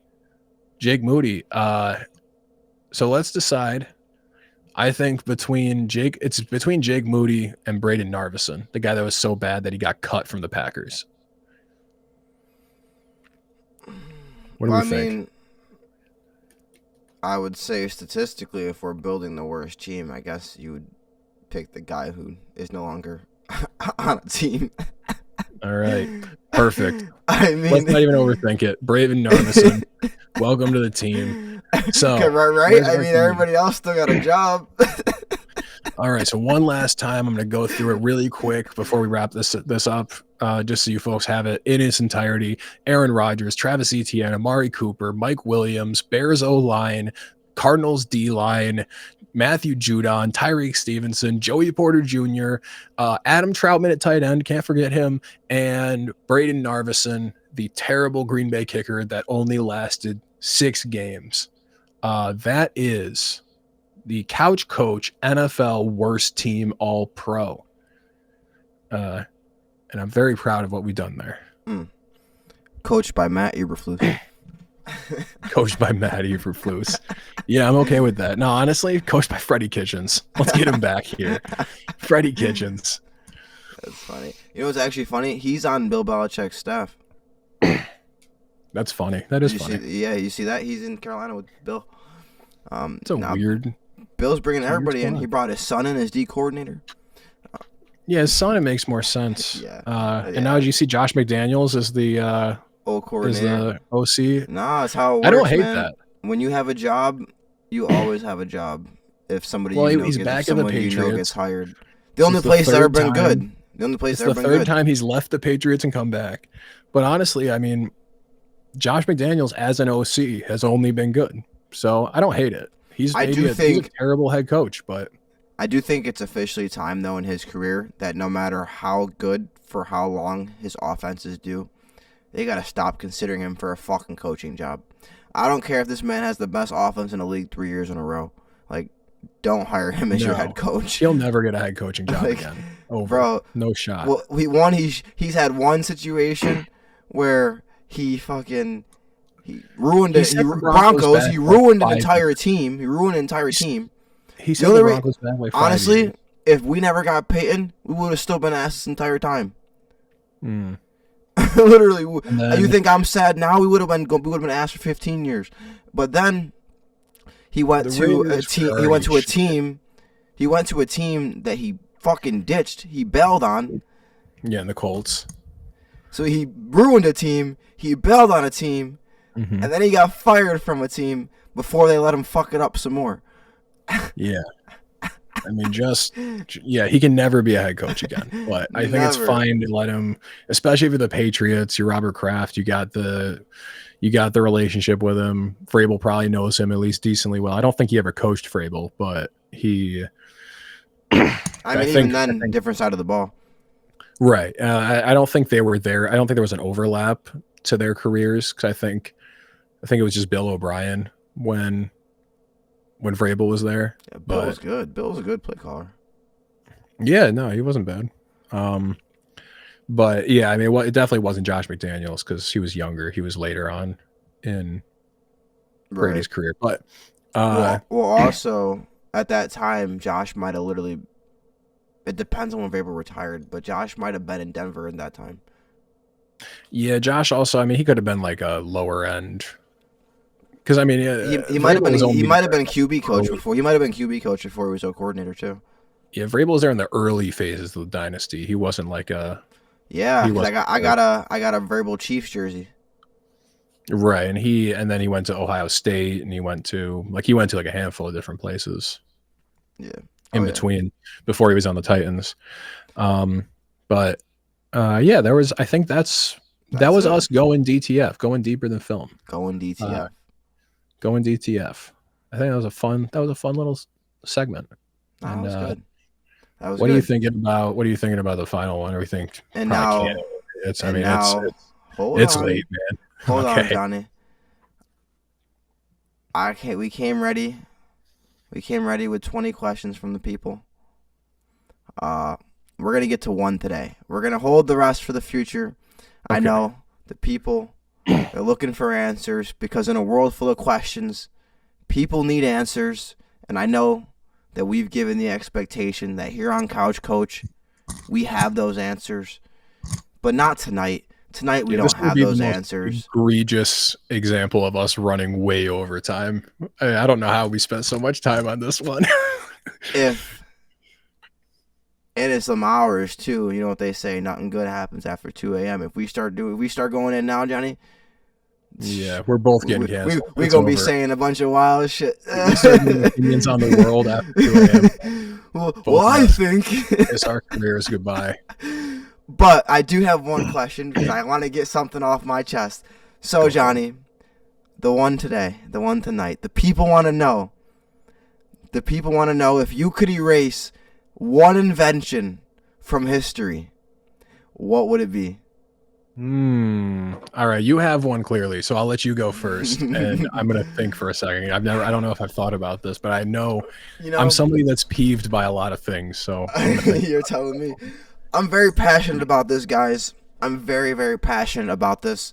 Actually, I don't think I've been passionate about anything as much in my entire life. And I don't know if this is even considered an invention. And I'll pair this in with one man or one woman that I wish never existed in the history of the earth. Never been born, never existed.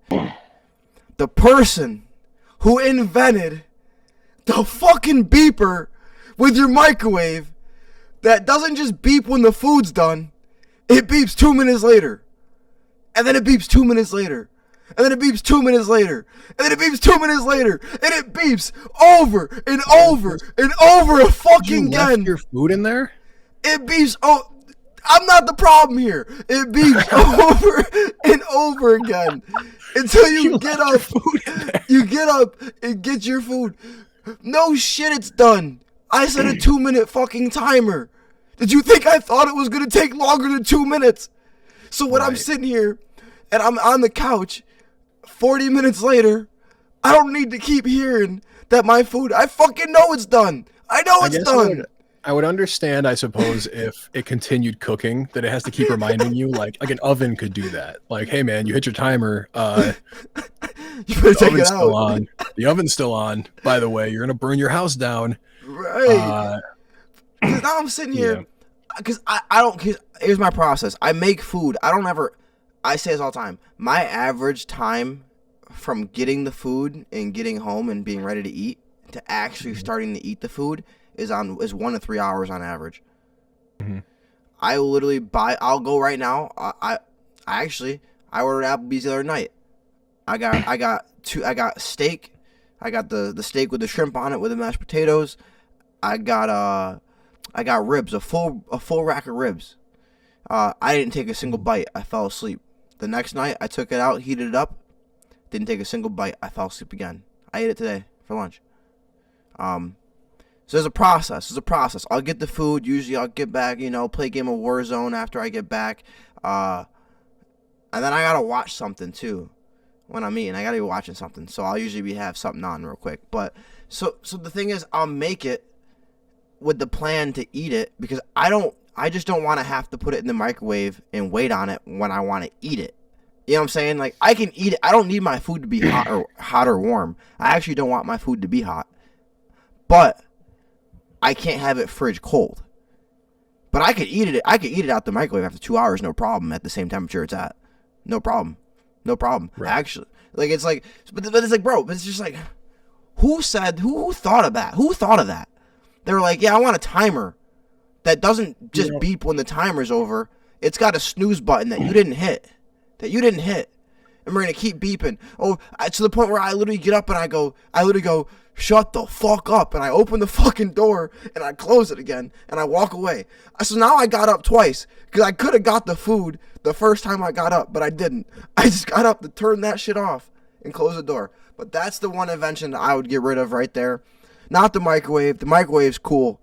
The microwave is valid like salad. But the beeping, no, I can do without that. It's just so annoying, bro. Like, I don't know. Get rid of that. I have a couple. And if you can't get rid of that, then get rid of the whole microwave. I've got a couple that inventions that have popped in my head as I think about things that annoy me in this world. But I just want to add something to the microwave. I don't understand. Here's a hot take on microwaves. I don't think you should be able to put something in the microwave for longer than 5 minutes. Why do they have the ability to go longer than that? Have you ever put anything in the microwave for longer than 5 minutes? Like, why would you? Why would you ever want to? You could burn it's a fire hazard. And if you had to put something in longer, then just put it in twice. Like, if you have to go longer than 5 minutes, it's very rare. Put it in twice. But a microwave should not be able to go longer than 5 minutes. It's a fire hazard. I'll say you are correct that most things will never be over 5 minutes. You did say you did propose that to the wrong person though, because I one of my meal preps when I'm doing the meal prep for dinner is cauliflower rice. Now cauliflower rice is frozen. You put it in the bag in the microwave and you click frozen dinner twice, and it goes in for 10 minutes exactly. So that it's steamy. 5 minutes and then 5 minutes? No, 10 total. Like, I hit frozen dinner twice, and then it goes to 10 minutes when I hit frozen dinner twice. But it says on the package 10 minutes. Oh, that's interesting. But it's because it's frozen though, and it's because it's supposed to steam it. Like, it's a bag that steams it, so you don't even you don't even open the bag. You put the bag in there closed. Yeah, I just think it's kind of crazy. Like, I feel like I've heard more stories of people accidentally hitting their microwave for, like, accidentally putting something in the microwave for 30 minutes when they meant to put it in for 3. I know who you're talking about too, or at least one of the people. Like, I've heard these stories before. Yeah. Like, so it's just like, you know what I mean? Like, I feel like it'd be safer. The trade-off of, like, for you having to put it in for 5 minutes twice, as opposed to, like, how many houses have burned down because people have accidentally put a microwave on for too long. Nah, because knowing me, I'd put it in for 5 minutes and let it beep for 20 and then put it in for 5 more. Yeah. Well, that's a you problem. All right, so I've got a couple now. All right. Got a couple I've been thinking about. So one is going to be halo lights on cars. Those super bright ones? Mm-hmm. Bro! Yes! I can't even fucking see. I'm like, are those high beams? Like, why are those lights so bright? I'm like, I can't fucking. I think something's wrong with my lights because my lights aren't that bright. they're just psychotic. They're just insane things that people have in their cars for some reason. Driving like this. It's nuts. So I'm like, I think that's probably my number one, but I had a couple others that I thought about. I love it. This one's dumb, and I think it's just me that hates this, but I don't like it, and it pisses me off. And when I'm at somebody's house, it drives me crazy when they have one of these. Have you seen the new like dryers, like washers and dryers that like sing a song to you when they're done? Have you seen these before? What? You like play a song when they're done instead of just being done. Find out. And I know, not that, it's like they play their little like jingle. It's like Samsung or something. Oh, like and it's so dumb. Like something like that. Like it'll be like a little noise. It's like longer than you would think it needs to be. Like it's too long. It's like the Zelda theme song. Yeah, like I don't know who asked for this, and it's weird to me. Like, who is this for? Does anybody sit there and listen to it? Like they don't open the thing; they just listen to the song. They're like, oh, this is nice. Maybe. I don't know who asked for it. This is something I've never used before, but I think it's so stupid that it warrants being added to the list. Is the smart refrigerator? Is such a stupid product. Who the fuck is buying a smart? I will think less of you if you have a smart refrigerator. You have a refrigerator that you can check an app on your phone and it tells you what's in there, like a camera inside. Like open the fucking door, bro. Yeah, like and they say like, oh, it's so that you can, like, if you go grocery shopping, you can look inside your fridge and know what you need to buy. And it's like, hot take, bro. Just like know what you need to buy, or like, what are we talking about? You're spending $4,000 on a refrigerator because you probably more than that. Like it's ridiculous what these people are spending on refrigerators. It's terrible. I spent less than that on my car. Nah, not once I pay it off, but yeah, it's absolutely just disgusting. And I feel like I had one more that I'm trying to think is a stupid product. I know I had one, but you know what? I think I'm at peace with just making my official pick be the halo lights, the halogen lights on cars. I think that's the worst one. It's universally hated. It's only used by real douchebags. If you have a halo lights on your car, I just want you to know, everyone thinks you're a douche. Everyone hates you. Scumbag, bro. I can't see when you're in front of me. When they drive by you at night, they wish they could kill you. I'm like, I can't see when you're behind me because your shit's flashing all my fucking mirrors and shit. Yeah, I'm not a fan of the halo headlights, and I think nobody in America is. Oh, terrible. So, am I rude? Am I wrong if I pass somebody? Okay, well, you didn't hear me finish, so that's fucked up. But wait, no, I didn't hear you. I said, am I rude? You said, yeah. I said, that's crazy. I didn't even say what I was going to say. I wasn't hearing you. There must have been a delay. My bad. I was like, damn. No, am I wrong for if I pass somebody with those fucking halo lights, if I just turn on my fucking high beams and I say, fuck it then, we both shining bright today? Like, am I wrong for that? Jesus told us to turn the other cheek. Yeah, but Hammurabi said an eye for an eye, so I don't know who's right. Right, so it's your call, I guess. What belief system you want to go with?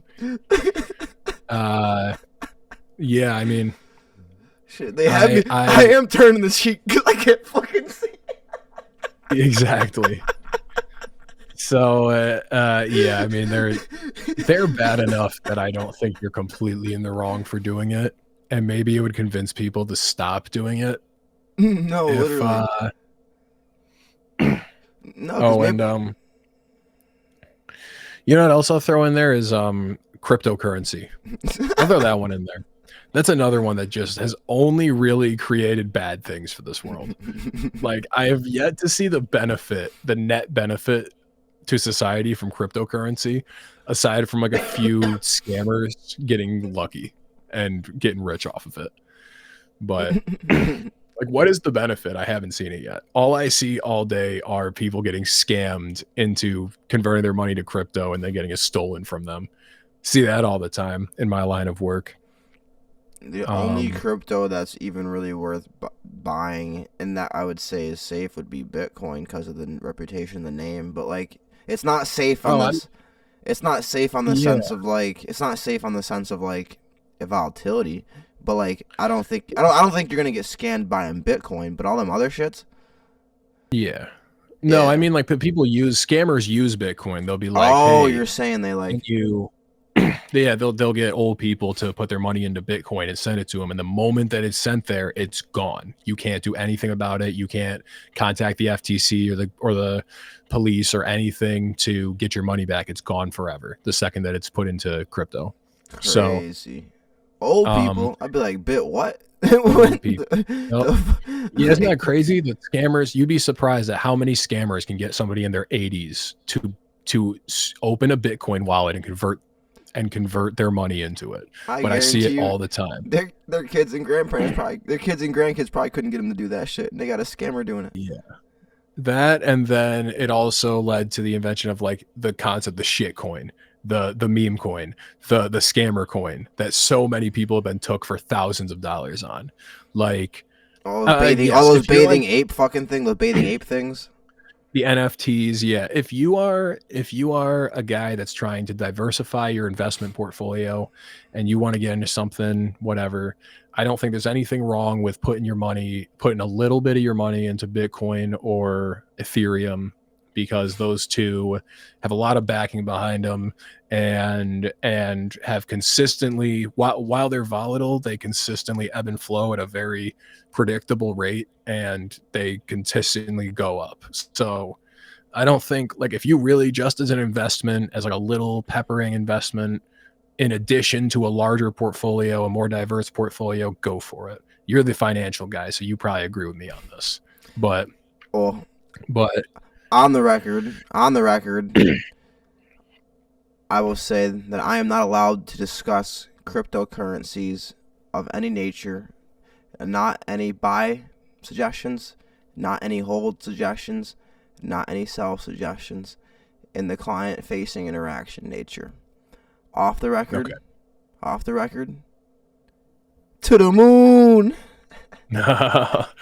Off the record, I think it's fine to pepper a little bit in there, but like Bitcoin and Ethereum, you don't have to worry about it long term. You're not gonna lose your money long term. But that's real. All the other ones, you're fucked. That's real, by the way. Like, if a client said, "Hey, I want to buy Bitcoin, should I?" and I said, "No, don't buy it." I literally cannot give recommendations on cryptocurrency, and not even telling people to not buy it. I just can't talk about it because it's not regulated as much. It's not regulated. Right. Yeah, that makes sense. Is your company, are you a fiduciary, or is it just a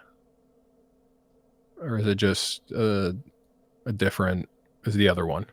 Whatever they want me to be. No. Okay. So fiduciary is a word that gets thrown out a lot. Here's a little finance lesson for y'all people out there.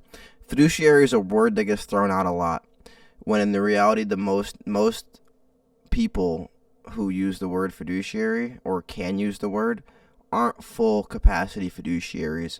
So here's what I'll say. Depending on what client asks me if I'm a fiduciary, it's yes and no. Fiduciary relationships only exist in the construct of usually fee-based, but then also advisory. Advisory is what I'm allowed to be able to sell through my Series 66 license. That's where you make money off of the investment, right? So now I get a little that fee, that 5% fee that would go to the mutual fund company. I might get like a 0.03% of that, a 0.1% of that, whatever it is. With advisory, that relationship is different. Technically, with my 401k deferred comp clients, it's not fiduciary because we're not in an advisory account. I'm not being compensated directly from these dollars being in the account. I just help with the account. So in theory, I don't technically have to put my clients' best interests. I have to put their best interests first, but that's a level below fiduciary. Right. Now, if it's advisory and I'm being compensated for the business that we are enacting, then I am a fiduciary in that relationship. So it's just different. Okay, so you can do. So like Right. if I sell you a managed account with advisory features, I am a fiduciary for you. I have to put your needs, everything you're above me. Actually, I have to put your needs even above your own wants.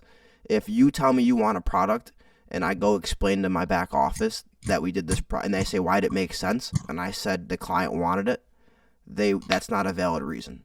There has to be an To do actual. something like with if you're under like fiduciary restrictions. Yeah, like Right. I Gotcha. couldn't just say the client. This is what the client wanted to do. I walked through it with them. I Okay. told them that this might be better, but they want to do this anyway. I have to now word that application in a way to make it seem like it makes sense for that client.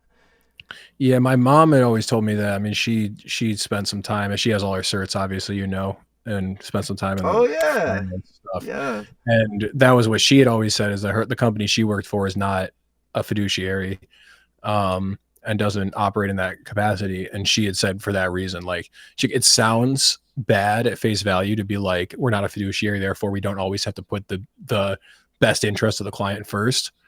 But if you are a fiduciary, you're operating under with all of these restrictions that would make it so that you couldn't make risky plays on behalf of the client. And there could be a client that wants a riskier portfolio, and like you couldn't make that decision or pull the trigger on that because like it wouldn't be in your fiduciary responsibility to do it.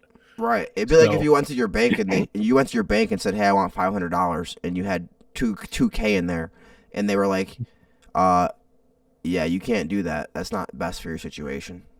And you'd be right. like, "What do you mean? It's my money. I want to take it out." And they'd be like, "Well, actually, no, because you got these bills coming up next month. Uh, so you can't do that." That's what it'd be like. It'd be like, "Yeah, we know the client really wants this, but it's not best for them." Um, Yeah. So I get that. I was just curious what so you plus, can operate then in both you can operate in both realms though. yeah, and Interesting. quite literally within the same meeting and with the same person. When I technically am only a fiduciary for that advisory account. If they have Mhm. another account that's not advisory, I'm not a fiduciary for that one. Interesting. All right. Look at Um, that. We learned some finance stuff, folks. but if people ask you, just say yes. Just fucking For the say most yes, part. bro. Because for the most part the average Because person. they're not asking if you're a fiduciary by the legal definition. What they Right. mean is, can I trust you? That's what they mean. Right. That's Like yeah, I think the like average person just hears that and thinks you're just doing what's in my best interest. You have to right. legally do what's in my best Like if they interest. really knew like the full details of it, they might not want me to be one. But like Right. they just want to know they can trust me, and they hear that word fiduciary, it lowers the guard down. All finances and sales in general is just getting people to do things they should do when they don't want to. And part of Yeah. that is making it seem like it is something they should do already in the Well, and first then there's place. the idea of like a publicly traded company having a quote unquote fiduciary responsibility to their shareholders. And it's the same deal where like you have to make all of your moves in good faith to maximize Right. shareholder value. You Once you go can't public, you can't do whatever you want anymore. right. You now have to every move you make has to be about short term quarterly shareholder value increasing. And there's pros and So cons. There's pros and cons to both. There's pros and cons to both. Sometimes it's right. nice to be able to have, because obviously when you go public, I mean, you got a lot more funding. You probably got a lot of shit. There's pros to going public, but like you said, like I can't do that. Like if I want to take a big ass risk that could cost me my company, but I believe in it, well, Mhm. I can't do that because I got 5 people in a room who didn't build Yeah, this shit with me that are telling me what I can there's and can't a do. hard ceiling on top of a privately owned firm, a privately owned company that Yeah. doesn't have public investors. You're just putting a hard ceiling on top of things on as far as how fast you can scale it. Right. Whereas the moment you go public, it's like you can go as far as you want. There's no limit. And that's the one So thing when it comes to me thinking about building like right companies into the future. It's like, okay, how can I build this in a way where I can be efficient? I can get to where I want it to go, but like I don't wake up in 30 years and lose control of my company. Yeah, I mean, like I walk into a room one day and I got five motherfuckers that I hired and appointed telling me I'm fired.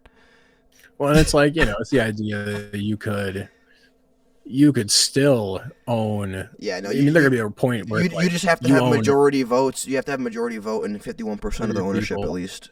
Like if I don't give up. But yeah, you could still have like 5% ownership, and that 5% because you diluted your shares to a point where enough right, like people bought in. Five is the highest. Now worth way more than right. If I is the highest available, share of the company. But then you leave yourself open to hostile takeovers. You see what I'm saying, though? You leave yourself open. Hostile takeover where they buy out your 5% at a 1.5 times its value. So then you get to just walk away. You're getting hostile takeover. Oh no, I'm a multi-billionaire I'm rich cash now. Oh fuck. Yeah. I actually want to work and be broke instead of rich and not have a company to worry about every day. Yeah. Yeah, but you know what I'm saying, though, right? I get it's just like, bro, I'm sitting here like I got 5%, I'm good, but then I'm like, I got a nigga in the fucking who's over here buying up all my shares from everybody else, and that's the thing. And actually, Elon Musk is under some shit for that right now because you're supposed to disclose when you reach a certain level of ownership of a company, because that's why it's a hostile takeover. It's called not blacklining. I forget what it's called. It was very popular in the 90s with a lot of company tyrants. But what you do is you buy all the shares and you don't fucking tell them until it's too late. And then there's nothing they can do about it. But you're supposed to disclose that because anybody who is a 10% or more holder of any company has to disclose that in their financials. Right. So it's like, but Elon didn't disclose how much. He didn't disclose that he was buying up X or buying up Twitter, apparently. So now the SEC is looking at him. Remember that. Yeah, it was like a big thing that he was buying up shares, and he was. Yeah, I do remember this now. That he was quietly buying up shares of Twitter before he had actually went to purchase the whole thing. Yeah. And yeah, I do remember this now. Well, because what happens is you can say, hey, sell me your shares at a discount. If you don't, I'm going to go buy them and take your shares anyway.